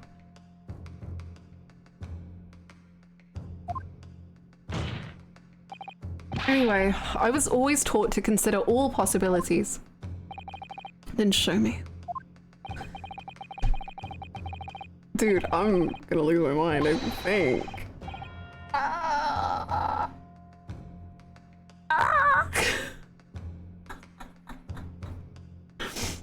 This is crazy. All of the freaking judiciary people who are allowed to watch this case are just like, what the hell is happening? What? What? Okay, the board moved, I guess. Wait, is that what I said before? No, this, yeah. The real contradiction here is the handprint itself, not where it was found. As the court can see, it's upside down. Good gracious. So it is. If the witness had put his hand against the board, the fingers should be pointing upwards. What?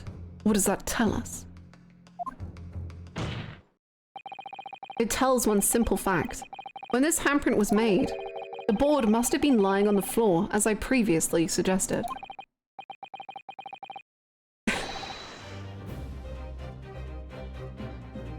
Which means that after the incident, it must have been moved.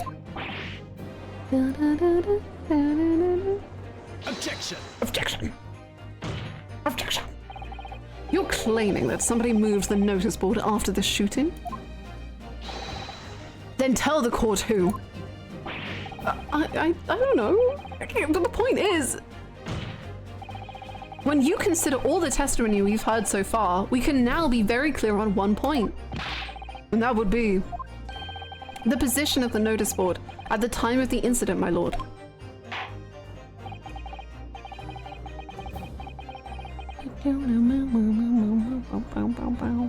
So, counsel, I must ask you to clarify your assertion for the court. So I'm just looking at how small Gregson is. At the time of the incident, where do you maintain the notice board was situated?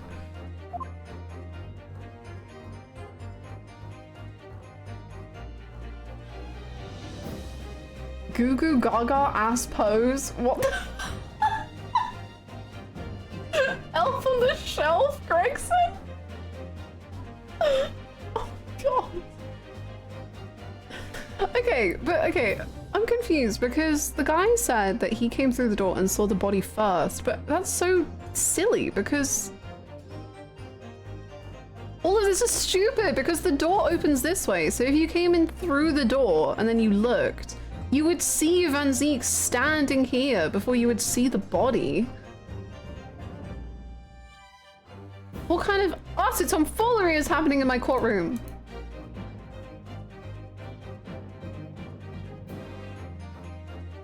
Lies. I don't know where the board would have been. I guess if the door opened this way and then he came in and then he fell backwards, it would be like here. He looks like he's about to dive into a pool.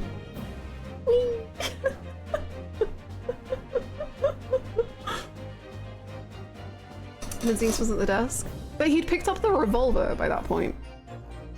So he was here.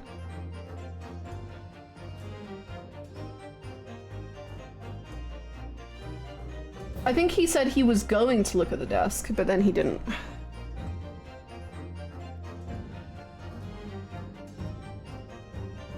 I don't know, like here? Take that! It was right here, my lord. Goodness. No. I'm afraid I don't quite see your logic. I'm disappointed, Ryunosuke. In Japan, we're taught to have patience and respect for our elders. What? So until his lordship sees your logic, you will know your place and not move from that spot. How brilliant of Kazuma-sama! That almost sounded unreasonable at first, but he was just thinking of you. What is this game?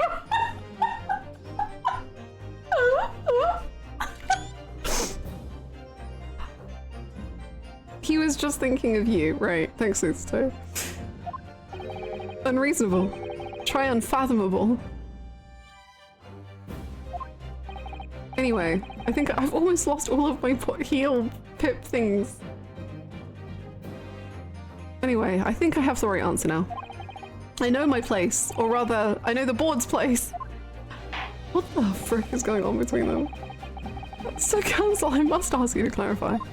I don't think I know. I don't think I get it, to be honest. Here?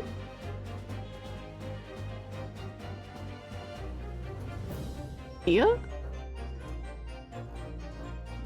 This is the most unhinged playthrough of this trial I've ever seen.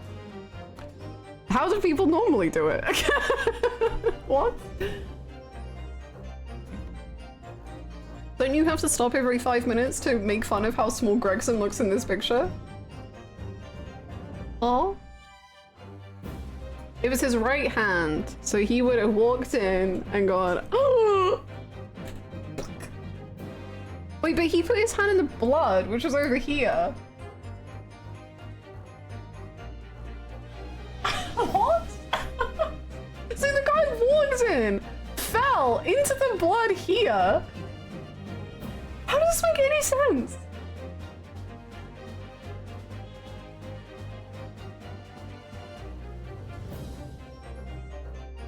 I frankly didn't think that energy could get freakier than the kitten stuff, but here we are, I guess. Do you remember in case 1 when Kazuma was like, I want you to choke on it or something? I'll get you off and you'll choke on it, and and now he's somehow crazier. I don't know, man. Really, this is very hinged in comparison to others I've seen. Good. I've never been unhinged in my life. Anyway, let's stop talking about Ryunosuke choking on it.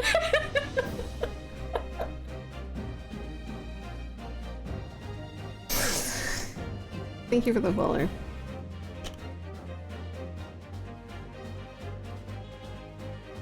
I can find other uses for your mouth. Yeah, I remember that one.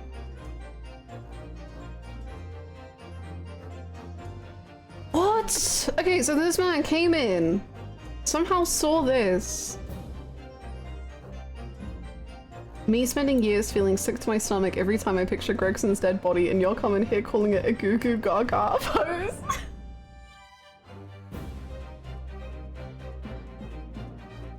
Thing is, if you don't laugh, you'll cry.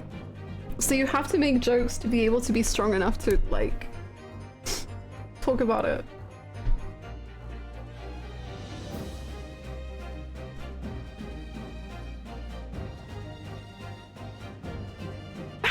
Not the Baron Barber.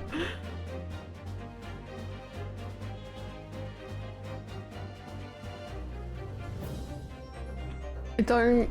Straight up, I don't. Like here. If he touched the blood, this is what I mean by the Gregson has been drawn so small, because it means that the blood would have only come out like here. So for the man to have got blood on his hand, he would have had to come out, walk all the way here, put his hands in the blood, and then fall over. What? Have I misunderstood something immensely? I think I've been too distracted by Kazuma. Ugh.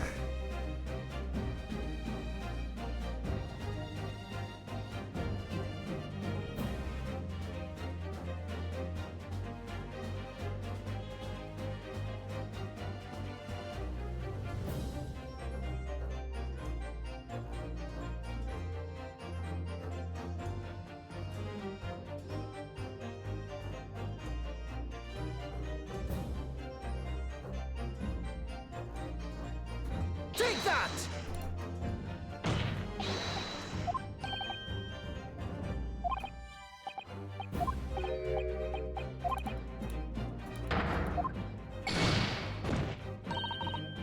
Well, maybe if we get a game over, Kazuma will be like, God, I'm so disappointed in you, and we'll kind of feast on that for a few minutes.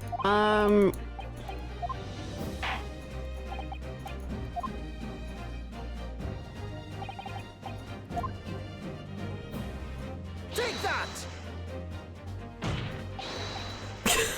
I don't understand, man. Well, Vanzeeks, to the gallows you go. That will do. I believe I have heard quite enough evidence to form an unbiased opinion. As this is a closed trial, the findings of this court will not be disclosed to the public. That's for the best. However, this will be the very last time the Reaper stands in this or any other courtroom. But, my lord, wait. Barak Van Zeeks, in accordance with the findings of this court, I pronounce you guilty. That is all. Court is adjourned. Whoopsies. Let's retry.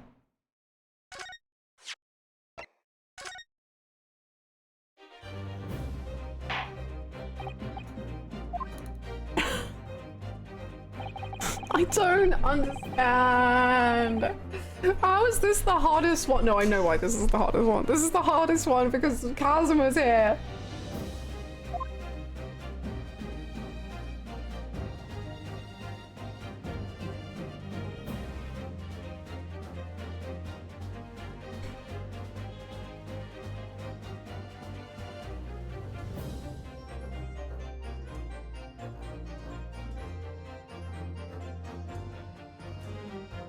I'm not getting it either, right? I don't know why it's... This is weird.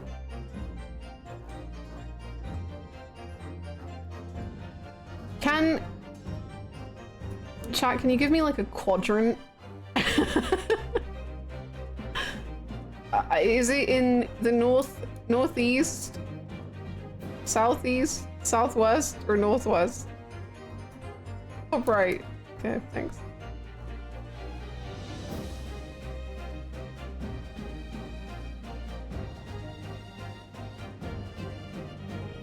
It was on his body.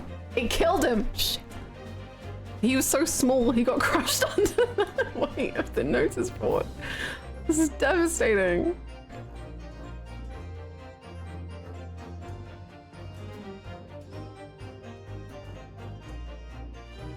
Take that! Yeah. Oh, it got knocked over by the door? Is that what we're saying?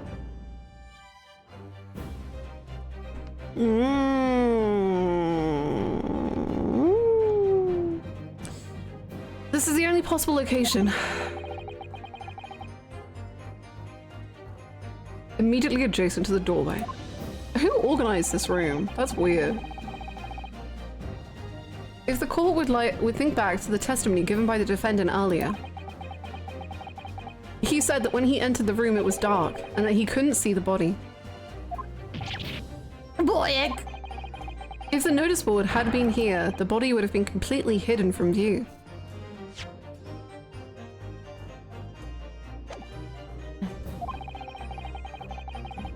And the light from the candles would have been blocked, making the room appear darker. Objection! objection. But the accused also claims that the victim's body is simply... The accused also claims the victim's body simply appeared before him. That's true. Or, in his precise words, Just as I picked the firearm up to examine it, the door flew open and I heard a man scream. It was only then that the body of Inspector Gregson appeared before me. Yeah, Kazuma, get... Kazumid. I don't know about calling it a scream, but he was talking about me, no mistake. Because it was me that kicked the door open. If you look again at the floor plan, consider what would happen if the door to the room was thrown open with force. That can't. Oh, I think you'll find it can.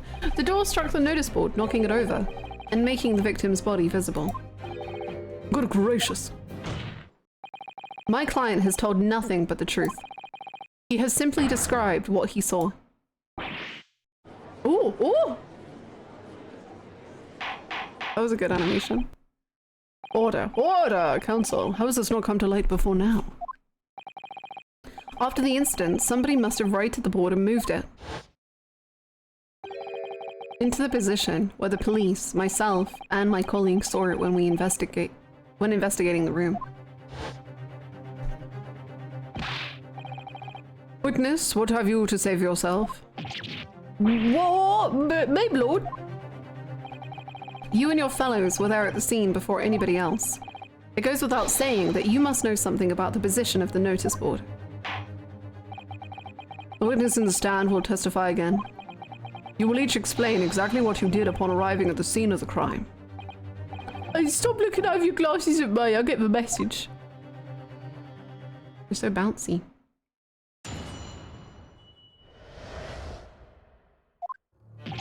I don't know anything about that there notice board, I just want my hands on it, that's all. But don't look at me, I haven't got a clue about it. I was doing business with some second years at the time.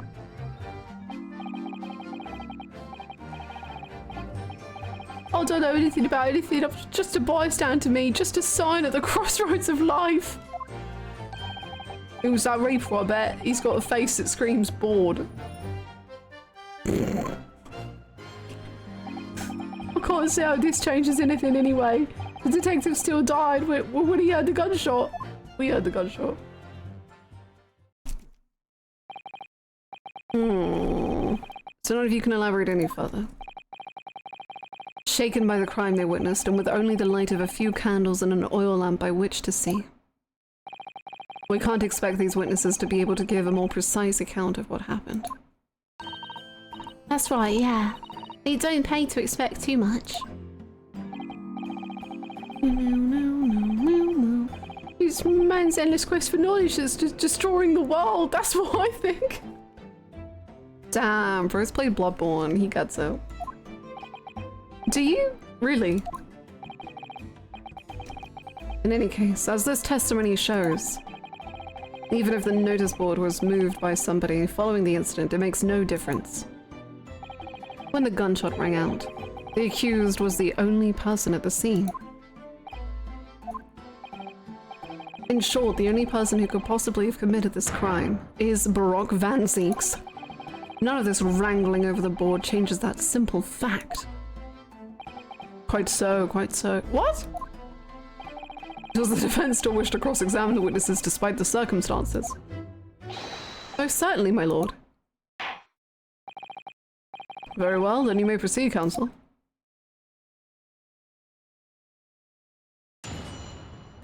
Ow.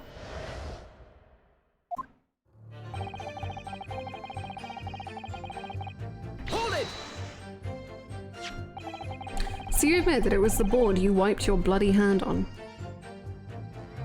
I love how Kazuma can say nonsense so charismatically.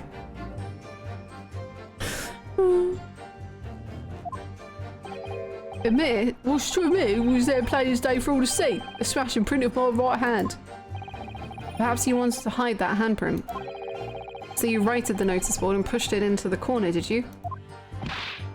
No. Imagine the way that great lump. Do I look like a powerful and well-nurtured man? Nurtured man? Well, did you see anybody else moving the... No, that's not your... Well, did you see anybody else moving the board? I've got nerves of steel, I can tell you, but even I have my limits. There was a body on the floor in front of me, and the Grim Reaper himself standing over it. Oh, stop imitating me. Making fun of my accent.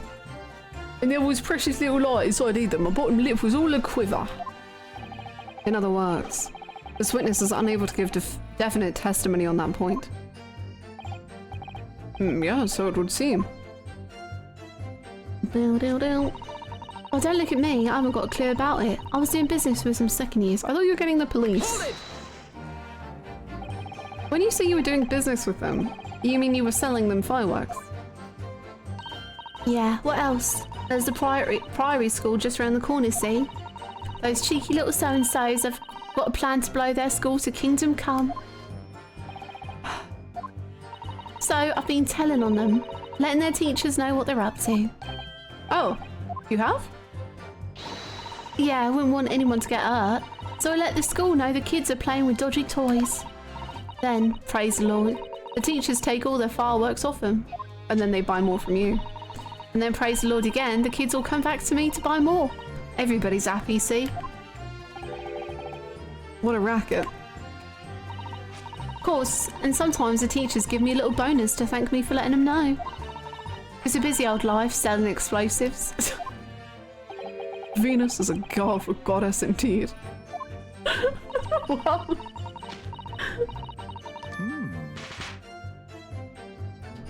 Telling barefaced lies is kind of my thing, really. I'm ever so good at it. That's good to know. Excuse me. Mr. Sandwich. Something wrong, Mr. Sandwich. If I said it was, could we just leave it at that? Would that be the end of it? No. Did Miss Venus's statement just now bring something to mind, perhaps? Oh, philosophical thoughts, deep philosophical thoughts. Huh? let's say there was a great liar. And that great liar said without batting an eye, telling barefaced lies is kind of my thing. I'm ever so good at it. Would those words of hers be a lie too? Or the truth? In which case, she's not a liar. Oh, it's a hellish paradox, that one. Don't you think? I'm not entirely sure, to be honest. But, it seems to me you're suggesting Miss Venus has been lying. Are you? Oh. What are you on about, old man? Trying to cause trouble, are you? Keep on like that, and I'll wrap your whole body in firecrackers and set them off. That'll give you something to tremble about.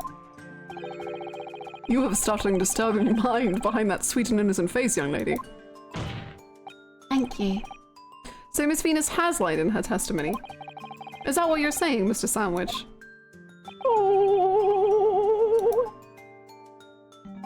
Well, if it means I'll be burning in hellfire for the rest of my days, so be it. Yes, that's what I'm saying. Can you elaborate, please, sir? Oh, blabbermouth here headed for the room where the gunshot seemed to come from. But there was someone else who crept up the stairs behind him too. That's right. That rotten liar over there.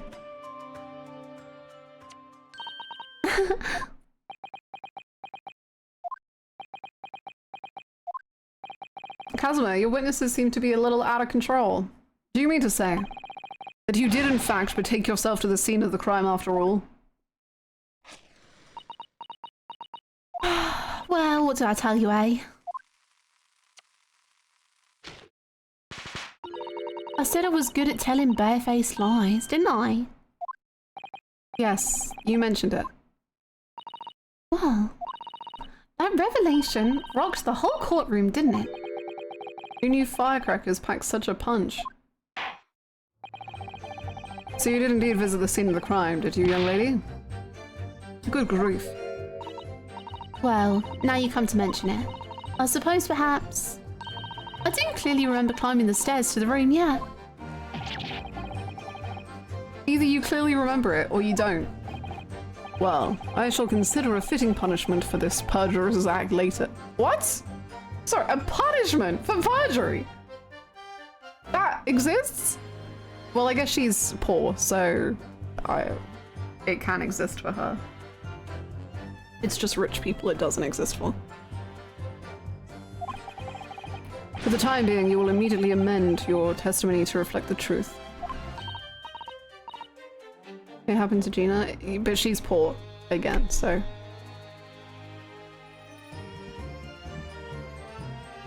Oh yes, my lord, of course.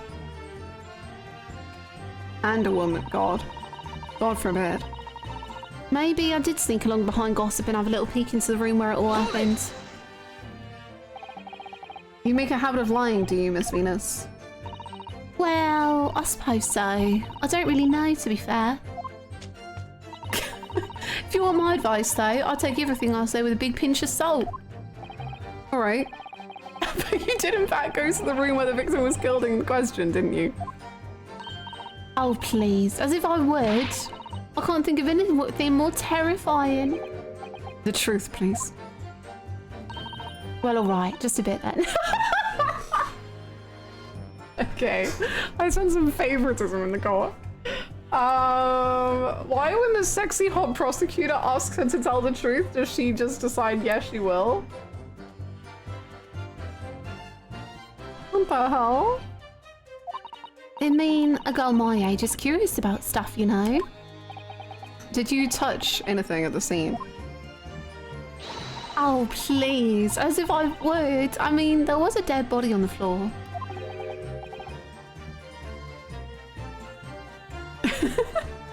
Rich people can because they're rich. Has the other Sherlock Holmes game taught you nothing? True. Rich people are always the victim, is what that game taught me. The truth, please.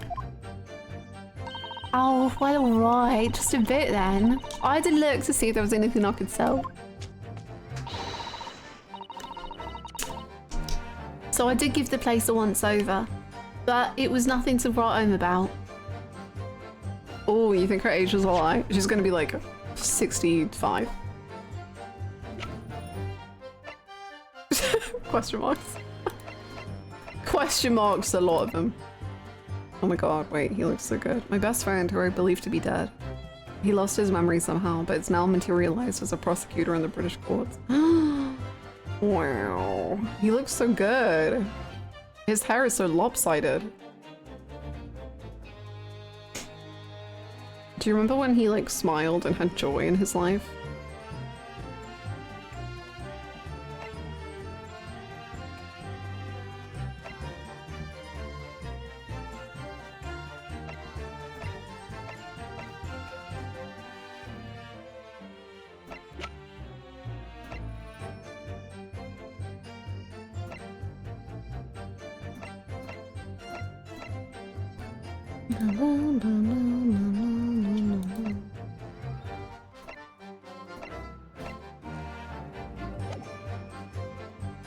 There's nothing to write home about.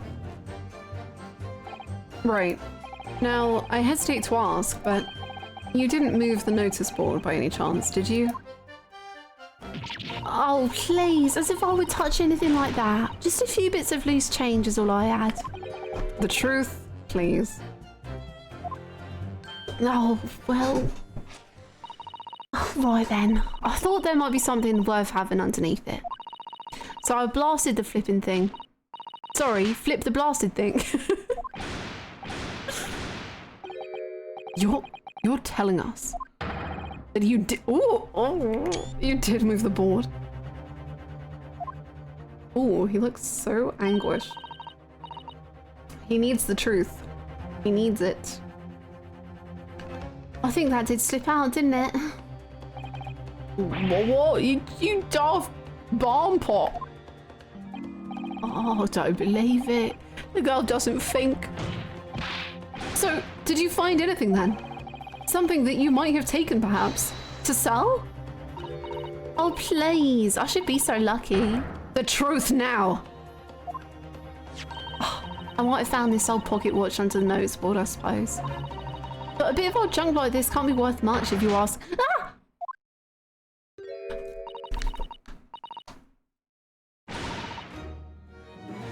Angel.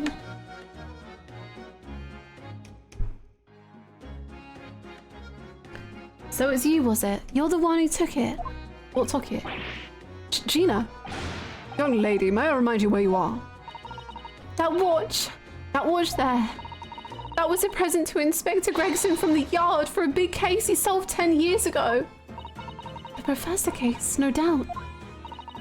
The boss used to wind up every evening without fail when he was waiting for his grub to come at the pub. Man, the fact that she's spent enough dinners with him to like know that. I see. I swiped it off him once and blimey was he upset. He gave me a right earful. Said he hadn't missed a day in the last 10 years polishing it and winding it. Okay, maybe she just knows. It meant the world to him, that watch did. Possibly not the best thing to go diving for then. It's not that though. I took it to Jabez's that night to ask how much it was worth, but the old dealer wouldn't touch it. Wouldn't give me a penny for it. Said it wasn't working. Knocked about and worthless, he called it. I knew I should have lifted it. Oh. That watch must be submitted as evidence at once. Oh please, just so long as you promise to give it back when we're done. No? Not a chance. I'll swipe it from you if you try to get your grubby mitts on it again. That's enough. And the watch to the bailiff forthwith. Now, children, watch your manners. Good lord. It's broken. Is that the date time when he died? More than likely. It shattered when the inspector was shot. Oh my god, Kazra, like, we think the same. That's so curious. Doesn't tick anymore either. Which is why Jabez didn't want it. What a waste, eh? Yes, indeed. It appears to have stopped at the hour of 5. Exactly when the gunshot was heard then. Which supports the prosecution's claim, of course.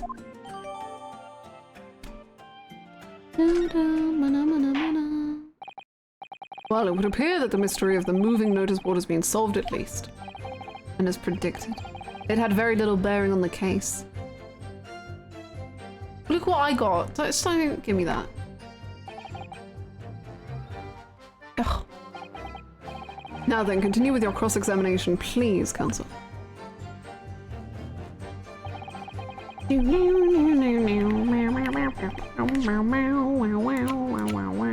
How are we already on 3 pages of evidence? Objection! No, I didn't mean to press, I meant to examine. Kazuma. Kazuma. Kazuma.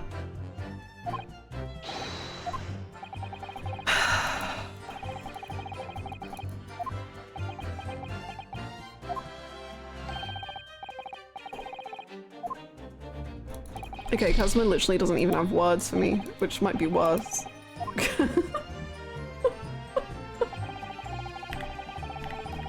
Not even talking to you, no. He's done.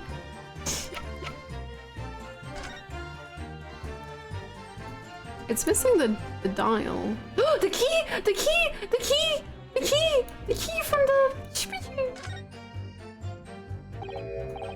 Ah, there's a tiny little keyhole here. Can you see it? Well, yes, that's probably for the winder used to wind up the mechanism. It looks a little unusual, don't you think? Yes, you'd need just the right key to wind it, I imagine. Why do I feel as though I've seen something? Something a bit like a key that is about the right size to fit in this hole. It would be wonderful if we had the key. Sure would. The glass over the face really is badly cracked, look. What a shame when the inspector clearly looked after it so carefully. I imagine Mr. Sholmes could repair it, don't you? Yes, I should think so. He's very adept at things like this. A useful man to have around, in fact. But can't you remember that he's a great detective, Mr. Naruhodo? Not an odd job man. Wow. There's a tiny little stub sticking out from the small hole here, look. I suppose there must have been a little knob or something on that for setting the time. I know, yeah, I guess fixing the glass isn't the same as the mechanism, but she deserves it. In that case, seeing as we know the inspector took such good care of his watch, it probably broke when the incident occurred, didn't it? Yes, of course. Which could mean that there's a small part of the watch still at the scene, maybe.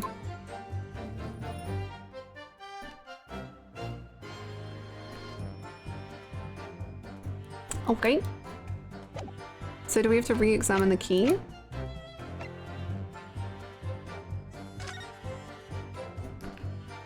I forget.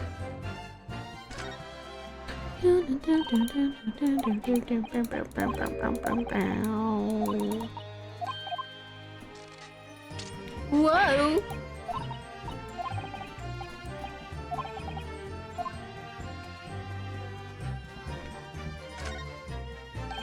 Mr. Sato, do you think perhaps this key could be the key for Inspector Gregson's watch? Yes, it could be. Let's try it at once. There's not a moment to lose.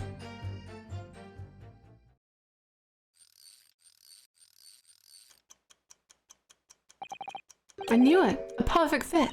And look, the inspector's watch has started going again. Ah, so it has obviously just not been wound up, that's all. What is it, Miss Husato? Well, if the watch isn't actually broken after all, I have a feeling it could have profound implications. She's deep in thought now. Perhaps I'd better start thinking deeply too. Well, because I guess then it's not broken, so that means that the time of death isn't assured to be 5. That's just when he would wind it up.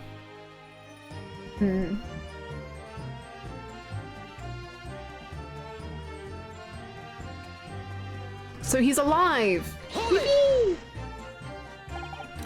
But you did go see what happened in the room, didn't you? President Street is my whole world. It's all I know, and I know all of it. I have to make my business to know if I want to hold my son up high. So you did go to see what had happened? It's not the destination that's important, it's how you get there, isn't it? Yeah, it's all about the details. Did you notice the notice board in the room? If you think about it, we're both the same species, aren't we? Both different members of the Cyan family. So if I'd spotted it, I might have tried to trip it up out of a sense of rivalry, I admit. Is that Tagashi? I think so. Someone really needs to tell you that you're Homo sapiens, not Homo cynians. Oh.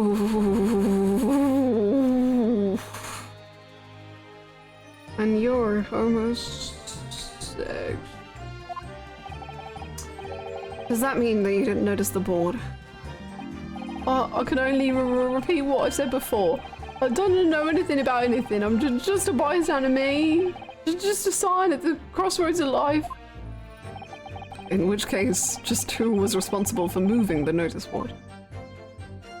Look me, that's a joke I'd make over it. I mean, it's good. It's good, but it makes you wince. Was that Reaper, I bet? Hold it! What exactly? What does this keep happening? What exactly do you mean by that?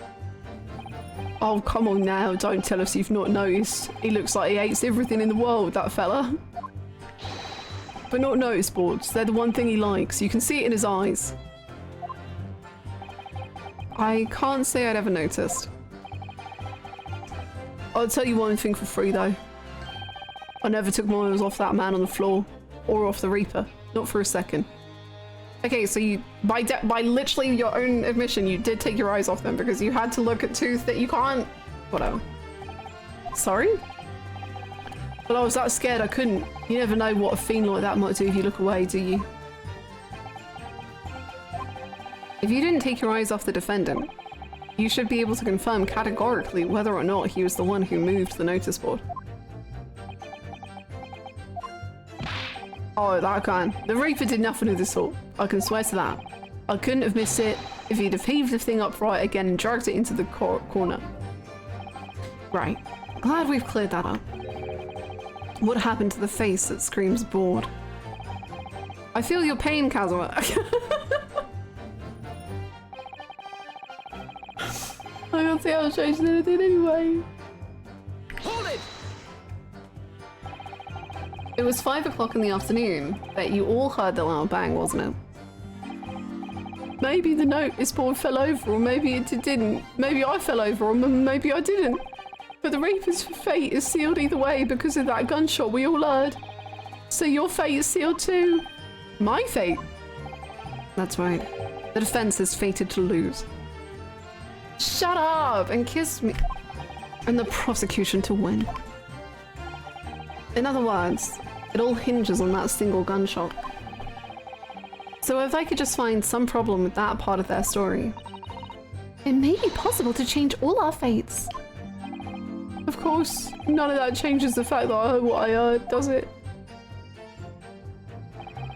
Not much to go on. As you've pointed out, Mr. Naruhodo, there's no question that the notice board was moved, or somebody must have done it. But it did happen after the event, so maybe Kazuma is right. And it's not relevant to the case. I love that he calls him Kazuma to Susato and then Prosecutor Asogi when he's, you know.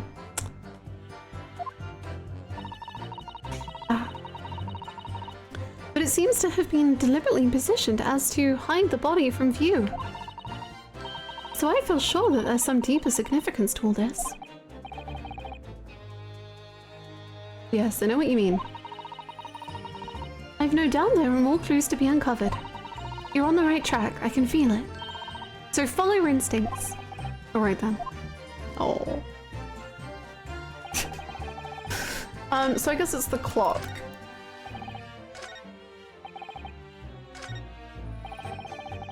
Poor Kazuma, he might be digging his solitary hole, but it's so sad that it's so solitary. Yeah. Does this contradict it properly? Oh my god, I just clicked somewhere. Oh god, chat's gone, everything's gone. Ah! Okay, hi, I'm back.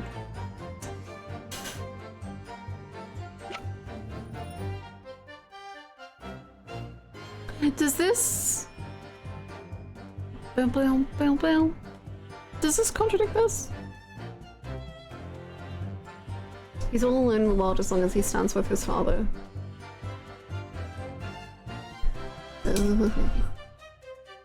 Objection! Yeah, it does. I'm afraid that's not necessarily the case. Oh, sorry. You saying farewell, remember me as I was made me think of a quote from another game, but now I'm thinking about it in relation to Kazuma, and I'm like, oh, and the quote is, the person I was would weep for the person I am now. I'm just like,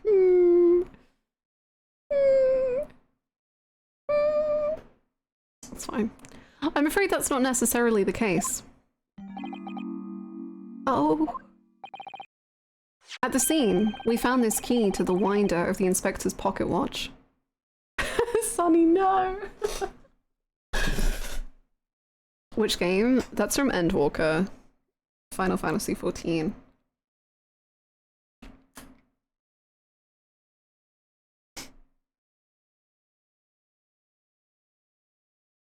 I'm sure it can get worse. Yay! We found this key to the winder of the inspector's pocket watch. A key. And having wound the pocket watch, we discovered that it in fact still works.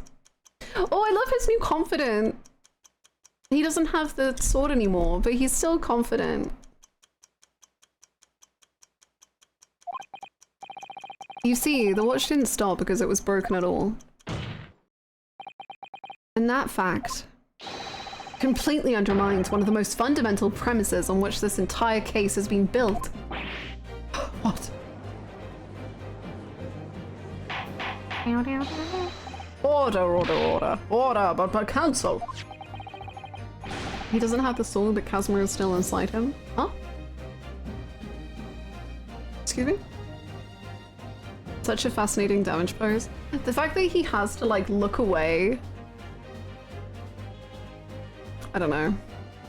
It goes back to that other pose of like him covering his own eyes and like how he chooses what to see right now, I guess. The watch was stopped at exactly 5 o'clock. Yeah, which is just when we heard that gunshot.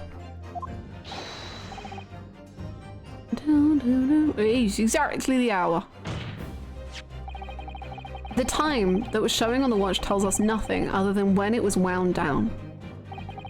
It's merely coincidence that it happened to be at 5 o'clock. Objection! Objection! Even if that's true, the 3 witnesses here all heard the gunshot at 5 o'clock. So that's obviously when this crime was committed. Objection! Point at each other, boys. No, that doesn't hold. Why not? I love that he is also leaning across the desk, like Greenowski does. Like, just so desperate for the truth. Recall what Inspector Lestrade said only moments ago. The boss used to wind it up every evening without fail when he was waiting for his grub. Said he hadn't missed a day in the last 10 years, polishing it and winding it. It meant the world to him, that watch did. The victim was in the habit of winding his watch once a day, in the evening. We can reasonably assume, therefore, that he wound the timepiece on the evening before he died as well. Yes, that would be entirely reasonable. But if that's the case, you wouldn't expect the watch to have completely wound down by 5 o'clock the following day. Oh, why? Well, did you explain it? In summary, the evening before the day of the incident, when the gunshot rang out in that room, the inspector was already unable to wind his watch. You can't mean. What would stop a man winding his watch if he's been in the habit of winding it every single day, every single evening for 10 years? Thank you! 3 years? That's how long it felt without this stream the last couple weeks. Aww, thank you, Downfall. Thank you so much for the tier 2 and for the 3 years. What the heck? That's so many. That's wild. I hope you're doing very well. Thank you so, so much. What would stop a man winding his watch if he's been in the habit of winding it every single evening for 10 years?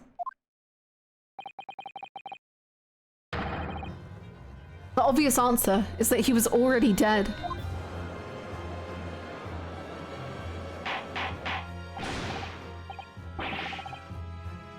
Order. Counsel, this is most extraordinary claim. Objection! Objection!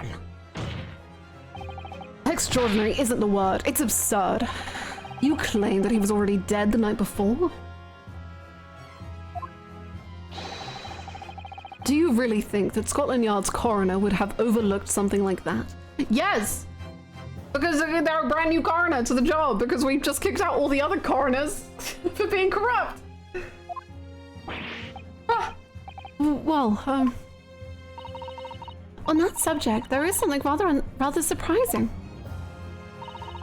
There's actually an omission in the coroner's report.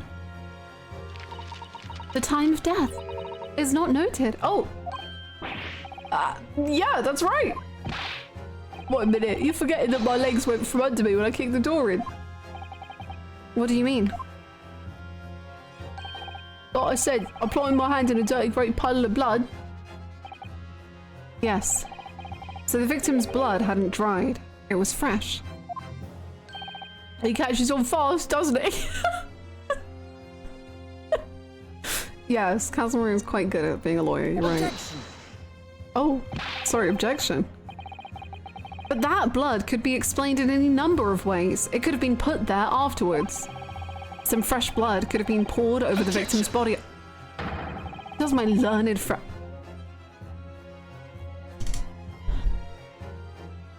You're gonna learned friend me? Are you kidding?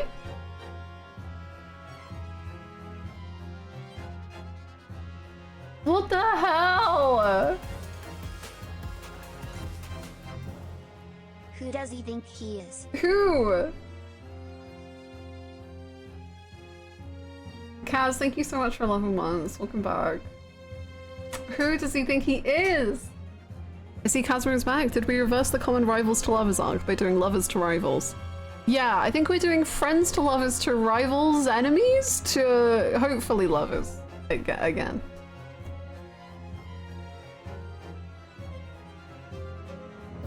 Girl, you can't be throwing that smoke at BVZ and then stealing his catchphrase. Oh my gosh, was it 6 months in advance? Huh? Oh my gosh, thank you so much. That's incredibly kind. Thank you. Does my learned friend think that fresh blood is available in every street corner? Well, I'm not saying it's available in every street corner, Kazuma, am I? I'm saying it was just available in this one specific scenario, Kazuma!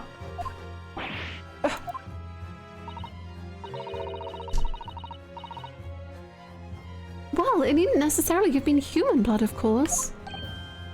Yeah, tell him, Sisto. Fucking get him. Osrinosuke is being overwhelmed. We've been told previously that Scotland Yard has no way to identify blood as human. The problem is currently being researched. At present, you are correct. It is beyond our abilities. So then, a chicken's blood could have been used, for example.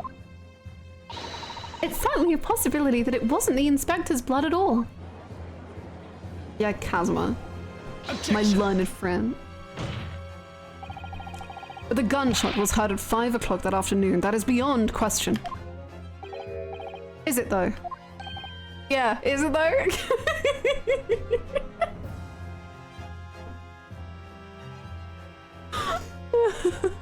What? Given that the time of death of the victim has already been called into question, It isn't beyond the realms of possibility that what these witnesses heard wasn't a gunshot at all. Oh, please, what are you trying to say? I just not know what we heard. It was a loud bang that came from that there room. Oh, wow. Where did the whip come from? What the heck? Now you listen to me. The street seller's ears are as lively and... I don't doubt your ears, sir. But all you can state with certainty is that you heard a noise. Explain yourself then, Counsel. A noise that sounds like a gunshot could have been made with... a gun.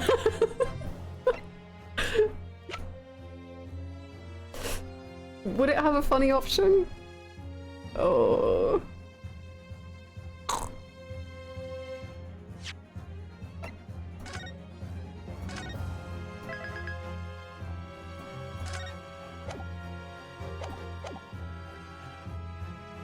Take that! This gun! Well, the culprit could have used something like this, for example. Oh, really? A demonstration is in order then. You want me to shoot the gun? What? Yes, please. Show the court how you could use that to create a noise like a gunshot. The gun! What did it count? I may have been mistaken. It looks like you've been making a lot of noise yourself, Mr. Naruhodo. Oh, shut up. You're so annoying. Give me the whip. Does anyone have rope? Does anyone have... Oh, I need time alone with him. Kazuma's got a devastating way with words in English too. I realize it may be difficult to retract what you said and present some different evidence, but perhaps... Yes, I was thinking the same thing myself. That's because I'm convinced there is some evidence that could produce a similar noise. If it's actually a gunshot, then it's not like a gunshot.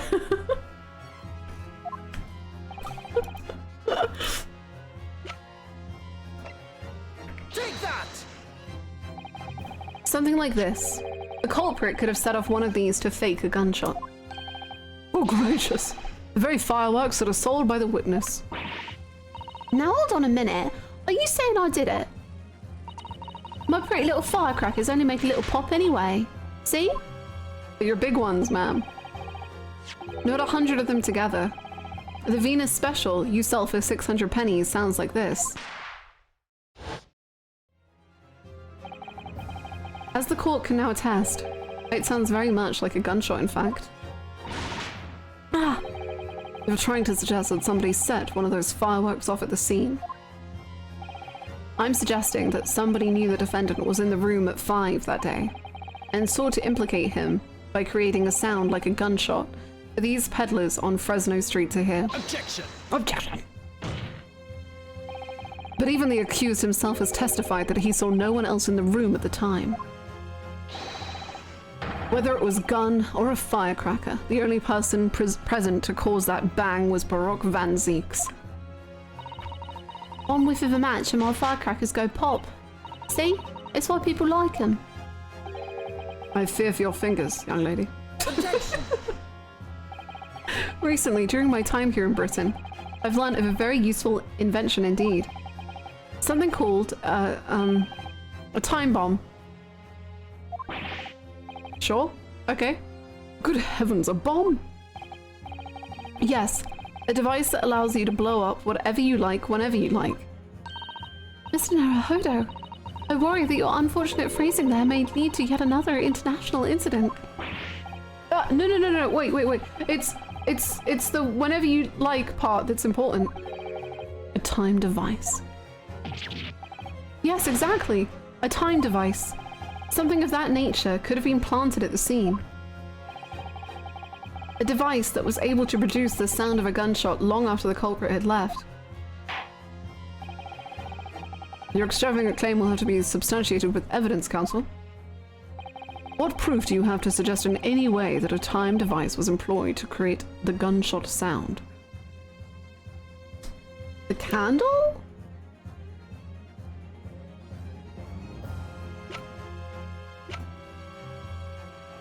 I assume that's all we have.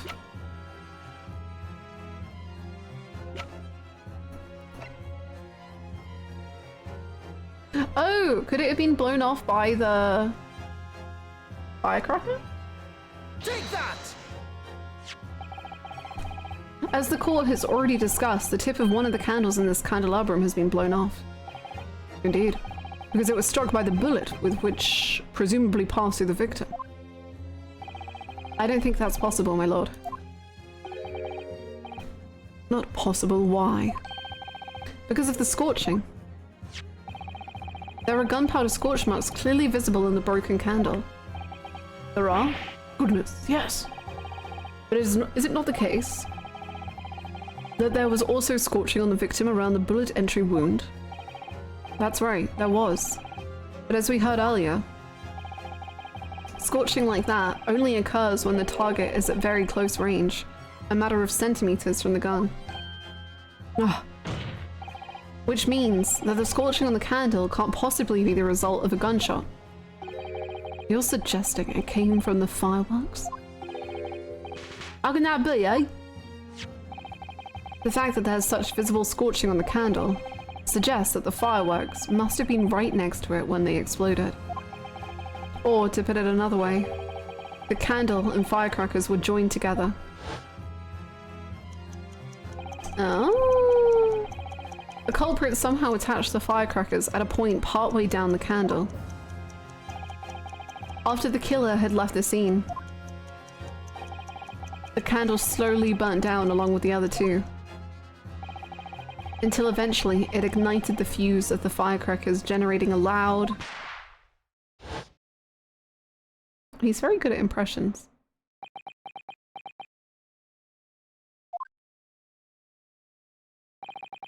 And that is how these three witnesses came to believe they'd heard a gunshot at 5 o'clock. Well, what a plot. And this implies that the victim could have died earlier than we've been led to believe. The previous day, even. Now, hold your horses. All last lot saw the victim going into the building, remember? Oh, I couldn't forget that flame-coloured hair even if I wanted to. The person you saw entering the building wasn't the victim at all. Consider this. Ah! Obviously, anybody can wear a wig. So the person that these witnesses saw entering the building 15 minutes before the incident occurred could easily have been someone else entirely, wearing the red hairpiece. Someone else? Do you mean to say it was the same person who contrived the firecracker trick? In other words, Inspector Gregson's killer.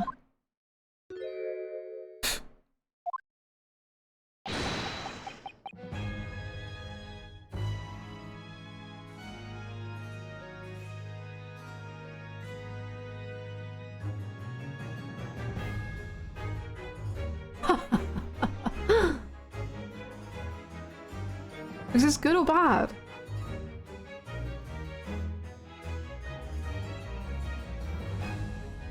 Someone edited this moment to actually have his laugh there, and it's beautiful.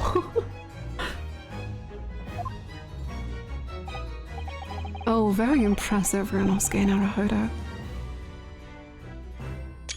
What? Kazuma? I'm really quite amazed you've come this far. But after all, wasn't I the one who told you that you had all the makings of a great defense lawyer?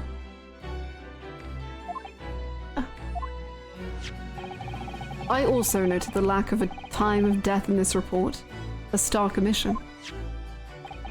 But as far as I'm concerned, this whole country's justice system leaves a lot to be desired.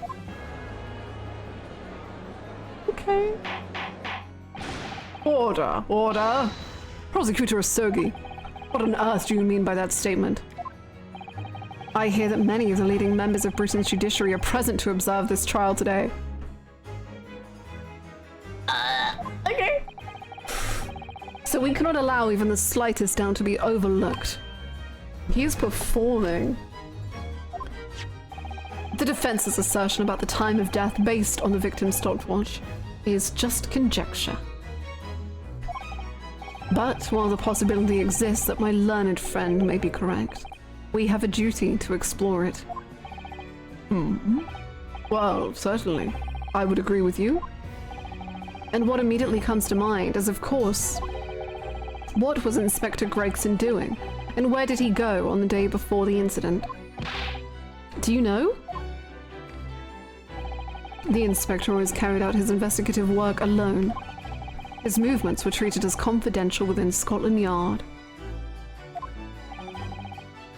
Even within the yard? Even within the yard? However, considering the evidence we've been presented with so far, I'd say it's fairly apparent what case the man was pursuing. Wouldn't you, my learned friend? I do have a feeling about what case he might have been investigating. Yes, I agree. Surely.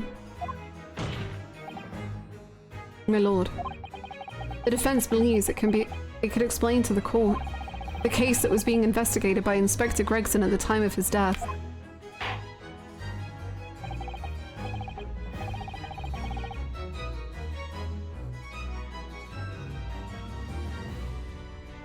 Very well, counsel. Present your argument to the court. What evidence is suggestive of the case being investigated by the inspector on the day prior to the incident? The way Cosmo's new theme song has European instrumentation and elements from Van Seek's theme. Yeah, I was saying this earlier, and it's so brutal because it has like the bit that just played where it's like almost Kazuma, but then it gets taken over by Britain and Van Zeeks, and it gets smothered. Yeah, this is the second time he's called us learned friend. Feels great.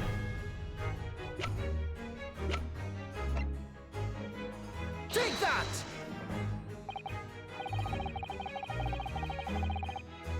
I can't say I find your answers justified for anything in particular. Oh? Other than perhaps it is utterly wrong. That much- what? Congratulations, Ryunosuke Naruhodo. You deserve a reward for that expert display. What? What?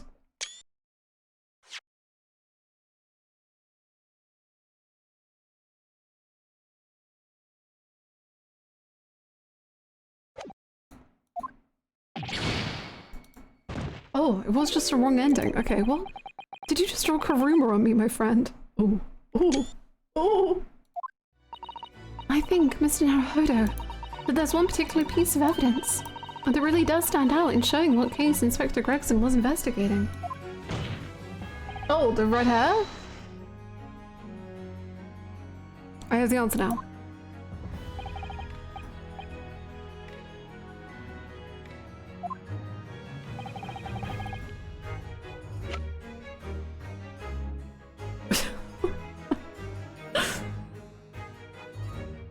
Take that! No? Yes, okay. I believe this red hairpiece points to the answer. We might assume it was part of a disguise used to carry out an undercover investigation. Surely not. Such a brightly colored hairpiece would only serve to make the inspector more noticeable. Yes, that's quite true. It would definitely have made him stand out in a crowd. Except, that is, in a crowd of gentlemen from the Red-Headed League. The Red-Headed League? So, you'd already worked it out. I don't understand you. Your face, like you're smiling, but like, it's not like a genuine smile. But yeah, I think you're proud. But you're doing that thing where you cover up your face again. Oh my god. What on earth is all this all about? Is there such an extraordinary league of gentlemen? The Redhead League is currently under investigation for a grand deception. A deception of what nature, Council? They've been targeting red-headed men across all of London and tricking them out of small sums of money. What? 2 men were arrested for the misdemeanor only yesterday, in fact. My lord, the defense calls for these 2 men to be summoned at once. Two redheads? Imagine being redheaded. What the hell?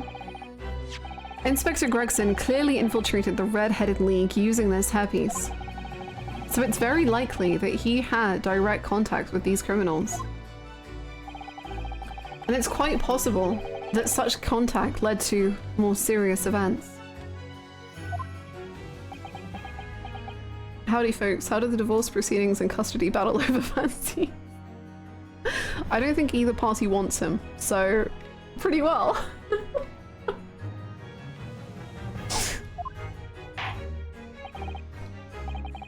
Someone stole Hannah's wig? Yeah, what the heck? I concur that we cannot in good conscience leave this new avenue unexplored. Well done, Mr. Naruhodo. Well, it's another possible line of inquiry for us at least. The prosecution will make immediate arrangements for the charged men to appear. Bring these 2 Red-Headed League conspirators before me, Prosecutor Asogi. At once, my lord. Custody hearing where both parents are trying to say the other parent is way better because neither wants the kid. We've added a new layer to absent girl dad feminist father. No, I think like women like have such like good voices, so like they should be heard. Very good. We will have a 30-minute recess. Court is adjourned. Jeez. Kazuma, you're on fire. You scare me.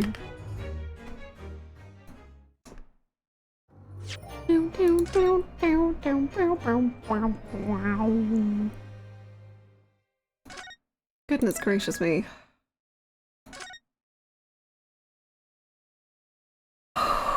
Big prog, but Kazuma is overwhelming us with big prog. Yeah, that was pretty good. Actually, I got a lot of stuff wrong. But I think because it feels so good, like getting it wrong, because you get extra details, it doesn't feel bad. Like normally, I get kind of annoyed. Well, not kind of, I like getting stuff right. But with Kazuma, I'm like, well, if I'm wrong, I get juicy dialogue. Yippee!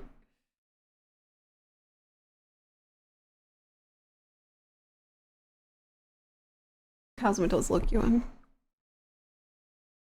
Yeah, I'm surprised with how much flavor text for Kazuma there is. Because like Van Zeeks, he would have like the offline, but it wasn't like anything, at least none that I saw, were like crazy. Whereas Kazuma is like Ryunosuke Naruhodo. It's because Kazuma is the production's little darling, so to speak. Ew. Ew. You did get a lot of the hard stuff right. I'm impressed. We had a lot of fun. Oh my god, thank you. It felt pretty reasonable so far. I'm scared it'll get a lot darker. Darker? Harder.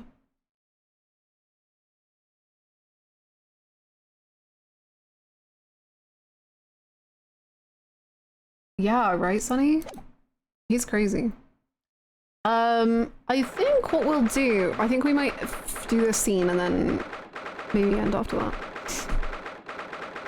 But I want to see how a certain Mr. Van Zeeks is feeling. Learned friend is an actual term of address in the legal world in real life. I was surprised to learn that. Yeah. It is. It's quite a distant comment. But it is cool that it's used in real life.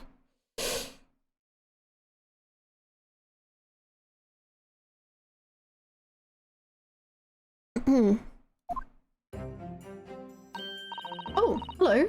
Bloody hell. Oh, there you are, Roddo.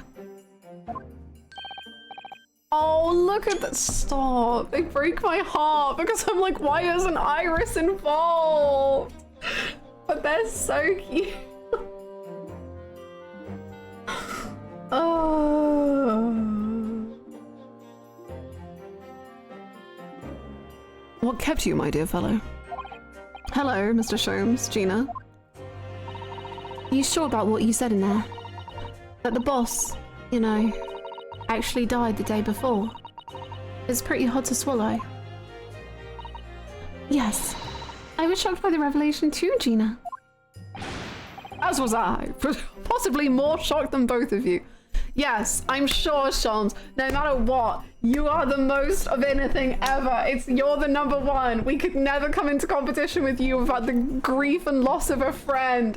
I'm sure. Ah! It's not a competition, Mr. Sholmes.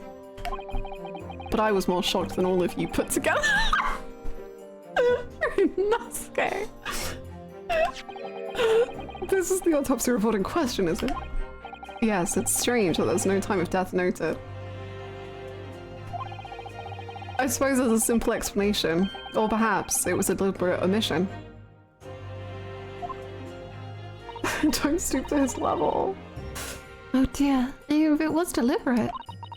It puts me in mind of the last case we worked on, and Dr. Scythe. I know. Anyway, it's oh, did we know the name of the kid? Not that she was a kid, but the kid of Dr. Scythe. What if it's her? Oh! Oh! That would be cool. That would be cool. I like her. She could be a Maria. She kind of gives me Maria vibes. I see it. I know. Anyway, it seems that on the day before Lord Van Zieks discovered his body, Inspector Gregson was investigating the Red-Headed League. So perhaps something happened with them. Come to think of it, you had trouble with those League men too, didn't you, Mr. Sholmes? You were taken in by their trick. No, no, no.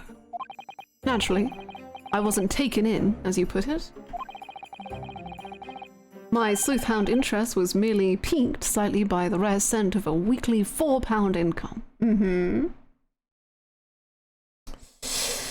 I do remember that, thank you. And that scent masks the underlying scent of deception, I suppose.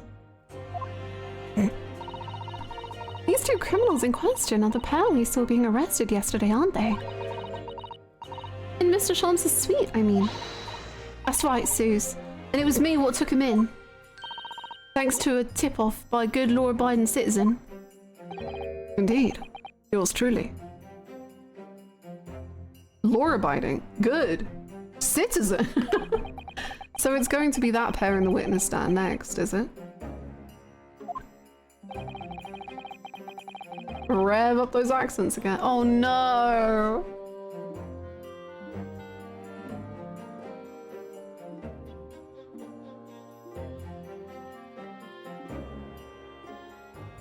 I want the French. Something doesn't quite make sense to me though.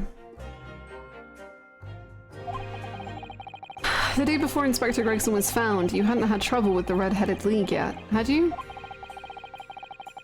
Why would the inspector have been investigating them? Well, the likely explanation would be that Gregson's own sleuthhound interest was piqued by the rare scent of a weekly £4 income. Don't tar him with the same brush as you, Sholmes.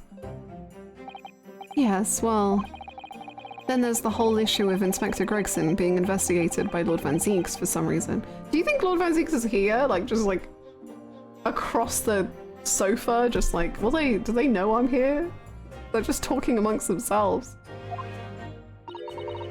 The Reaper, the Red-Headed League, Inspector Gregson, Lord Van Zieks. And Kazuma. Ooh. I feel as though he knew we'd arrive at this point somehow. Gosh, I think you're right.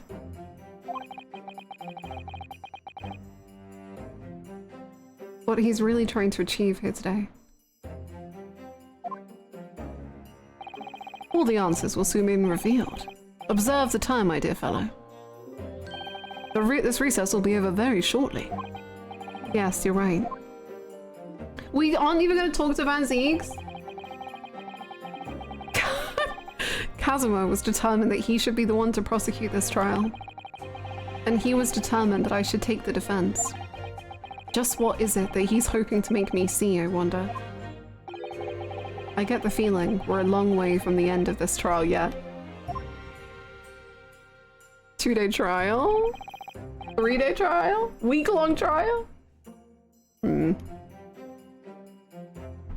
BVC is so mad at our performance, he's taken a vow of silence. Are you ready then, Miss Susato? Yes.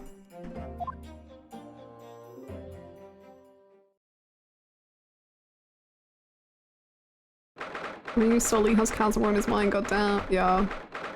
Real. No, wrong button. No, I think I missed it. No, I got one screenshot. We're good. In the name of Her Majesty the Queen, I hereby declare the court to be in session again. We resume the closed court hearing of Baroque Van Ziegs. You're present, who stands accused of murder. Now then, Prosecutor Asogi. My lord. Have you summoned the witnesses as requested? Yes. The 2 members of the Red-Headed League who planned and carried out the deception. They arrived not long ago from the local prison by police carriage. Very good. Bailiff, usher the 2 men into the courtroom. What the heck?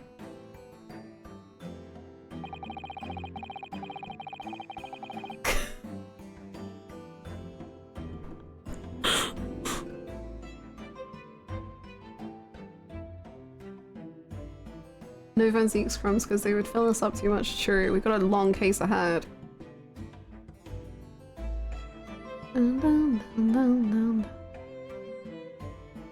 These 2 men are currently being held by the police on suspicion of attempted extortion. You may omit your occupations, but state your names now for the court. Oh, I am Fabien, dear Monsieur. Oh, descendant of the great Aderosseur family from Nice en France. And my name is Pepino de Rossi.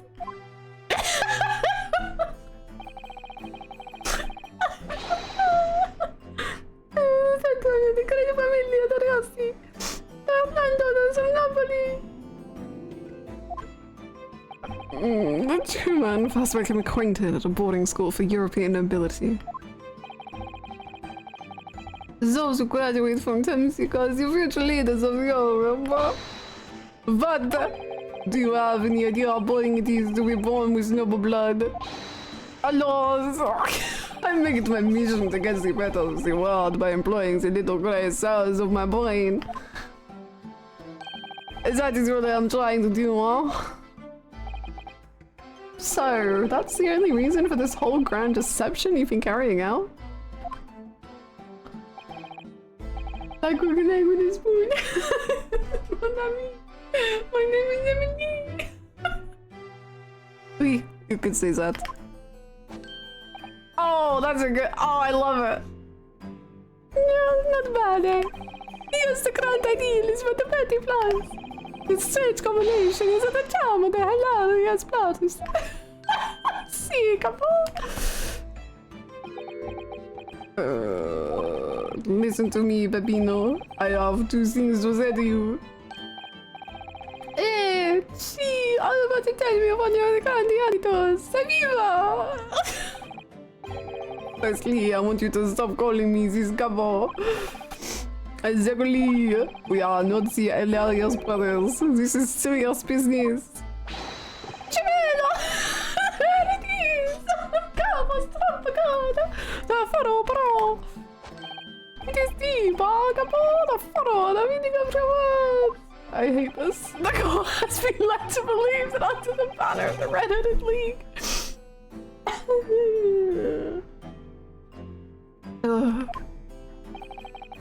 You have conspired to swindle money from the unsuspecting members of the public. Is this true? Oui. C'est ça. C'est ça. C'est ça. I don't know. And what exactly was the nature of this deception which you planned to defraud?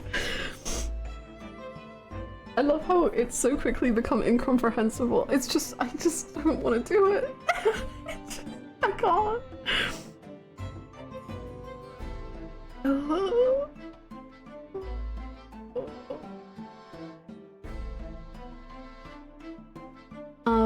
Wait, let me see if I can.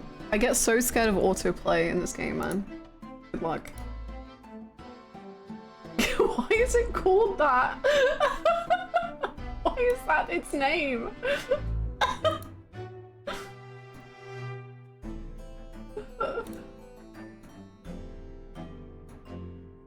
Incredible. How does Luigi Cake exist and Gojo Dumper got taken down? This is so unfair.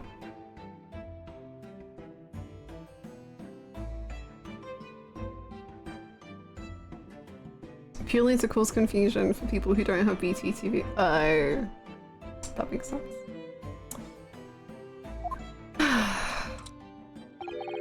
Los, I will explain it.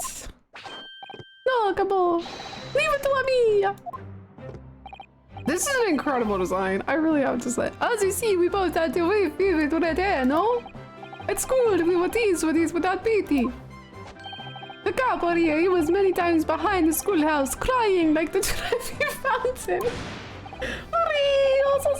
So one day, he will respect us redheads. Oh, that's such a cute sprite. C'est bien, Pepino, enough. I'll explain the rest. That is such a cute freaking sprite. He would bury his head in this pillow and weep for injustice. I prefer German Baby, but he's good too. German Baby is elite. As your first step was a newspaper advertisement. So about 1 week before the plan was put into operation, we listed the same notice in every paper in London. Yes, we saw that notice. It was this one, I believe. Entitled To the Red-Headed League. On it that you have seen it. It states that the only condition for joining the league is having flame-colored hair. And that if you satisfy the interview panel and are admitted into the league, you could receive a weekly income of £4 on the date specified. Red-headed hopefuls gathered in droves at a park specified in the advertisement. And from each person present, this pair took an application fee of 5 shillings. Damn. Temsick is from Ghost Joke. Nice, but Shutakami to reference Shutakami. Oh, that's so cool! And with the money to France, it was a plan most elegant, no? No, it was most dishonorable. But to be frank, I'm stunned anybody was foolish enough to be taken in by such an obvious trick. The park was described by one witness as choked with red-headed folk, like a coaster's orange barrow. Costas. And the day on which all these men gathered to apply was the day before the victim was discovered. Crucially, these 2 men spoke face to face with every single person present that day. Oy. I have seen more red-headed people in one day than I will see in the rest of my life. See, and I know every time I see the couple's hair, I feel sick to my stomach. What? Anyway, why have we been summoned here today? Sorry? The date for our trial was not until tomorrow, I was told. Naturally, neither of these men have been told any details about this trial. They've only been shown this photograph. Very good. So, Mr. de Russo and Mr. de Rossi will now give your formal testimony for the court on the subject of the gentleman pictured in this photograph. Of course, we are always ready to help with the law. This feels offensive, but I'm not sure if it's to the French, Italians, or redheads. The UN is watching, Hannah. Okay. We had more than 1,100 people assembling the park on Lime Street that day. But I don't recall the man in this photograph. Hey, couple. No, I don't remember him.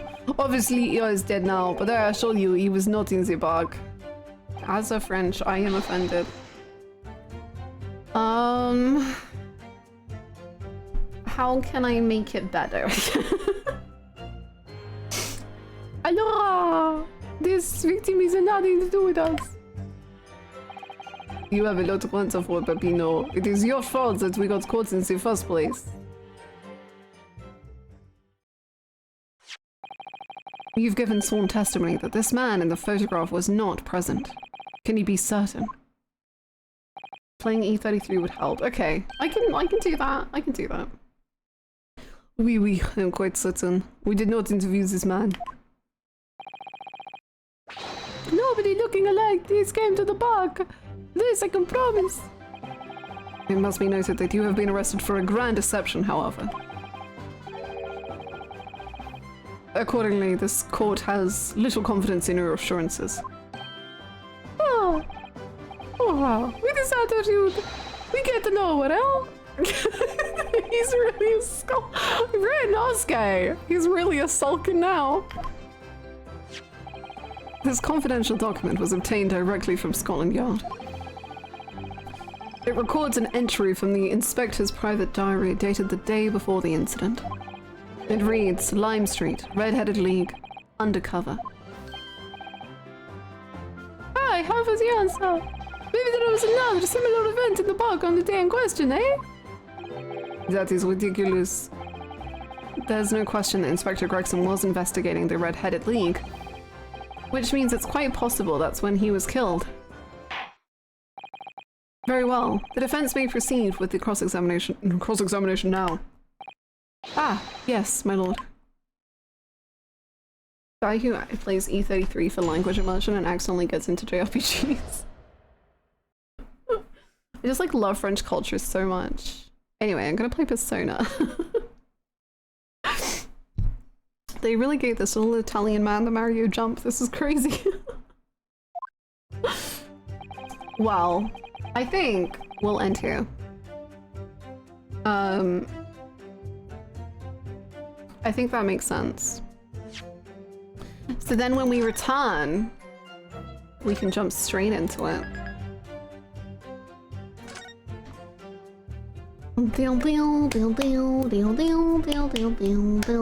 Great stream week. Yes, it was so nice to be back. And we will have more next week. I know that I have an event, I believe, on Saturday. I might have to confirm. So I might not be streaming on Saturday, but there will be at least streams next week. October in 2 weeks. That's crazy. Great stream week. Turns out you didn't need those teeth. Yay. And I thought they were necessary to my whole stream. How's your face doing? My face? It's alright. It's okay. It's just my jaw gets kind of like ouchy after a lot of talking. But hopefully by next week it will be better. Or maybe the week after.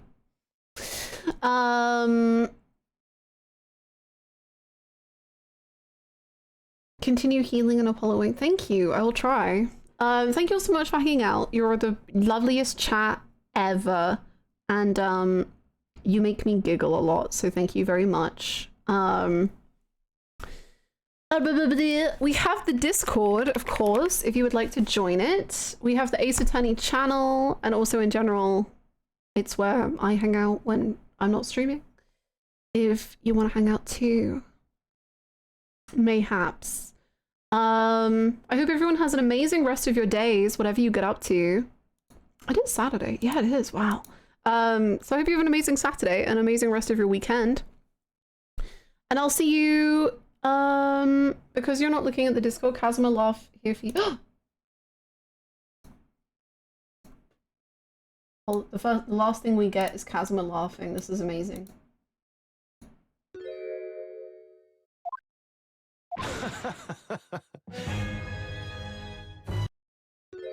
Wow. That's very good. Wow. Well, on that note of Kazuma, what a delightful last treat for us all. I hope everyone has a good day. I'm gonna loop that now. I'll see you in the Discord, or I'll see you next week. I hope everyone has a grand time until then. Bye!